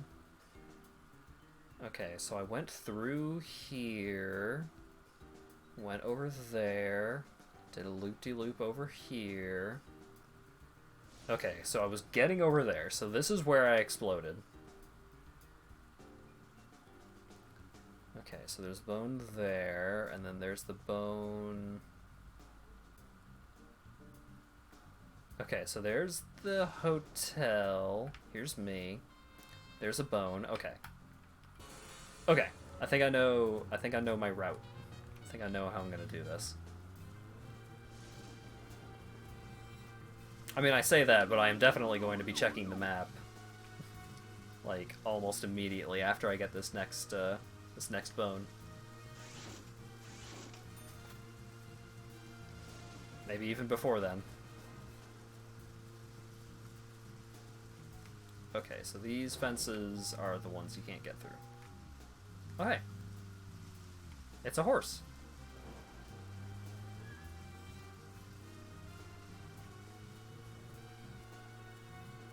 Just chilling out.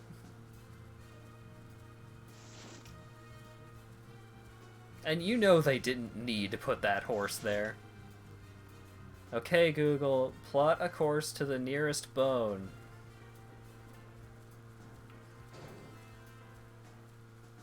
Plotting a course to the nearest bone.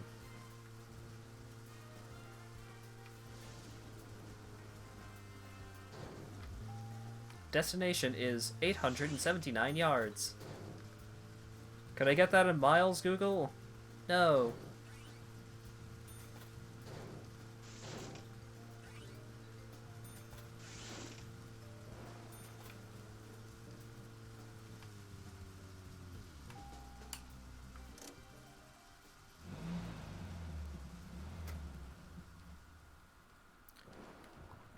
Okay. Is there something here that you want to There check is out? something I need want to be check out. I gotta get this bone. In front of all those people. What, a human bone? This doesn't look related. In front of all those people.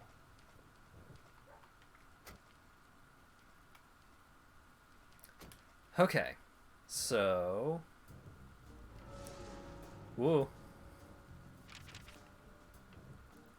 Okay, so if I can follow through this path... Okay. I hang a right. If I keep going along that way, I end up at the hospital. So I'm gonna need to hang a left. Okay, so take a left. If I pass the hotel... Oh no. I lost the bone. I don't know where the bone is.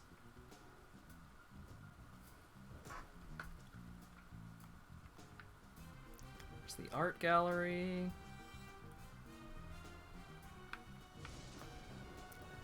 Becky's house.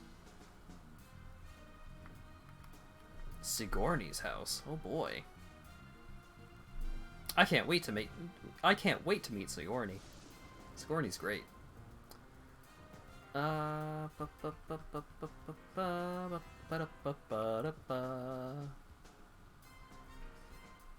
There's Cope's Tunnel.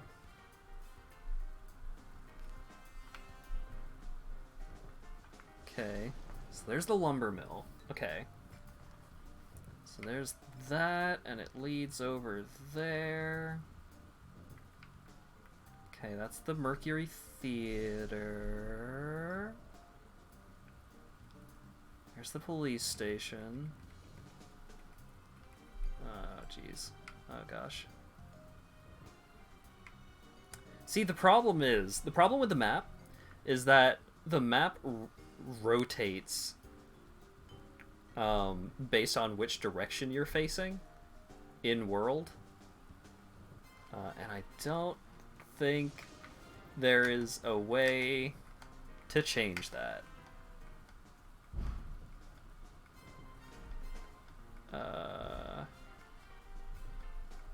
Oh god, where was the other bone? I know there was one more.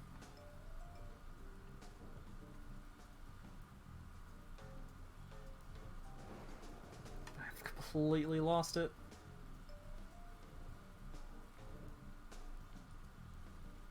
See, it wasn't there. I think it was near the tunnel. Oh, wait. There, that's where I exploded, right? I think.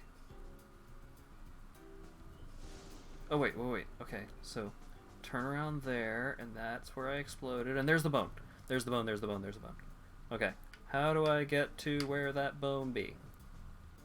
Okay, so I am currently...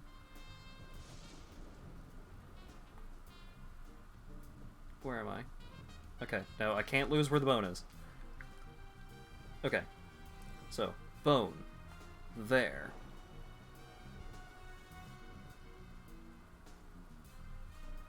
Okay. So there's that tunnel. There's the bone. Okay. So along this main road, if I follow the main road, and then like tuck up here. Okay.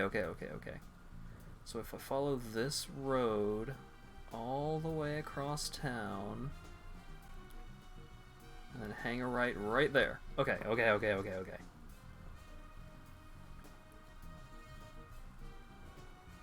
Okay, so, main road.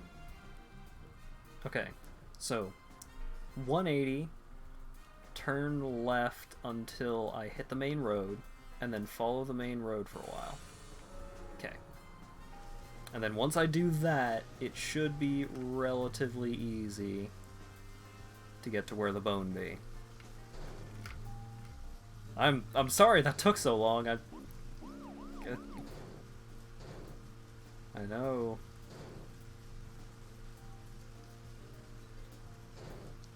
I know I shouldn't have taken that long, but I gotta get that last bone so that way I can stop worrying about getting bones.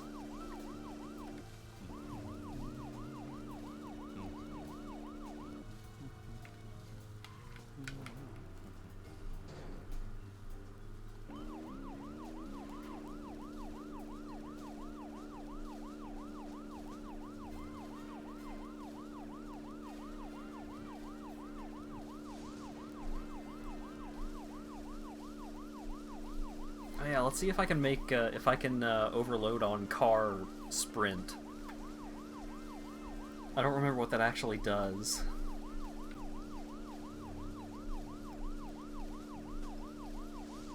Alright, my pulse rate's going up.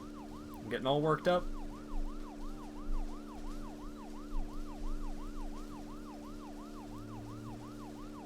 It's so intense. Oh my god. Oh my god. This car's going so fast. Oh my god, listen to my controller. It's going nuts.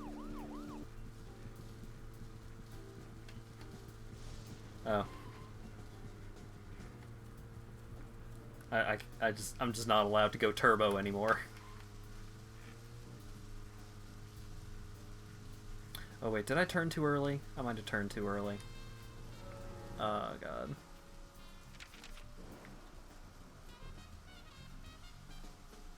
Okay, I did turn too early. How do I fix this?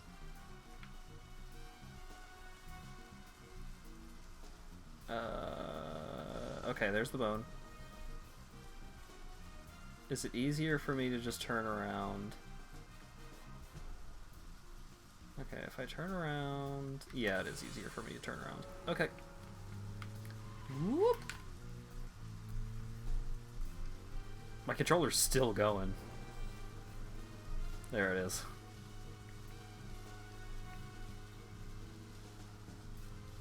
So I discovered what happens if you car sprint too much. Your controller vibrates a lot. And you can't car sprint for a bit. Wait, do I need to turn here? No. Okay. So... next intersection, turn right, follow that road, turn right. Got it. Or rather, at the termination of this road, turn right, and then follow that road to the left and turn right.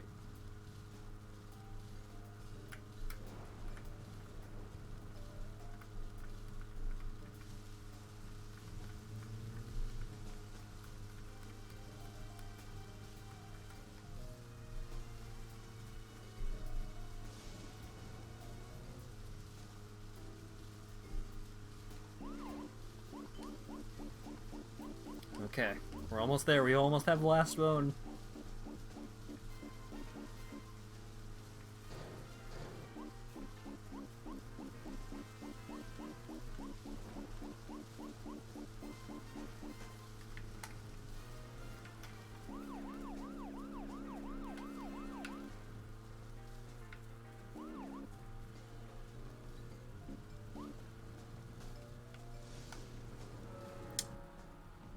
Let's quadruple check to make sure I'm going the right way. I am.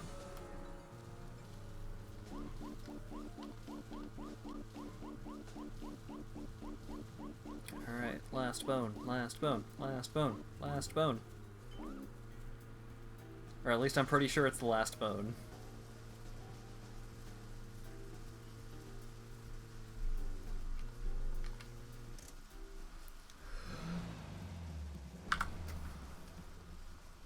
Oof. That was a big sneeze. Okay. Bone!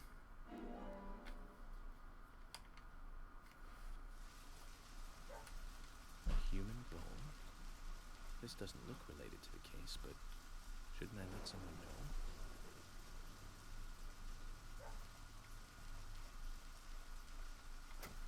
I am pretty sure that's all the bones.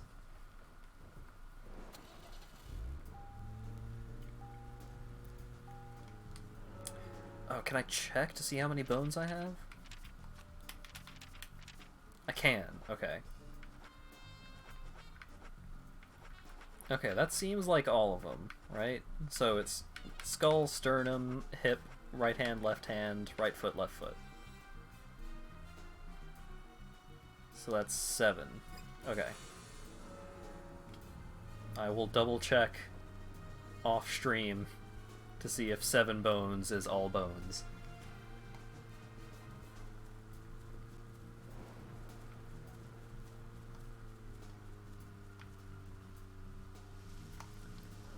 Okay. That took way longer than I thought it would. So, next up we want to go to the hotel. It's Hat in the Bone Zone. Not anymore. I got them all. I got every bone. Okay, so if I hit the main road, follow the main road until I hit the river, and then turn left before the river, and then turn right. Got it.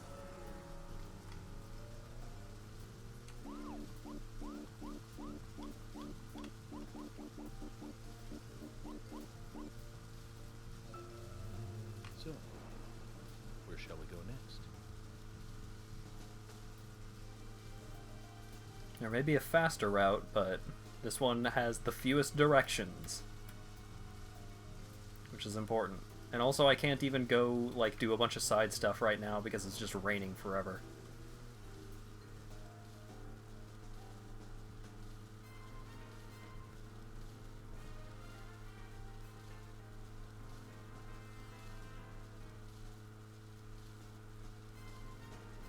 Oh, there's a thriving scene to that hole. That is good to hear. I mean, I had kind of figured as much, what with places like what's it called, Harajuku, I think. I would imagine areas like that tend to be a little more open, but that is probably just a very base level observation on my part, because I don't live in Japan or know much about Japanese culture. I am a baka gaijin, as they say.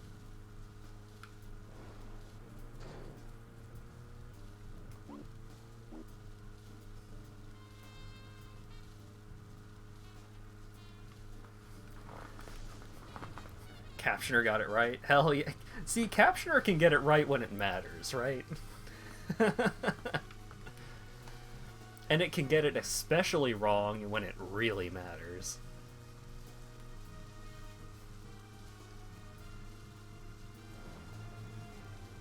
Also, hell yeah, windsock. I missed my turn looking at the windsock. Get a load of that windsock. Wow.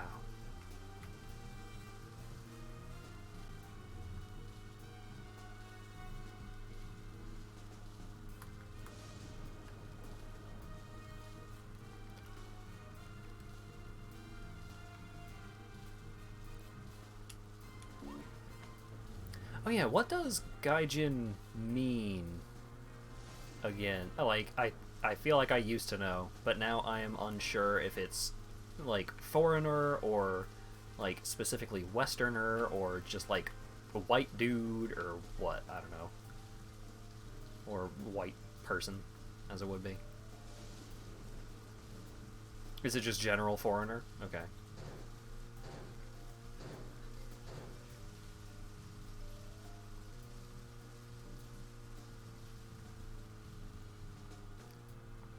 Oh, the more offensive version of it. Oh.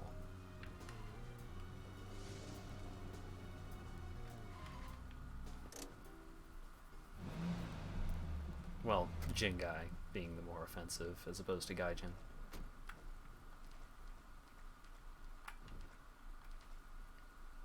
Alright, let's take a peek.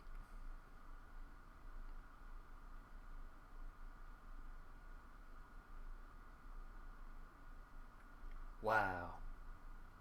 What a room.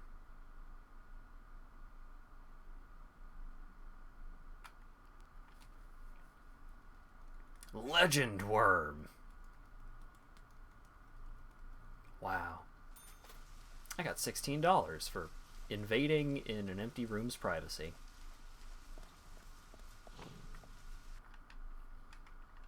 High quality beef.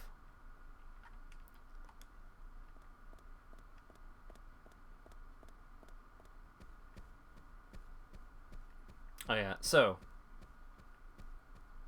you may notice there are like fucking bees just floating around right now. That is because over time, as you wear your suits for too long, you end up the suits end up getting dirty. As you can see, suit made for an elite FBI agent, perfect for work in the field. It's very dirty. Meanwhile, this suit looks almost brand new, no problem. And then this one also looks almost brand new, no problem. Before I change suits, I'm going to do something that I hate, and that is I'm going to go to bed without washing up first. So here's what I'm going to do. I'm going to do 2 long sleeps. I'm just going to go to bed for a full day.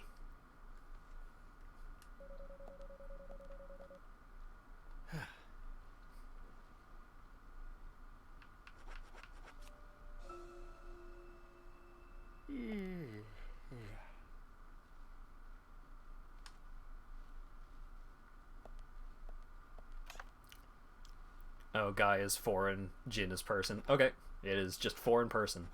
Cool. Good to know. Okay, so I'm going to change suits. I'm going to wear the red suit now. And then I'm going to send my other suit to get dry cleaned. It'll cost $10. So it'll take 24 hours for it to get cleaned. So now, after 24 hours pass, this suit will be clean again, and I can wear it.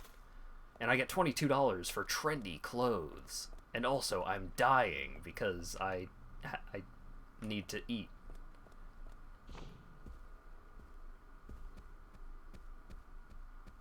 Been a while since you've had to bust out your Japanese English dictionary. Oh yeah, there's also it's not really coming in yet.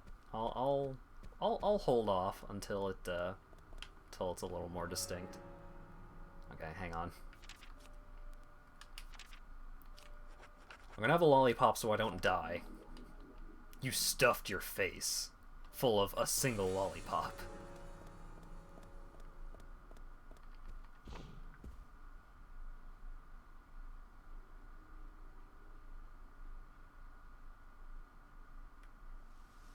Still raining, huh?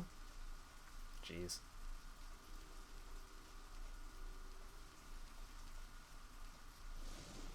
Okay. Is this the car that's almost out of gas?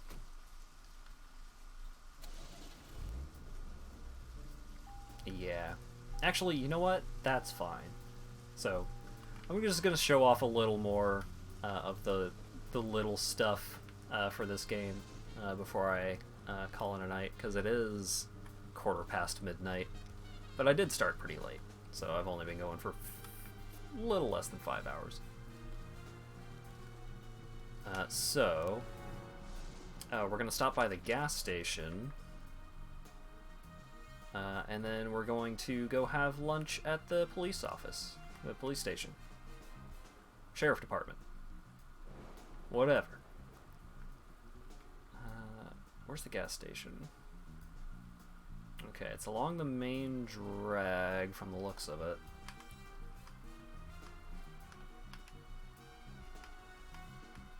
Heaven and Hell gas station. There it is. Okay, so it's across the bridge. So if I cross the bridge, hang a left, and then hang a right onto the main drag. Got it. So we're going to go do that, and then we're going to go have lunch, and it'll be great. Because as you can see, there's a little plate meal icon in the bottom left under our time limit, which is the time of day that you can access certain plot events. Oh yeah, so that's another thing. They made a big deal about, like, hey, tomorrow we're going to gather up everybody in town so that you can have your talk to them, York. And then I slept for a full 24 hours. Well past the time that I was supposed to go meet them. But mission times are not for a specific day. You can, like, you could just do whatever you want for a couple of weeks, but you won't be able to start the next plot thing until you go to the plot thing at the time that it's available.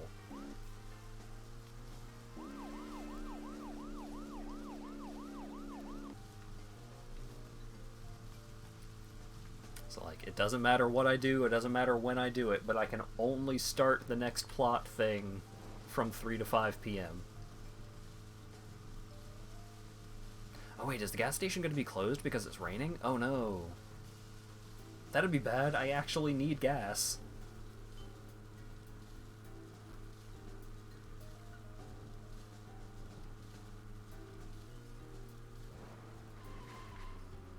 Oh, fuck. That's not good. There's a card here, though, so I guess I'll get the card.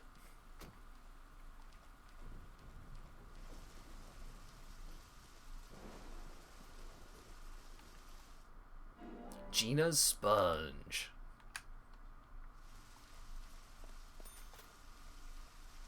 What a good playing card.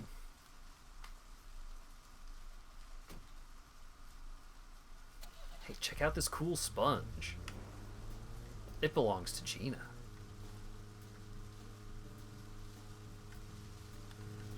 Alrighty. Alright. Wipers. There we go. I like how the wipers work about as well as they do if you're actually, like, in really heavy rain. It's just like, oh, you can see for a couple of seconds, but then the rain covers it up anyways. Yet somehow it looks tastier than the turkey sandwich. Yeah, we'll get to the turkey sandwich scene, don't you worry.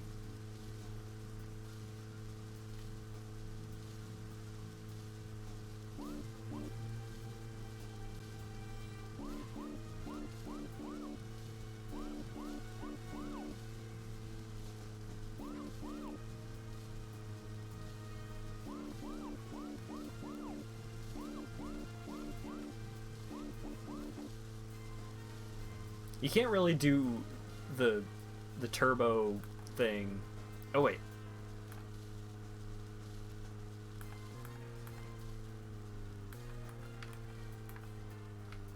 It doesn't sound quite as good trying to do it with the actual horn as opposed to the siren. Alrighty. What's up, motherfuckers? I'm here for lunch.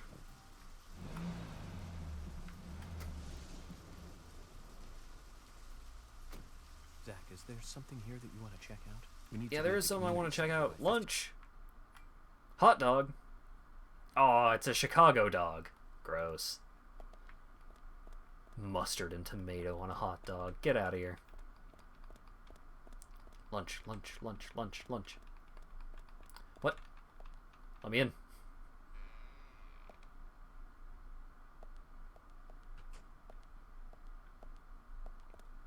Lunch. Hey, yo, Thomas. Hello. Agent York. Do you want lunch today? I can throw something together. Yes, please. I'll have it ready for you in a jiffy. So, What exactly do you want to talk to everyone about? This case goes deeper than you think. The townfolk may have heard about the murder, but they don't understand it. It's a very dangerous situation, and I need to warn them properly. I hope most of them are decent enough to come. No problem there. Emily has made all the arrangements. I've told everyone to gather around between 1500 and 1700. Great. I told them to gather yesterday, but apparently you were asleep all of yesterday, so... Reminds me of a film I saw recently. The town is under attack by aliens, and so the mayor calls all citizens to the town hall to warn them.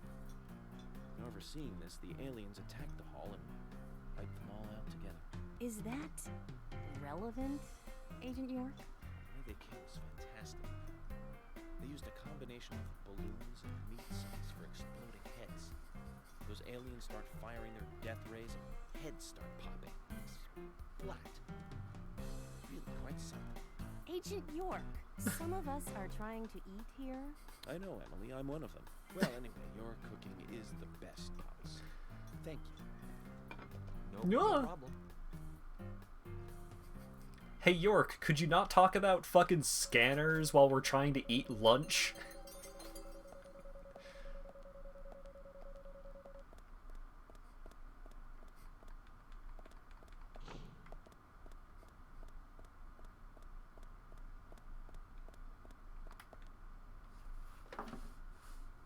Also, yeah, he doesn't mention it by name, but he's absolutely talking about Scanners, because Scanners is the movie that's famous about the exploding heads.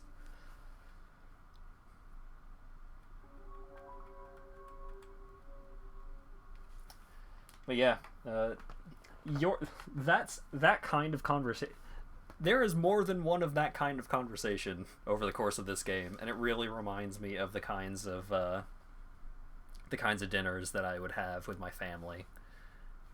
Just like sitting around the dinner table, and my mom and my sister would be really excitedly talking about fucking serial killers and all of the terrible things that they've done. It's something. Eventually it got to the point where I you know, it didn't bother me that much, but sometimes they would get into some detail that I was really not appreciative of while I was trying to eat mac and cheese.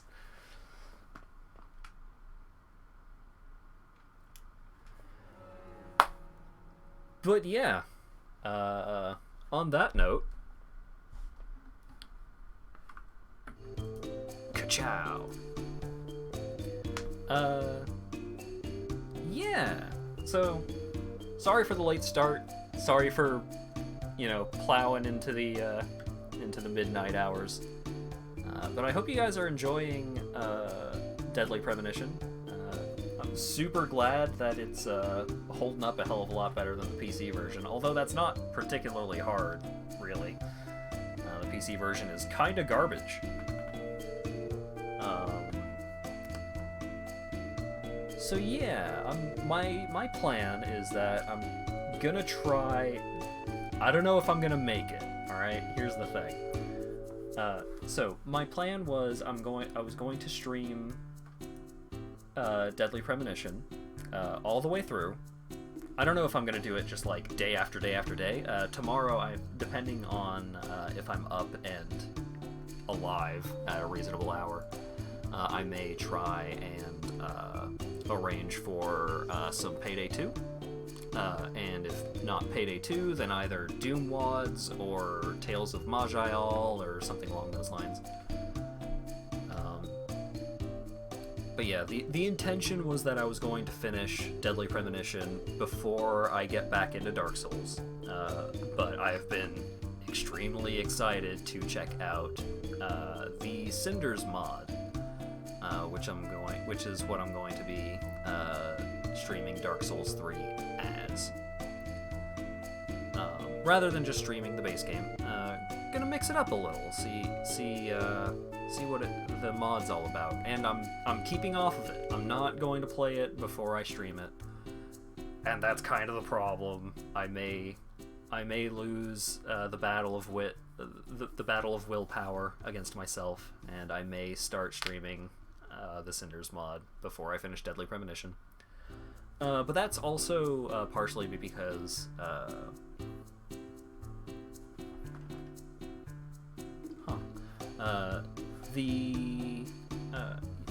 actually going through and doing a lot of the side content and such with Deadly Premonition, you know, trying to show as much of the game off as I can, because there's a lot of really cool stuff in that game. It's going to take me a little longer than I expected, which isn't necessarily a bad thing, because that game is great. So I may can't believe I'd stream Dark Souls 3 before I finish my DP session. Oh, you know it. It's just so easily distracted. But yeah, I may just have 2 games going at the same time. 3 if you consider Paper Mario as well, but I've actually been kinda low on Paper Mario recently. I haven't really been feeling it. So Paper Mario may end up going on hiatus for a bit. I do intend on finishing it, of course, but it may just be a bit before I feel up to streaming that again. We'll see though. Like, it could be that, you know, by Saturday I'm just feeling back to normal and we'll crack back into it. But I'm saying it's a very distinct possibility that it is going to go on hiatus for a bit.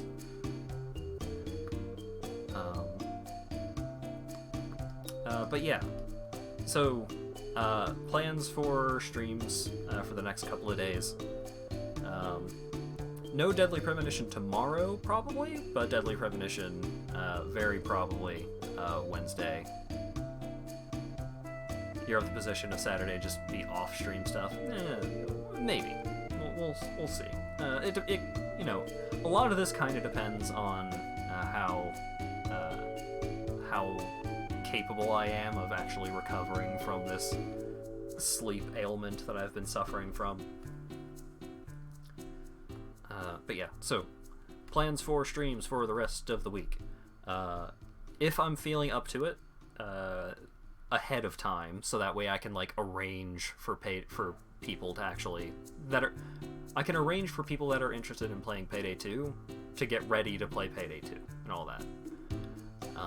So maybe Payday 2, extremely high probability of another Deadly Premonition stream, probably Wednesday, and then moderate possibility of Doom Wads or Tales of Majayal, finally get around to that because it's been on the to-do. And then maybe, depending on whether or not I can control myself, maybe Cinder's mod for Dark Souls 3. So yeah, everything's a little up in the air, but hopefully I'll be working back towards my normal stream hours over the next couple of days. Fingers crossed. Don't die streaming everything for you. I mean, it's what I do. Streaming is kind of my thing now. How else am I gonna get those sick stream bucks? All of the dollars. Ugh. Probably by doing something else, really. But Dexter's going nuts downstairs. Okay, I'm gonna go see what's up with Dexter. Thank you guys so very much for watching and hanging out and chatting and all that stuff. It means a lot. Hope you guys enjoyed the stream, and I hope I will see you guys tomorrow.